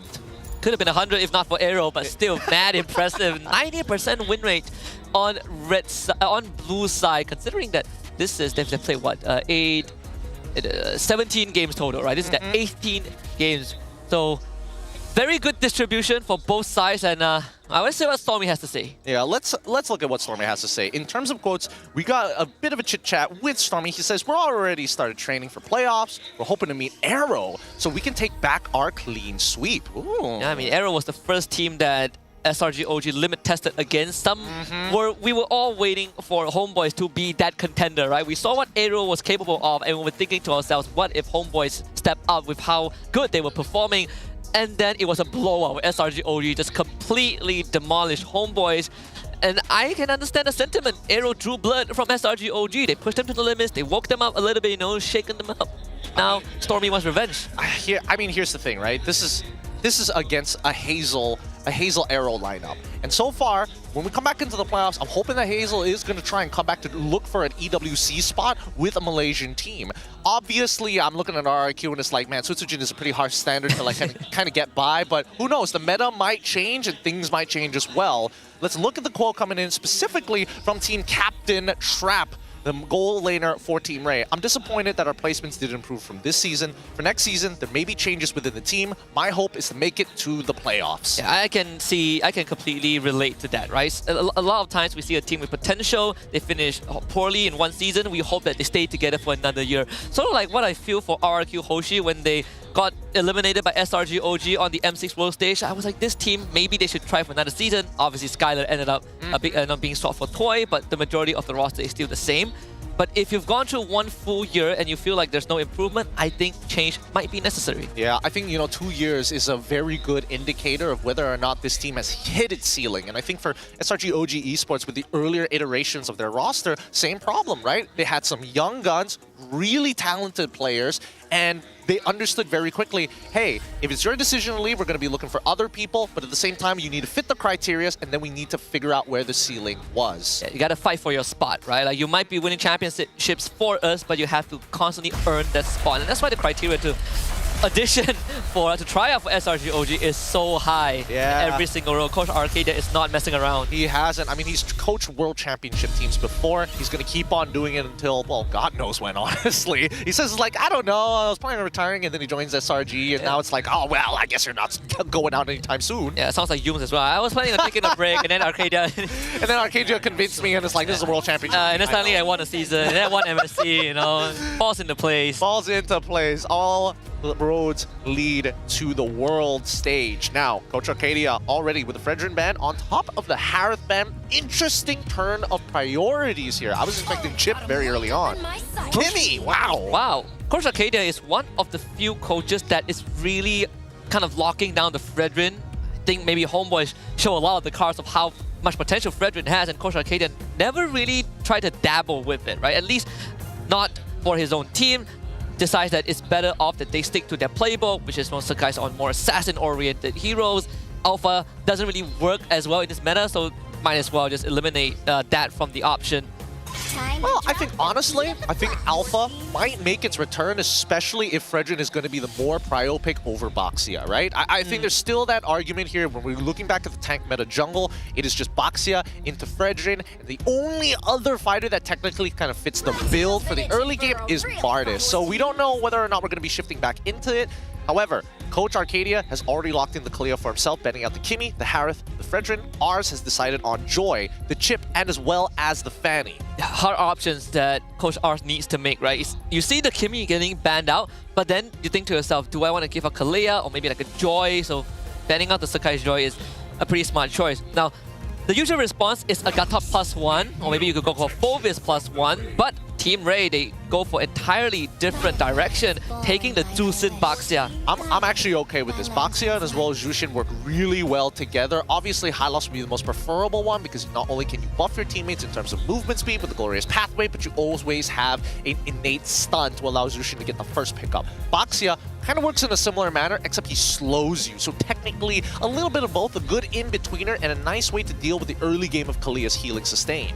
That means Team Ray, they need to look for jungler and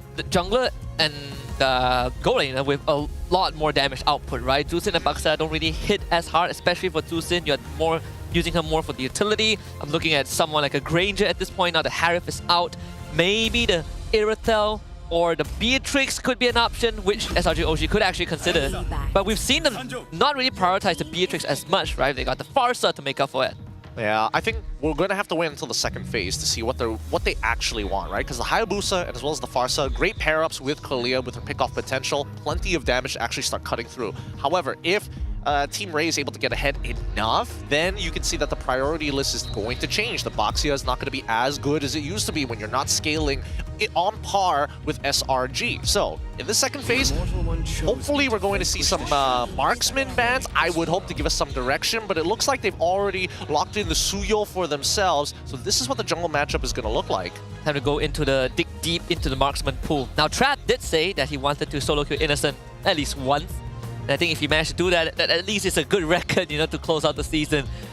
Both teams will not tap into the gold lane pool. I'm looking at Moskov as being one of the primary options for maybe Team Ray to ban out, unless Trap wants it. But he also has that signature 1-1, right, that he has always been playing, even to varying degrees of success. I think 1-1 here isn't too bad. Let's see whether Coach Arcadia actually respects it or Innocent is feeling up for the challenge to play into it. We've seen the matchups that 1-1 has to play into. Oh! Ours is the one who decides to get rid of the 1-1. Yeah. I mean, to be fair, we've seen many times where ours is leaning into picking up 1-1 for themselves when your opponents are playing Jushin or arguably even the Fredrin, things like that. Yeah, but I guess in this case, because Team Ray is running by Baxia, right? They don't want Innocent to just casually get a crossbow hang off. The target is on the side of SRG OG so far. Not the easiest one for 1-1 to play against. Oh boy. With that being said though, alright, so with those three picks in mind, do they want to double down on the damage or do they want to be able to kind of forcefully push the lane if you're in Coach Arcadia's position? And they still have a Cram Phobius, Hilda, we haven't seen that in quite a while. Hilda's like kind of okay, but when you're up against Boxia and Zushin, you are hard countered in these sections. There's a glue still, now that I think about it. They don't really have a solution for glue, you can't pick Faramis anymore. There is obviously carry, but if SRG OG bans the carry, then it's an indicator that they might consider the glue. But they also have to think about whether Team Ray considers that, right? Because Boxer is still a flex. Boxer is quite the flex. Did you know that Trap once played with SRG in Season 11? Same venue, same stage, but he went by Civ at the time. It makes you wonder, is that why he's been gunning for a solo kill on Innocent? This is Season 11, by the way. The Innocent still, no, Innocent didn't steal his role. You know who did? Super Red. Super Red! Man, I wonder how he's doing. He's such a cool kid. Yeah, I think he went back to the, was it the Philippines? I think he's traveling. Yeah. But like, even Pancake, right? Pancake's like Mr. Worldwide. He literally is Mr. Worldwide. All right, the carry, good catch by Ars here. He notices that the glue is going to go untouched. Now that they've locked in their mage, there's kind of no counter to it. You just have to play for the raw peel or have true damage, well, max health HP damage. That should be enough to deter it. Coach Arcadia, on the other hand, now he's got to think about this. Do I get rid of the glue? And I think it might be worthwhile. So they do ban the Jawhead. Mad respect to Virgie. Mad respect to Virgie's Jawhead. Okay. That being said, if glue goes over to Team Ray, SRG OG, they have another choice, which is the Granger. Skypiercer picker. Granger now gets taken away. So Team Ray have a solution to a possible glue. Okay, I'm thinking Beatrix is going to get locked in here. Double down on the damage. Could go for the glue for yourself, but what is the real purpose of it, right? Or go Phobius here, right? Yeah, or Phobius. I think both are pretty decent. Generally, it depends on what Cram is feeling. I think he'll lean more into the Phobius than the glue itself, but who knows? All right, he chooses the glue. That's fine. Good enough. Now, the Marksman, still a big question mark here. Technically, they could go for an Ixia if they wanted to. That would be like, you know, wilding out. You know? They could. They play Clint, right? But I think Beatrix makes the most sense. No, they go for Bruno instead. Hey, guess somebody's been watching the EWC MSC qualifiers for Japan. Ah, yes. Bruno hits hard. Bruno hasn't had the best win rate so far, you know. Didn't he play Bruno against Aero too? Did he? I think so. I can't remember. It's slipping my mind right now. It's very less. I know Loliao played Bruno's. For sure. For sure he played Loliao definitely played it. And now, final pick here, going over for Team Ray, gonna be Hilda. I thought it was Masha voice line. I mean, Hilda very standard. I think it's like alright. I mean, you're up against the Hayabusa. This is one of the few games where it makes sense, where Farsa is threatened by you in the early game. You can tank a good amount of Feather Airstrikes. You can tank a good amount of Ugi Shadow Kill shots. The only problem is when they have started to scale, you start to lose relevance. So Team Ray, they've got to make the most out of the situation, especially from minute 1 all the way to roughly about minute 8. Yeah, and for Team Ray, the positions on the standings will not be affected anyways. There's really nothing much to lose except for a bit of pride. Just, you know, go out with a blaze. This is, they have admitted even last week's interview, this is the hardest game that they would have to play. But let's see what they got. Yeah, but right now, Dinesh has a lot of work on the Jushin. Needs to keep Stormy in place, but needs to stay alive so that Skies doesn't kill him. If not, Iris and as well as Virgie will be able to open up the map so easily for the squad for the first 6 minutes of the game. So that's their timings. 6 minutes with an end timer of 8 minutes. Let's jump into game number 1 of this final best of 3 in the regular season. SRG OG Esports against Team Ray. SRG OG on the blue side, Team Ray on red. And I'm looking at that Cram and Iris interaction, right? Sure, the Hilda clears way pretty fast. You can move first compared to the glue. But in these fights, if the glue manages to get to your backline, Iris doesn't get the luxury to peel him off. Yeah, that's the worst part about it, right? Like, Glue doesn't mind taking a bit of damage here, and more importantly, Cram just wants to keep Iris in check. That's why he's focusing purely on trading against him. He's not going to outpush him, right? He's got him pure rage. No, Stormy actually gets caught. Forced to use the flicker. Team Ray still thinking about the chase. A good stunt stall Lazir, and now Sekai is in the vicinity. Lazir will back off. Sekai goes in. The shadow was sticking on the Lazir, but the damage was not enough. Yeah, it's going to be Revitalized coming in from Virgie. I'm surprised that Iris decided to go with Purify this time round. Trying to keep making sure that in the later stages of the game, he doesn't die. Oh my god. Weekend. This time on the Yums, okay, also flickers away.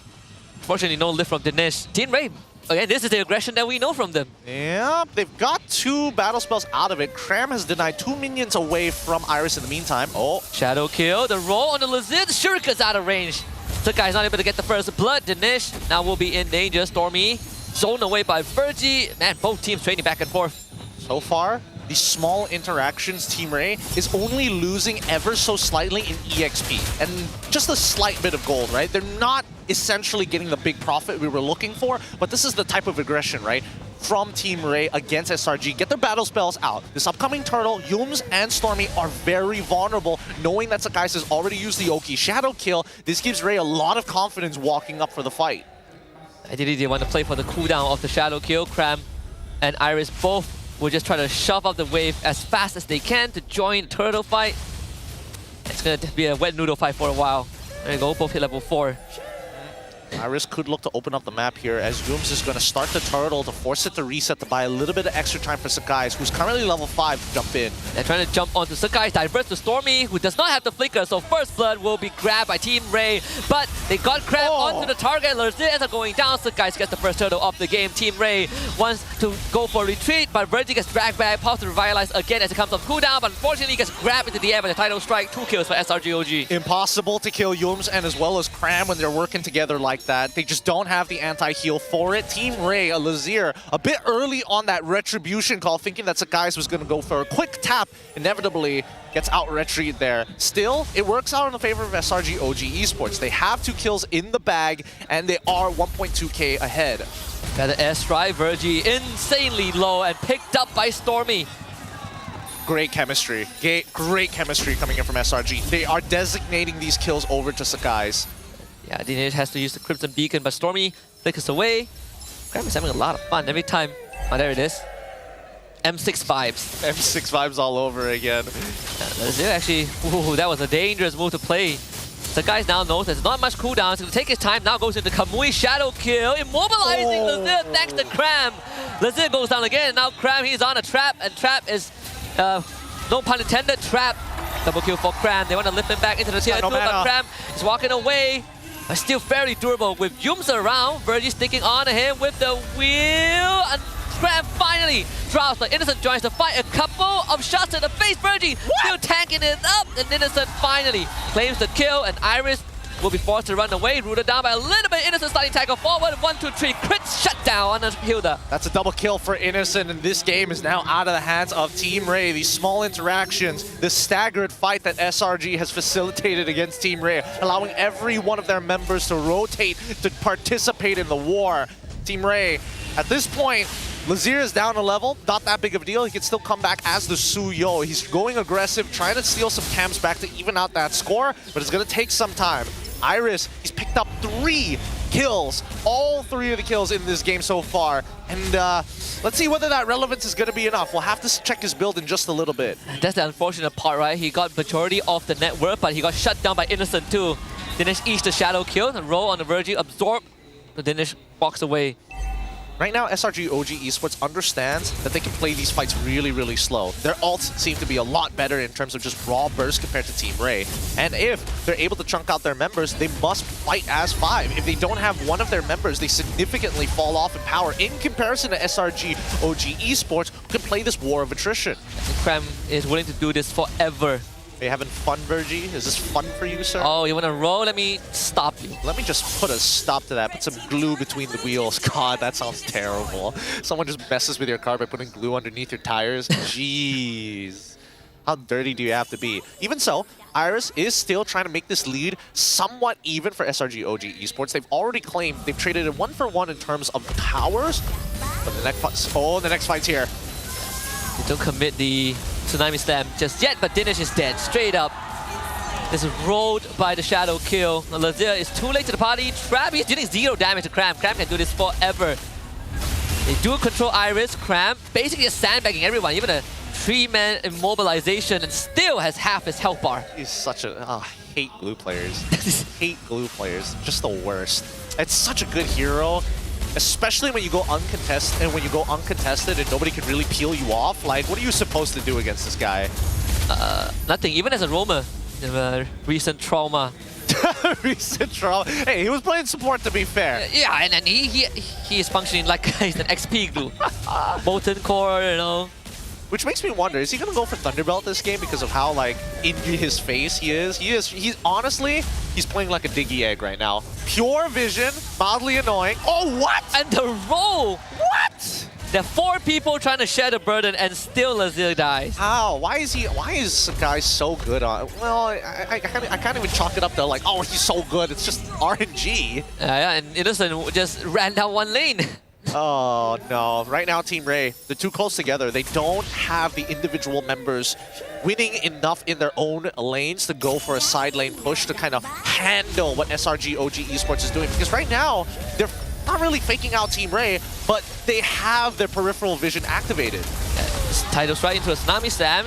It's going to force out the Purify from Dinesh. No better airstrike. They get the stun onto Virgie. He's not as durable as he was a couple minutes ago.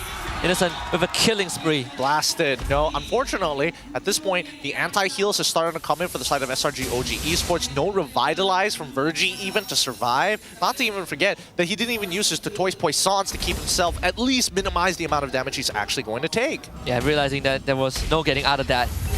And Iris's effectiveness has almost been negated to 0, right? Like, he opens up the map, sure, but there's no conversion from the rest of the team. We're looking at a 5.2k goal lead as we approach the 8-minute mark. Oh, Stormy himself is opening up the map. Yeah, I mean, he knows he's got the Wings by Wings. He's also got Flicker active. Cram purposely takes that. Finally has to use the Flicker. You know, Team Ray making him sweat a little bit.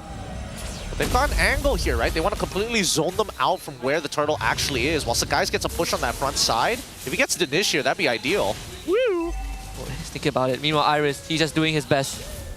Keep Cram away from the rest of the team.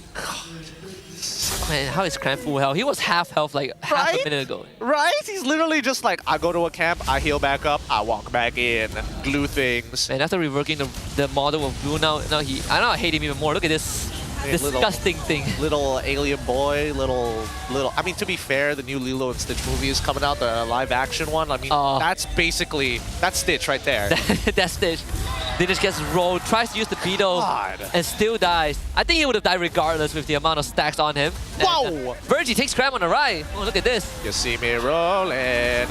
Oh my goodness! Can he miss a single slap? Jeez, dude. Cram is making some insane predictions here. At any moment, Virgie could just like turn back. Yeah. But he catches him right as he jumps, so he's animation locked in place. He passed physics class. Inertia is the thing, you know. Newton's first law. Wow! Oh, here we go. This time on to Iris. Every time a target dies, he goes on a 5-second cooldown for grab. But this time, at least he has to wait for full duration. He hopped off early, understood that Iris had Purify, and more importantly, they didn't have enough damage to chunk through all that health now that he has the anti-cuirass. Regardless, this slow impending doom is, oh my goodness. Oh, so guys. He tried. He got very close. Very close. Man, I forgot that they had a Lord at one point. Yeah. Slow pushing. It's just they're winning on every single front. No lane has lost. Trap hasn't been able to do much against Innocent, who's playing safe. And I mean, a lot of this game is the driving force behind it is from Stormy and even Sakai's with or without the Tsunami Slam. And thanks to Innocent taking out the tier 2 early in the bot lane, there's not even a holy defense. So this Lord just runs in. Legit is busy dealing with the top wave. One more shot, almost got him. Innocent. 1, 2. That's almost Iris' health bar. Innocent is just playing with fire. Yeah, he is really maxing out his distance here. Nobody can really do anything about him. He does way too much damage. And even for Dinesh, he needs to be at full life to maybe try and lift him up. But even then, he's got Flicker. Yeah, one last concealed play. I'm not really sure if it's going to amount to anything. Virgie can freestyle with the wheels, can play Hot Wheels. But there's no entry point. They don't really have a hard engagement. Virgie, he's just taking shots. He's gone. Malefic gun on Innocent. Yums cannot find a engaged range, but SRG will just wait it out. Yep, and now Innocent, perfect max distance. He's already got that Malefic run. The biggest problem we saw during the M6 qualifiers. Sorry, not qualifiers. Early play. Oh! There we go. Flicker into a slam. And that should be game number 1. SRG OG just doing some cleanup jobs, some housekeeping. The minion waves taken care of pretty quickly. Innocent goes in. 1, 2, 3. Didn't get full crit, but Iris doesn't have the same luxury. He goes down. SRG OG.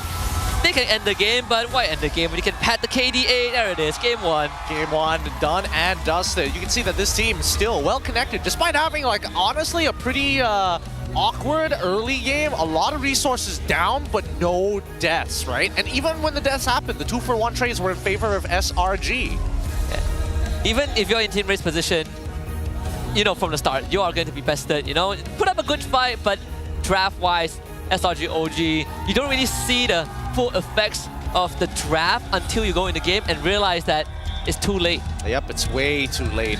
Very difficult to handle here. Honestly, a great game coming in from Sakaizen as well as Stormy despite the early game. I think Sakai's played it a lot better. He's just like, you can see it in his face. He's like, oh man, my KDA. Oh, man, could have been perfect. You know, some of these shadows.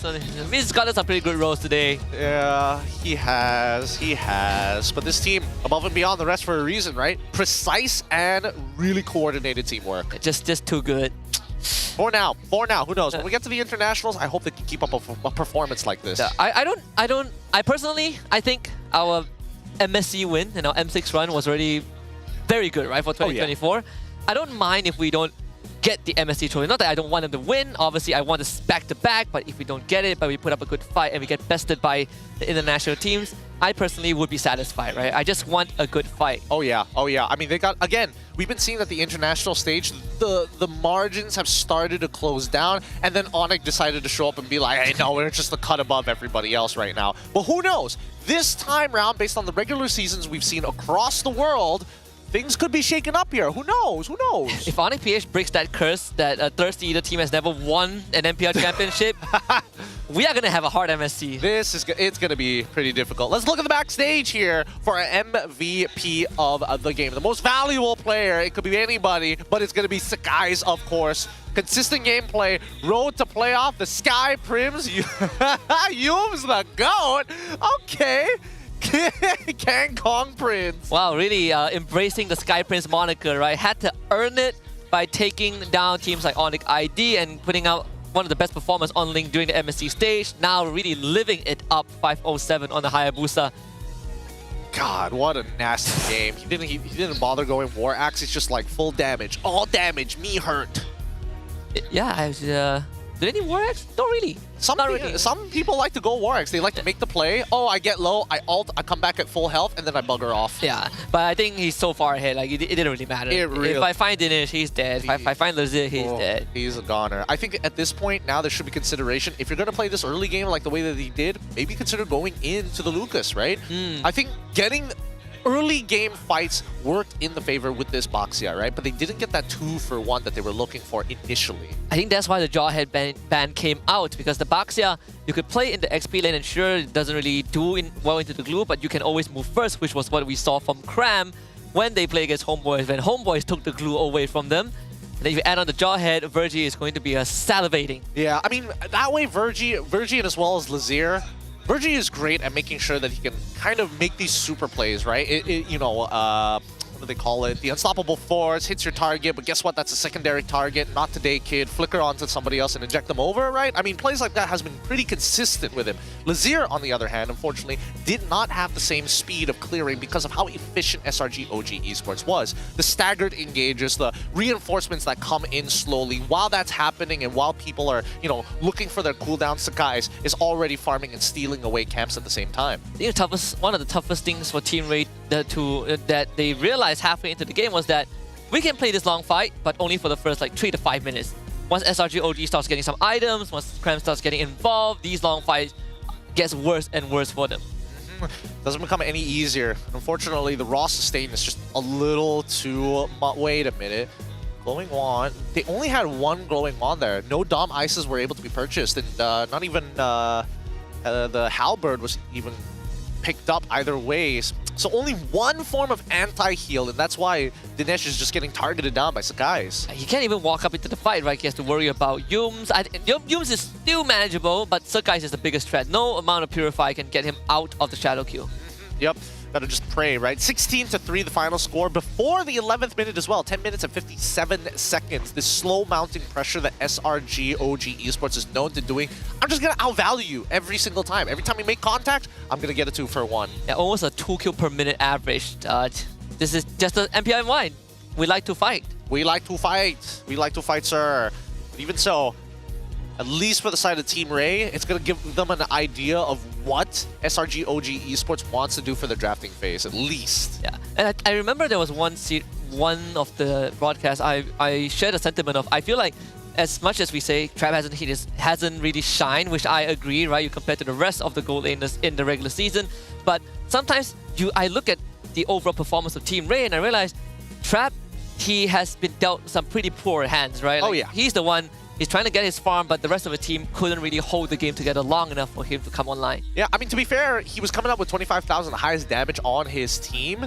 Worst yet is that he had an okay laning phase against Innocent, right? It's just when those rotations are called and he's forced to actually join them, that's when it gets a little unfortunate, because SRG OG keeps winning these situations and then converting them into structures. Yeah, and it's one of the few scenarios where you don't really need to put your resources into shutting down the gold lane. You shut down the chess pieces around the gold laners, and then they will eventually collapse. Obviously, Hall of Famers, most of them are SRG OG, except for the Sandbag. Yeah, unfortunately, Iris was not able to get as much value as he wanted here. I think Cram played an okay laning phase, right? Just early trades, making sure that, like, honestly, it didn't really matter. They were sandbagging each other anyways. Fortunately, Iris was the one with Concussive Blast, so he's going to have a bit of a easier time clearing up that waves in the first few minutes of the game. Yeah, even then, when they both hit level 4 and started moving towards the turtle, Iris, sure, you got the jump on the Stormy, but then their whole backline died because Cram was able to get on top of them. Right? And Iris's value is that there's very limited value because you are also relying on that cooldown, but for Cram, he can do this for days. Yep, he can just do it forever. Really, really frustrating to deal with the glue. Either or, right? When we look at the game highlights, as we see SRG OG play, you can see how precise they are. This is the very early interaction after the two flickers were burnt up. And during this turtle fight, then you realize, oh wait, actually we can't deal with Cram and Mume sitting on top of each other. We just don't have that level of raw burst. The only person who could have done it is either Trap or Lazier, but Lazier is already dead. Even Sakai showed up late, right? He showed up towards the end of the turtle take, got the objective, and just walked away with, with a few kills. And then Innocent started joining this fight. This fight very extended, but Innocent got involved and there was no one there to stop him. Again, the mana cost increase for the Lantern Flare for Drusin really starts to hurt when the fight drags on in the early stage. Yeah, especially the early stages, right? It's very difficult to consistently pick up a person here. If not, the max you get is like 1, and then you have to kind of channel it even. Even so, oh, just look at this. Look at this. Animation locks every time he jumps. Predicted well by Cram every single time. I believe that there is one jump that he pulled Virgie back after the jump. I mean, there was no good angle to put the glue there. That's why he's like, my glue's over there. I got to get that reset. I might as well go for the pull in this case. But still, really impressive stuff overall. Yeah, it's just SRG dominating. Could have ended the game. Look, they let the minions get some credit. Minions did the work for the win too. Even when they're having fun, they're showing us the higher echelons of gameplay. I mean, it's just like playing an auto battler sometimes, right? You play at a high level for so long, and then you start playing normal games with all your friends, and then they're like, why are you sweating out? It's like, no, I'm not sweating out. These are just good habits that I formed playing at a high level. I take Execute on Natalia. I think Execute on Natalia is enough to kill me, dude. Oh my goodness.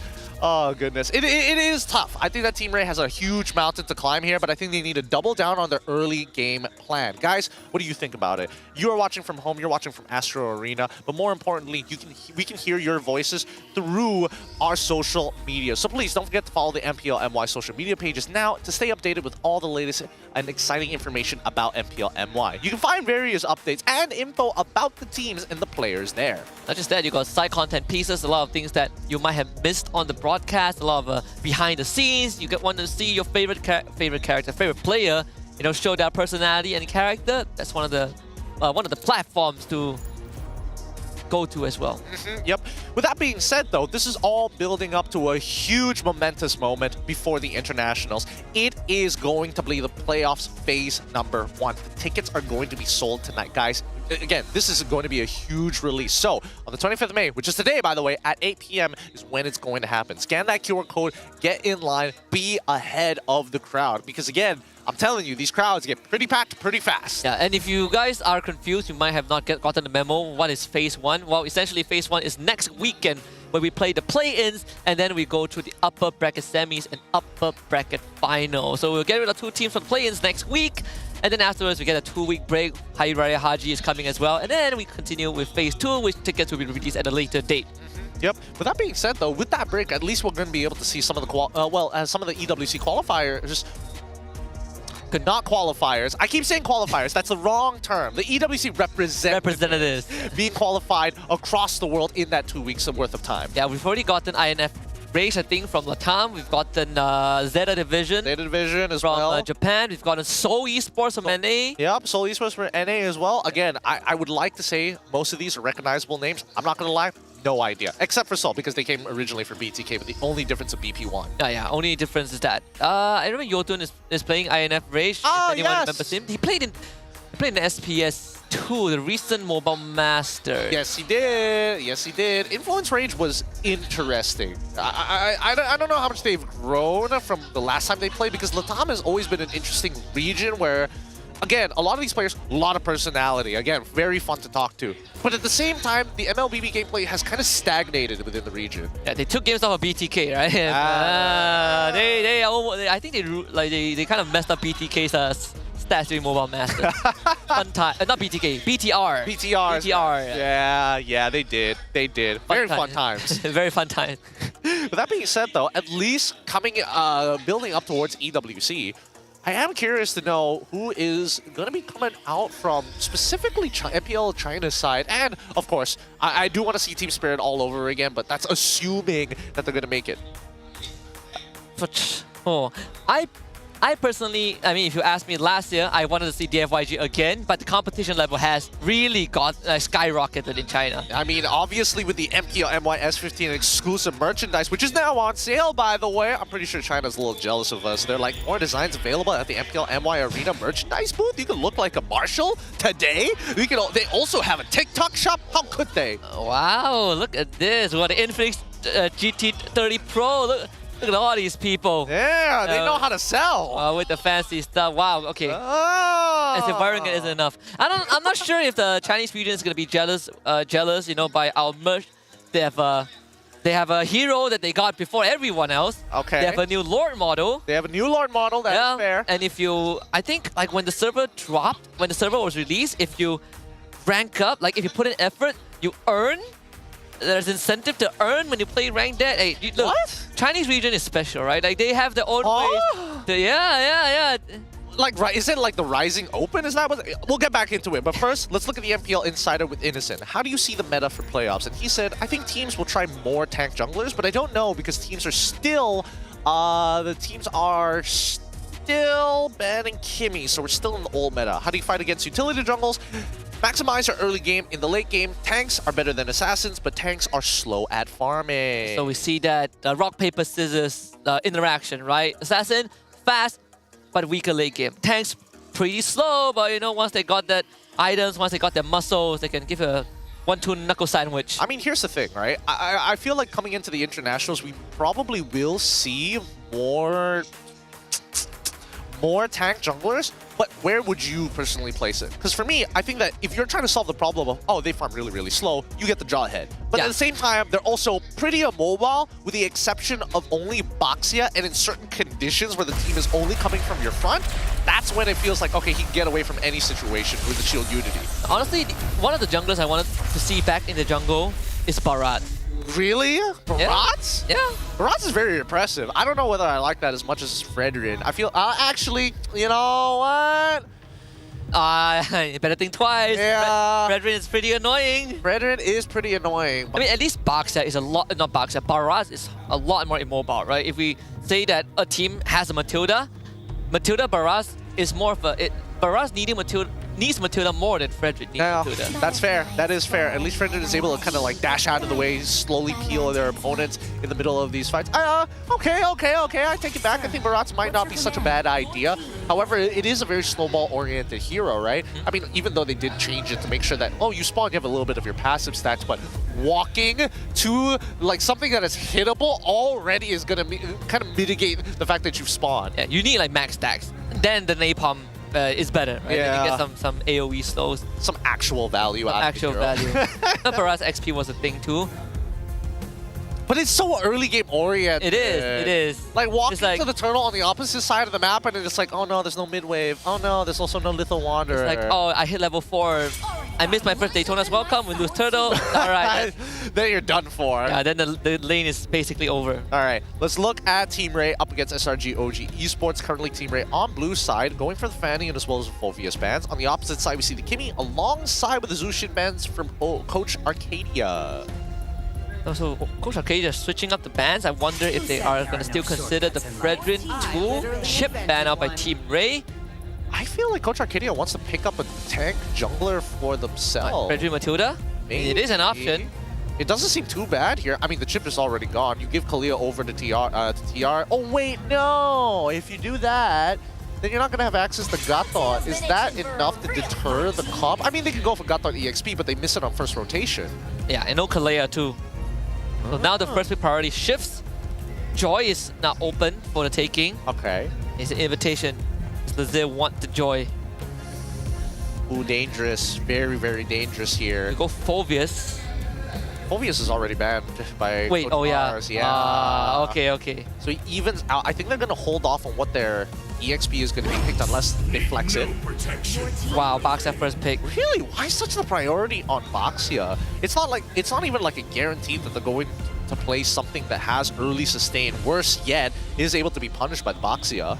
Yeah, I think a lot of teams, like at least locally, sees Baxia as a deterrent, right? Like either I pick Baxia into a good matchup, like, you know, high-lows got taught, or I pick Baxia to deter people from picking those heroes. But that's the thing, that's like blind picking Valentina without seeing the Lucas on the opposite end. Yeah, it was a good point that Sadafa brought up yesterday. They say that teams are looking to counter pick in advance, right? Like I'm looking to prevent certain picks. I personally feel like Baxia first pick could be a bit too much. Like you're trying to solve a problem that hasn't manifested yet. That's the thing. And you put yourself in a very awkward spot, unless you are Aero with rank UT yesterday. Oh, that's fair. They flex the Baxia jungle, but that is so conditional. It's very conditional. It's not like they had a bad draft anyways, right? Yeah. It's just unfortunate situation in the early game. But Dangan as well as Moskov going to get locked in for the side of SRG, both of which deal with this Baxia pretty well. I mean, eventually you're going to have the Trinity build, and before that you're doing negative damage to the Baxia. But Dangan is able to kind of punch him out of that Shield Unity form, forcing him to get caught out in some weird spots sometimes. Yeah, your Spear of Misery might not knock him out of the wheel, but Badang definitely can. And Badang doesn't mind taking the shots. In fact, if I can keep Baxia locked down, it's even better for my team. Yeah, that means he doesn't lay out the war crimes for the Toys Poissons. Keep it in place at least. Farsa as well as Granger are going to get locked in for the side of TR. Was it necessary to go far? I mean, you're already up against the Moskov. I think it's fair. The Granger is okay here. Again, just really safe picks. Not much of a direction for the side of TR. Now, one of the biggest loophole in game one was that Team Ray have no hard crowd control, right? Hilda, Baxia doesn't really provide all of that. And this Baxia, it's still a question mark. We don't know if Lazier is going to be piloting the Baxia even. But I do wish the Team Ray would get someone with decent crowd control, right? If not, at least some pure. Gatot high loss is not too bad. If they want to go to the Jawhead, could probably be their final chance to do so. Now that there are picks like the Joy running around, the Moskov, I think Franco also can be considered if they really want to go down that safe suppression route. I think just go for the traditional Tigreal, right? I think that's probably your best bet if you want to get like maximum value while still being able to kind of alter the lane states for some matchups. I don't know, it's tough to say, right? Because again, Joy, really, really high mechanic hero, is able to come in from pretty much any angle. Not as flexible as Fanny, of course, but still the counter pick of Badang has already been taken away by SRG, so they've set this up really nicely. Do you think there's an angle for Stormy to just go Loyi here? Yeah, there's a really good chance that he does that, as a matter of fact. So they started banning out the Hayabusa. Get rid of the counter matchups. I mean, make sure that your mid lane is going to be safe. You've already banned out the Zushin as well as the Kimi, so you're more inclined to get rid of it. And I think that even for TR, it might just end up being, I need like just a little bit more CC with a little bit more damage, and they might end up on Suyo again. The blue ban out by Coach Rs, this time wanting to make sure that there's no disruption to the back line, not just the Farsa, but you know, this Baxia. There's still the intention that this Baxia could go into the XP lane. I think if you're SRG OG, what else is there left for Cram? No Baxia, no Blue, no Phoveus. You know what I miss? I miss his Tamus. His Thamos? Yeah. Oh, it's been a long time since we've seen that Thamos, dude. Honestly, put him on the Benedetta. Oh, yes. Put him on the Benedetta here. At least something to threaten the Farsa. I mean, he could technically like pick up the Badang at the end of the day, which is kind of like, it's whatever. That's like, true. It's standard. Let's get with the more interesting stuff here. Let's spice things up for the final day. So they themselves ban out the Fredrin. Huh, okay. Get rid of the Fredrin this time around. They don't want to tank jungler for the side of TR. Does that mean they have to lean more into the Baxia and get a better support matchup. Huh. Unless they want to force the Baxia into jungle. Oh, that's one way of doing it as well. I mean, they ban out the Gatot as well. They want to make sure that this Farsa is safe. So they're playing around Dinesh, and they're probably going to let Trap kind of be isolated on his own. No, Trap is used to it. Not the first time. It's not the first time. That's so true. It really isn't the first time. But it's still a pretty difficult matchup right now. Any Assassins has to deal with Moskov on top of Badang. You have this hypermobile Joy and no way to really punish it as well. What do you get? I think they go for the... Okay, Selena. Very safe, very... Oh, now this comp becomes really high risk, high reward, right? They're like, okay, if you're going to play around Dinesh, we're going to make sure we can punish him 24/7. You pop that Feathered Airstrike, we've got multiple people with artillery just trying to snipe you. Yeah, better watch, better look out where you tread, right? One Abyssal Arrow, you either lose Purify or you lose your life. If that's the case, and this Badang, we've seen Cramp play the Badang and he played a very, very nasty Badang. Yeah, it's very mean. Oh, CC Angela. So Baxia in the jungle, CC to try and deal with whatever SRG throws out there. I mean, Iris is looking to win this lane hard. Yeah. I think it makes a lot of sense because this Baxia, if you put it in Rome, you're gonna get punched up by the Badang. If they put it in XP, you're gonna get punched up by the Badang who can match you. I think SRG is willing to do that. But if it's up against an Angela CC, need one more layer of crowd control, maybe in a support role. I don't know. I think that Coach Arcadia put them in quite the pinch, right? Because no matter what they pick here, yeah, sure, it's a Joy, yeah, sure, it's the Selena, yeah, sure, it's Badangan as well as Moskov. This might have been a necessary evil to play. Oh, wait, you know, it needed to be damage-oriented, right? Because Granger's going to be out for most of the fights, so you're dependent on Farsa. I'm going to... oh no. That's pretty dirty here. I mean, to be fair, this is a little bit of a volatile lane. Yeah, it is. He's willing to risk it for the biscuit, man. If you take a couple of bad trades and you lose your Viraga armor too early on, suddenly CC gains the advantage. But if you don't and you make it through to level 4, then the CC relevance is going to eventually start dropping, right? You just don't provide as much value as the Xborg in the long run. Man, but again, the same problem from Game of Persist Team Ray. They don't really have the best crowd control. They don't, but at the same time, it just depends on the performance of their jungler, right? If their jungler is able to affect the side lanes, then maybe there is some form of hope. They've got Virgie on this Angela to kind of supercharge Lazir to kind of chase down any of the targets. Obviously, Xborg is probably the worst one amongst them, but even Moskov's going to struggle. Even to a certain degree, Stormy as well as Yums might not be able to get out of certain scenarios. So let's see how this plays out, right? Side laners not only need to win, but they also need just a little bit of a push, a little tipping point coming in from their Baxia-Angela combination to turn the tides. It's been so long since I've seen Xborg and XP, and even the last time they played Xborg, I believe, was what, season 13 finals against Homeboys. Oh, that was some good times. That was some good times. But just look at how fast this clear is coming in from Lazir, right? Able to hit level 2 on time. And this is expected because Baxia having one of the faster clears in the game until the changes came through, of course. Even then, he still clears pretty fast. So guys, working on the purple buff. I want to see where this Baxia goes. Like, which lane does he want to affect? I feel like wherever Yums is, that lane is off limits. But then you look at the rest of SRG OG Esports, Moskov has a way to move around the map. Maybe you go into the Xbox with help with the CC, and you at least blow the Firaga armor. Yep. Early Retribution already used. Stormy's Abyssal Arrow, potentially proccing, stealing away a camp, which would be unfortunate, but good damage here onto Virgie's side. In terms of the battle spells, again, Festival of Bloods coming in from both Granger as well as CC. Same in the case for the Cram, except it's Master Assassin coming in from Innocent. Really wants to win the lane hard. Pure raw confidence. You see in the top lane, Cram being pushed back a little bit, but he really doesn't matter, right? Like, it's not like you can kill him many ways. Once he hits level 4, if he really needs, he can just destroy the wave with the last Insanity. Oh, weaving these shots here. Stormy really understanding how the hitboxes of both the arrows and the minions to kind of thread the needle against Dinesh. Again, this whole comp from SRG OG Esports designed around making sure, hey, if Dinesh pops Feathered Airstrike, we've got multiple answers. Absolutely. Oh, that's so dirty, throwing it into the wall. You know what is the worst nerf you can put on Selena? What? And the whole world would disagree? Make the arrows hit minions. And you just butcher the hero. absolutely ruined their day.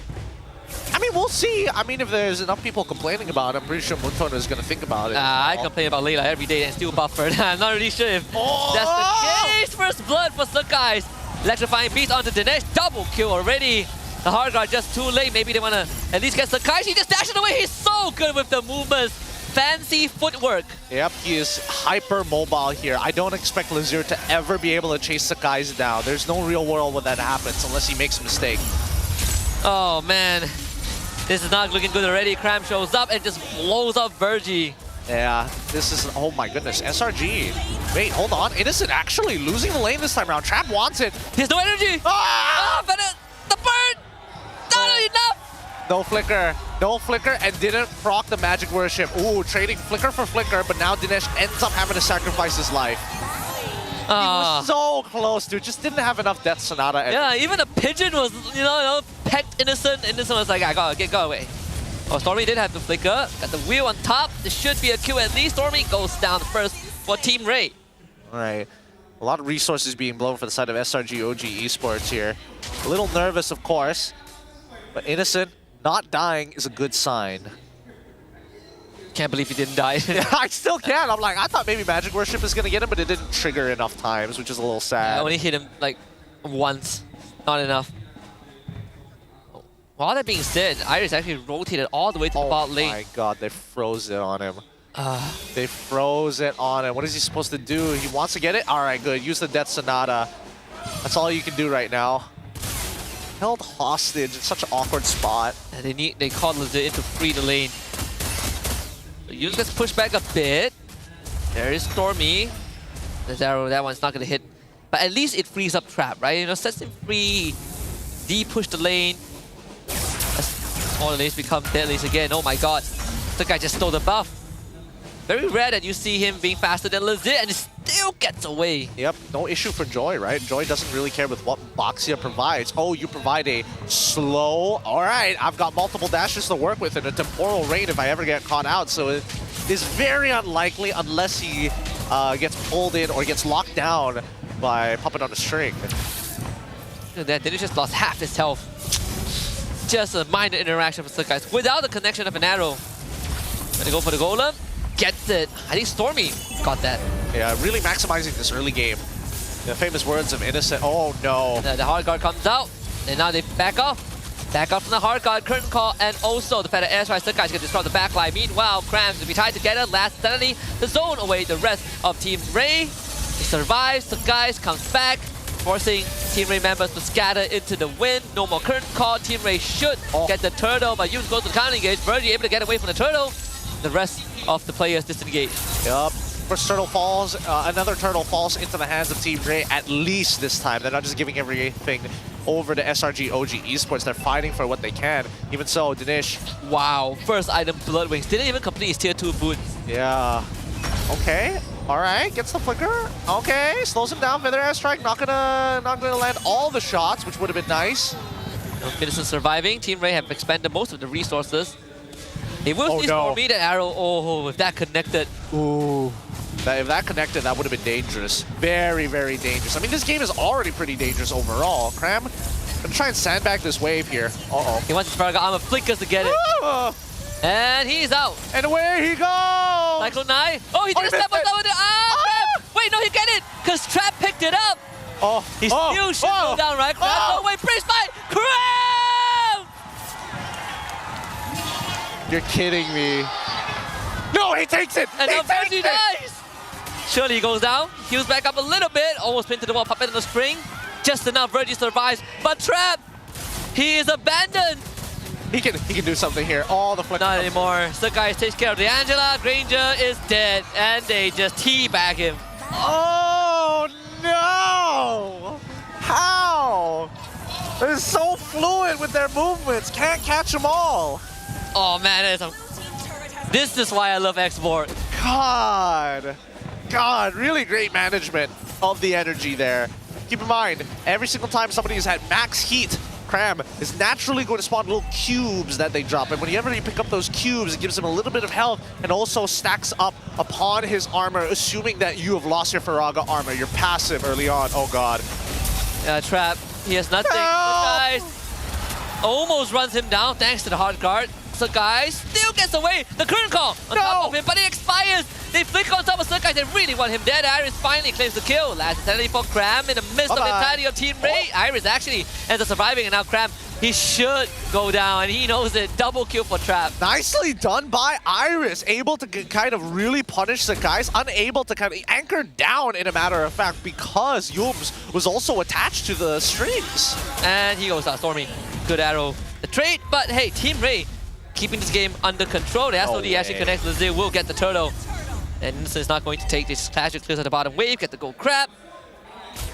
There is a decent goal streak for Team Ray. Both side lanes tier 1 go down. Hey, that's what they were looking for. They're not going to let SRG OG Esports get away with everything. Man, Innocent is the only Moskov player where I'm just constantly thinking he's going to take the shadow.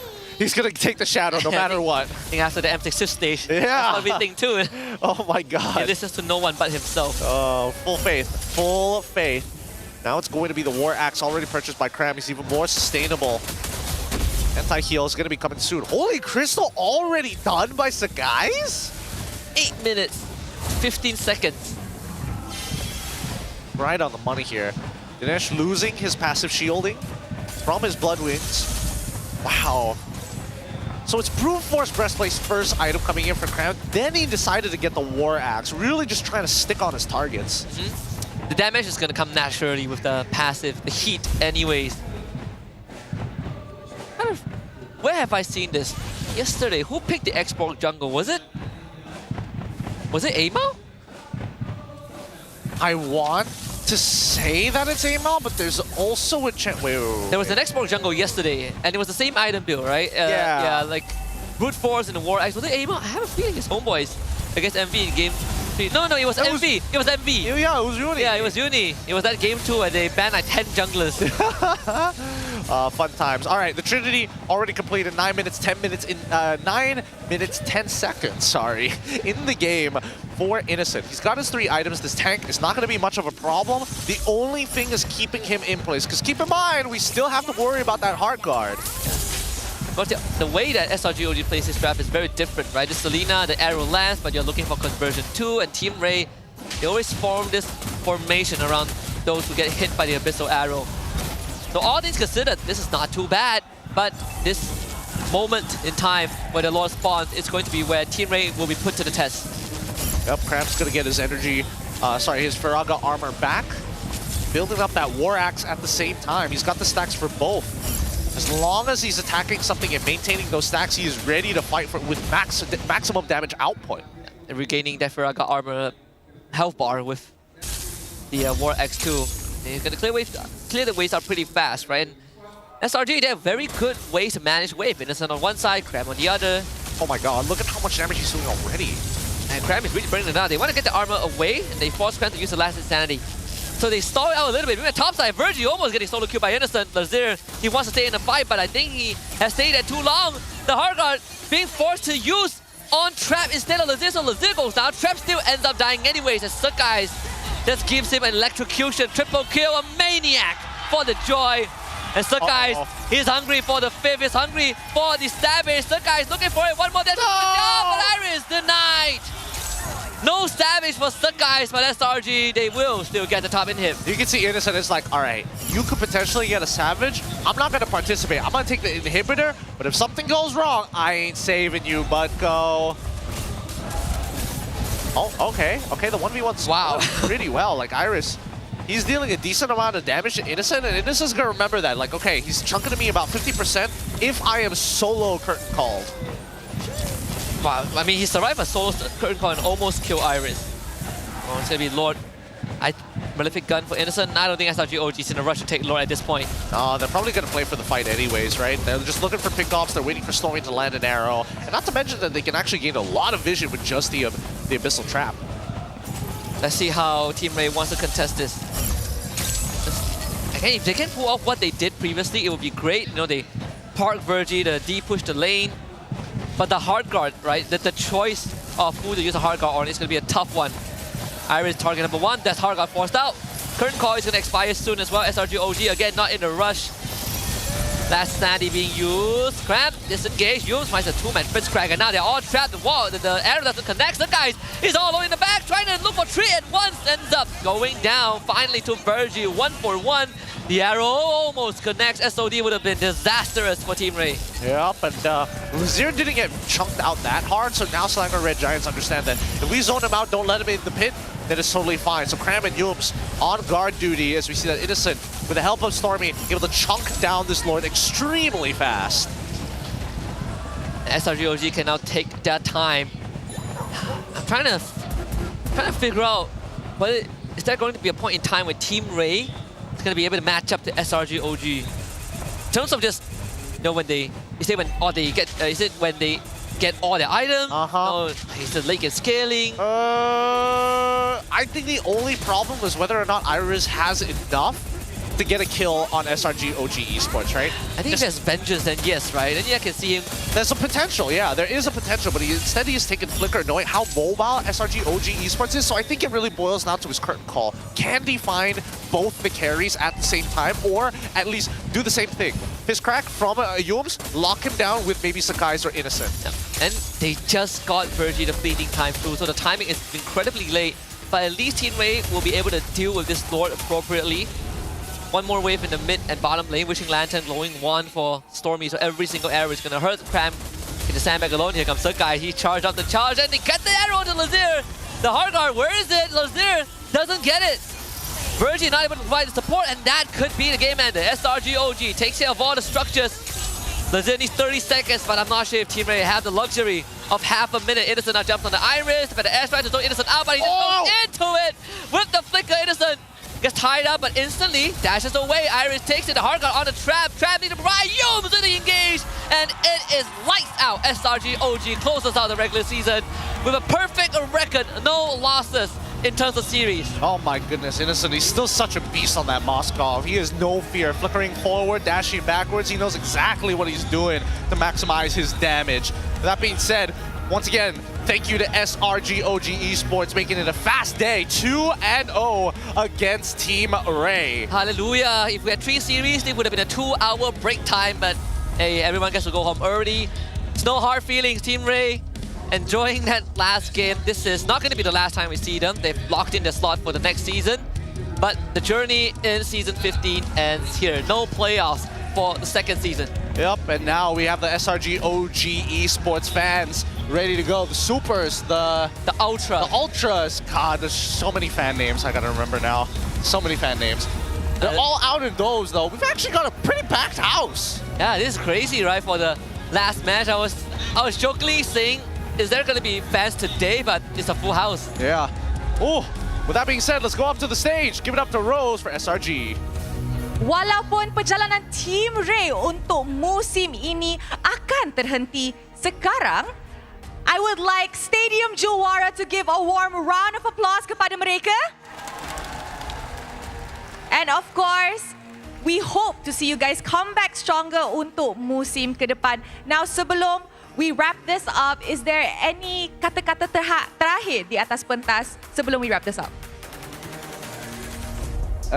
Buat semua orang yang udah dukung tim Ray, sokong ya. Kalau misalnya sokong ya. Buat semua orang yang udah sokong kita, terima kasih banyak. Maaf belum bisa ke playoff lagi. Mungkin season depan kita berjuang lebih baik dan kemungkinan kita bisa lebih baik daripada season ini. Terima kasih guys semua. Alright, terima kasih kepada Team Ray. We hope to see you guys again in the next season. Guys, one more time, a round of applause. Alright, terima kasih kepada Team Ray. A final bow for you all as well. Terima kasih. And of course, pasukan yang menang untuk perlawanan ini, Stadium Juara, give it up for Selangor Red Giants OG Esports. Hi. Janganlah duduk. Come here. Another good run. Yums. Jangan avoid mic. Yums dulu. Yums dulu. Okay, Yums. I nak Yums. Okay, first of all, congratulations masih lagi kekalkan win streak mereka untuk this season. Now, Yums, untuk playoffs yang akan datang, I want you to choose siapa yang you nak jumpa, Aero ke Vamos? Aero. Tapi kalau nak jumpa Aero, Vamos akan balik awal tau. Ya, betul. Tak apa. Kenapa nak jumpa Aero? Sebab nak revenge lah. 2-1 hari tu. Wey. Just because kalah segame pun dah geram. Adik geram. Adik yang geram. Okay, mungkin since you cakap you nak jumpa Aero and you geram sebab 2-1. For maybe Stormy? Kalau lah let's say you guys manage to get 1 MSC ticket, kita ada 1 lagi tiket. Pasukan mana yang you nak ikut korang pergi EWC? What you want? Okay, MSC. Who want to fight? Homeboys. No, bring to MSC. I tanya Stormy, dia tanya coach. Homeboys.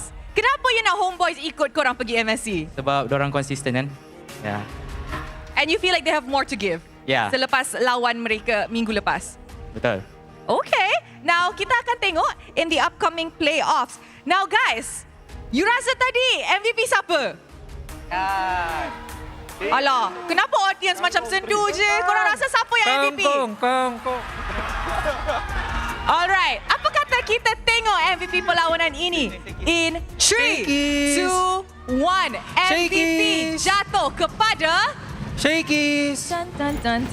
Shakies. Dia jatuh kepada Shakies.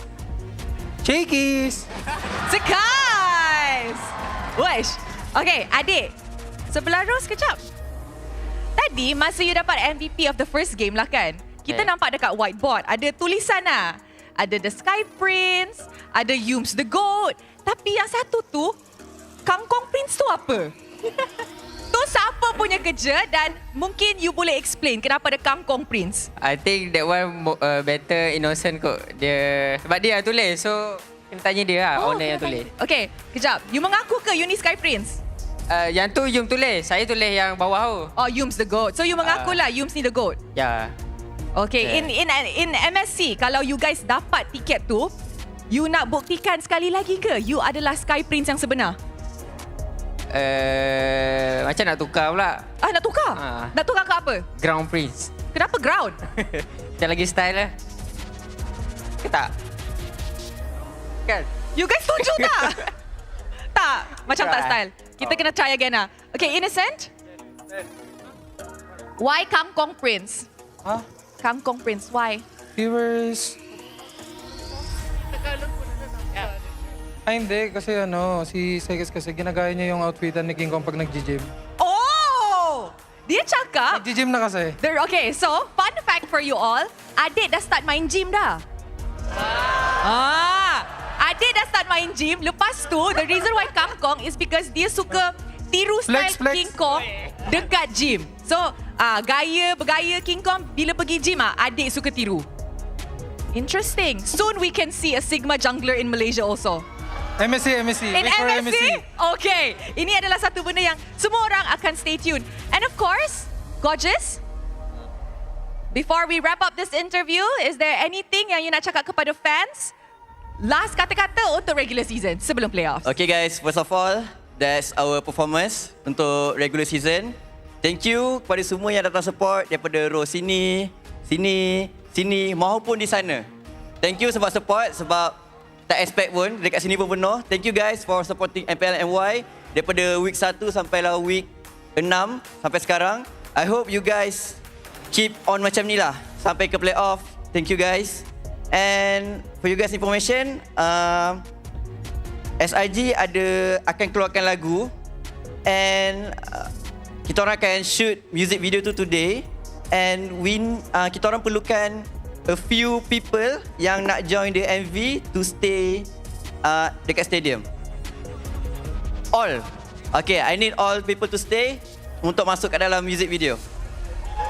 Alright. 5:30. Okay guys, meet you guys at 5:30. Alright, terima kasih Gorgeous. But before I wrap this up, I rasa cram. Kita kena borak dengan captain kita. Because I rasa jarang dengar suara captain. Come here. Sini. Sana okay je. Okay, captain. As the captain of this season, how has your regular season run been? Are you proud of your boys? Yeah, I'm proud of them. They play really great and awesome and amazing. Is there anything you want to say to your boys? Give them some love. Good luck, guys. I love you all. I'm pretty sure they all love you too. Once again, congratulations to Selangor Red Giants OG Esports. And of course, guys, for your information, Playoffs Phase 1 ticket akan start selling pada pukul 8 malam ini. So kalau korang nak hadir ke Stadium Juara untuk Playoffs, don't forget to get your tickets tonight. And we will see you guys there. And that's it for me. Untuk regular season, I akan pass it back to the casters to analyze apa yang jadi dalam perlawanan terakhir regular season. I'll see you guys in the playoffs. Bye! Thank you, Rose. And there you have it. Our winners of the BO3. A 2-0 victory for SRG OG Esports. It's the guys right at the helm of it all. Ran them down like a freight train. Woof. Not leave any breathing room for Team Ray, regardless of whether they've already secured first seed, who their opponents are. SRG OG showing them the due respect, right? Treating them as if they are the strongest opponents at that time. Yeah, no, disgustingly coordinated. There's nothing that we see, as of right now, nothing that we see lacking from the side of SRG until they are pushed into that corner. And that, again, very few times we've ever seen them right now in the regular season. Across the board, though, internationally, I would like to see how this squad is going to play, because so far, these are picks that we've seen multiple times throughout the regular season. They haven't showed too diverse strategies from Coach Arcada, the only time being Homeboys, where it's just a side-eye, hey, by the way, prepare for something, we got a different question for you to answer. Yeah. Even then, they still haven't had the need to diversify as much, right, in terms of the draft. Although, we have a Kryptonite is in Indonesia. If the team makes it to MSC, I would be worried. TLID, stop beating us, right? Just stop. For some reason, we cannot beat TLID. For some reason, we can't beat TLID, and for some reason, TLID can't beat Onyx PH. It's just, that's just how it goes. That's how we get the 1, 2, and 3 from M6. But we can't beat Onyx PH either. Neither can we. I mean, no. I don't know. Nowadays, I feel like the meta is so up in the air that right now, our champions are decided based on who has the best, not only read, but can execute upon what the meta demands from them. Yeah, sometimes you have to go for very hard reads too, right, in the draft, which now demands a lot more from the coaches, which now begs the question, how are these teams going to prep for playoffs, especially those that have a chance to fight SRG? Because you look back at most of the games, they were steamrolling everyone. Exactly. So how do you prepare for that? I think a lot of it just comes down to having first-hand experience. Maybe if you get to scrim against them, that helps a lot. But at the same time, you're analyzing basically purely on the draft itself. But even that doesn't really give you a good idea, because it's the same section of heroes every single time. From emblem setups all the way to hero picks, it's not like we've seen Innocent do anything too crazy. Yeah, I'm pretty sure Coach Erpang did that too, right? And then they got blindsided by Xavier, Baxia, Glue. I don't know. I think these coaches have their works cut out for them. Yep. We just have to see what happens in the playoffs.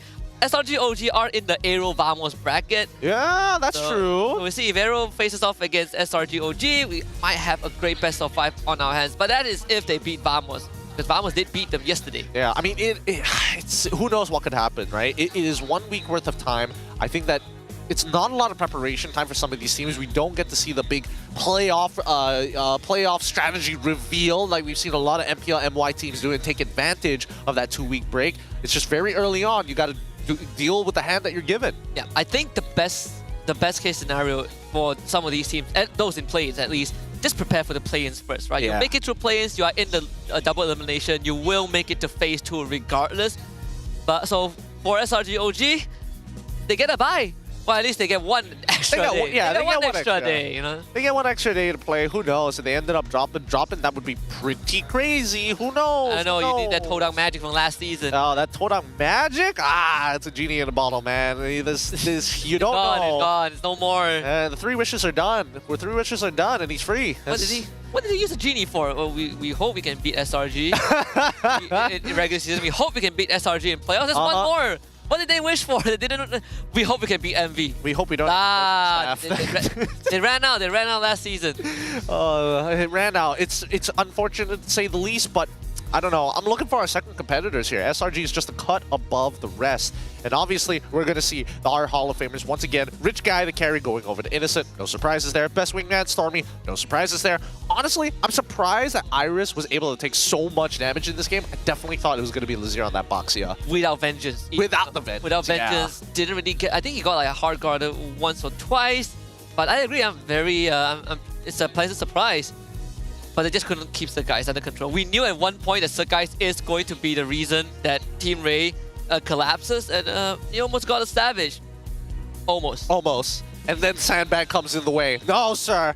I'll hold up. Quadra is all you get. You're only getting a Maniac. Nothing more. I feel like Innocent would have stolen it if you could. I mean, Innocent made sure to stay out of the way. We saw after the teams got up that Surgeist was poking at Innocent. It's just like, hey, why aren't you helping me? Why aren't you sacrificing your life? You gotta earn it. Yeah. You gotta earn it. And Innocent's like, but I got the inhibitor. I'm not gonna do anything for you. I got 2 Savages. I don't know what you're talking about. Let's look at the highlights of the game. SRG, once again, really great ideas here. Cram obviously coming up with a bit of a weirder pick in that X-Borg. Funnily enough, did very well against Iris in the lane. However, you didn't get to see the burst ability, right? I think the SRG understood very quickly that trap is going to take too long. And then you have this play here where it's like, yeah, you don't have the items to 100% kill me just yet, and still is able to movement his way out of there. That movement is crazy, right? His Fragile Armor breaks, he misses the Cyclone Eye, Trap picks it up, he backtracks to get it, and he escapes. It's a feels bad for Trap because it's like, I'm trying to land as many shots as possible. I missed literally 1 bullet, and that's what gets him away. He could have just auto-attacked, right? Maybe it would have been different. I don't know. I don't know if it was enough damage if he auto-attacked. That's the worst part.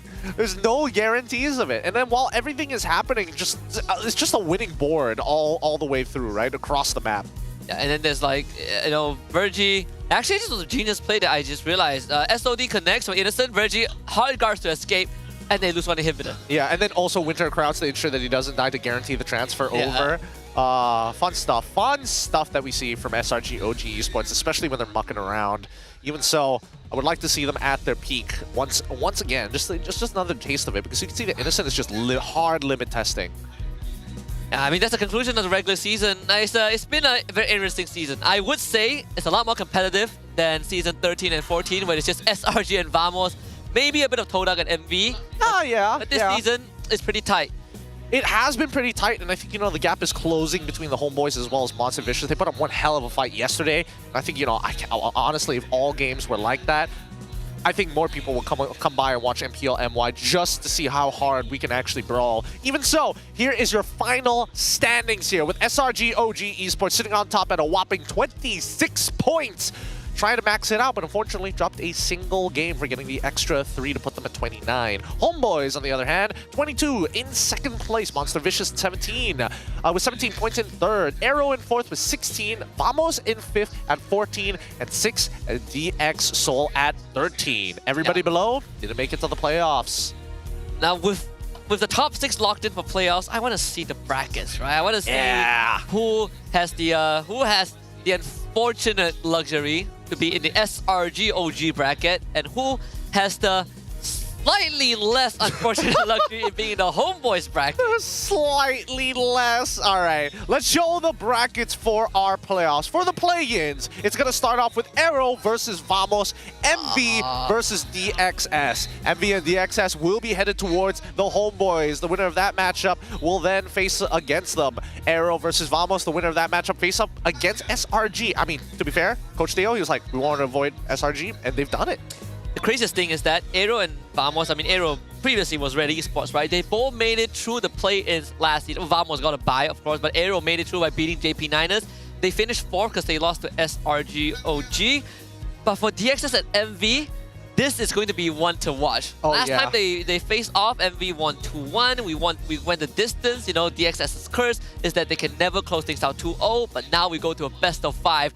And there are 2 possibilities. MV loses out in play-ins once more. Oh, that would be heartbreaking. And DXS makes history, continues to make history, or MV finally makes it out of 5th and 6th. Makes it out of 5th and 6th, then we'll have to face up against Homeboys in an intense matchup. We saw yesterday's BO3. Can you imagine a BO5? I don't want to think about it. Who knows? There's a world they enter the finals, right? 2-minute, 30-second fights is just never-ending chaos. Oh, I can't imagine. I think for the second match, right, the second place is definitely for me, the one to look out for. Right? No disrespect to Aero and Vamos, but MV against DXS is my highlight. All right, I think that's fair. I think that all these teams are going to have to, really step it up during the playoffs. Keep in mind, this is all for MSC EWC slots. There's no wild card for us. We go right into the main event, and that's the important thing here. Whoever makes it into the grand finals already secures their tickets to Riyadh. Yeah, back then we say that, well, why are we playing wild cards? We're going to win anyways. Well, now we get to skip the queue, but that means we're going straight into the VVIP lounge. Yep. I mean, honestly, there were moments where we were like, oh, dude, we might not actually make it out of wild cards. Oh, SMG, M5, we're pretty close. We got pretty close there. Everybody was sweating on that one. But generally speaking, hopefully we're able to kind of bring back that crown one more time for MSC. That would be pretty fun. It would be pretty incredible. Yeah, we might not be world champions, but hey, winning 2 MSC in a row sounds good for me. Big shmoneys! Then we would top the earning chart for all ML teams. One more time for SRG OG Esports. Big whoops. All right, guys. Thank you so much for watching, and everybody who's out there, we want to hear your feedback. Gaming and esports in Malaysia, tell us what you think. Scan that QR code, fill up that survey. We want to know our audience's opinions, and those who are watching on Astro Arena as well can also participate. Yeah. Don't say things like bad matchmaking, okay? Honest opinions. With that being said, thank you so much. This is the end of the regular season of the MPL MY Season 15. This is Husky. My name is Gideon. Thank you so much for watching. We'll see you in the playoffs. Baksan ulti guys. Boleh baksan nanti, tengok baksan nanti pe. Boleh. TP tu Baksa. Stop him ground, stop him.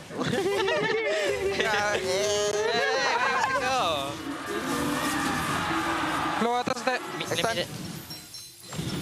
Nah, dia tu. Terusin ulti bang, we can time it dah. Kan. Wish.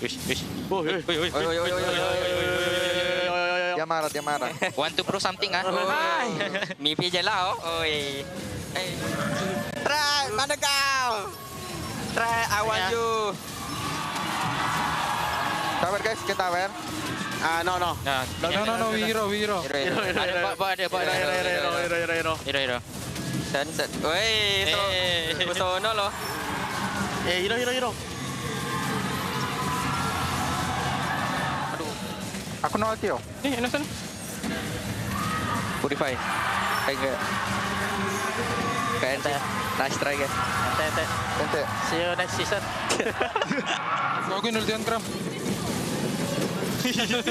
Angela na ulti ah. Okay. Aman Kram. Go flicker kau. My turret. CP ah. Trap. Ada shot. Ay, Winter, Angela ulti. No flicker. I already flick cuk. Aman. Nice that. Ay, I can get bot and you. Nice. Aman. Mania. 7 deh. Go. 3 second. Set help. Tang deh. I stand it. Tak boleh ke? Allah. Ito na ulti. Tengah kan. Fokus kill. Great kick ke? Alah, dah end oh. Kecewa end. Fikir. Bisa lah sini. Ulti. Bajalah. Yeah, nice try guys. See you next season guys. Next season. Nice try.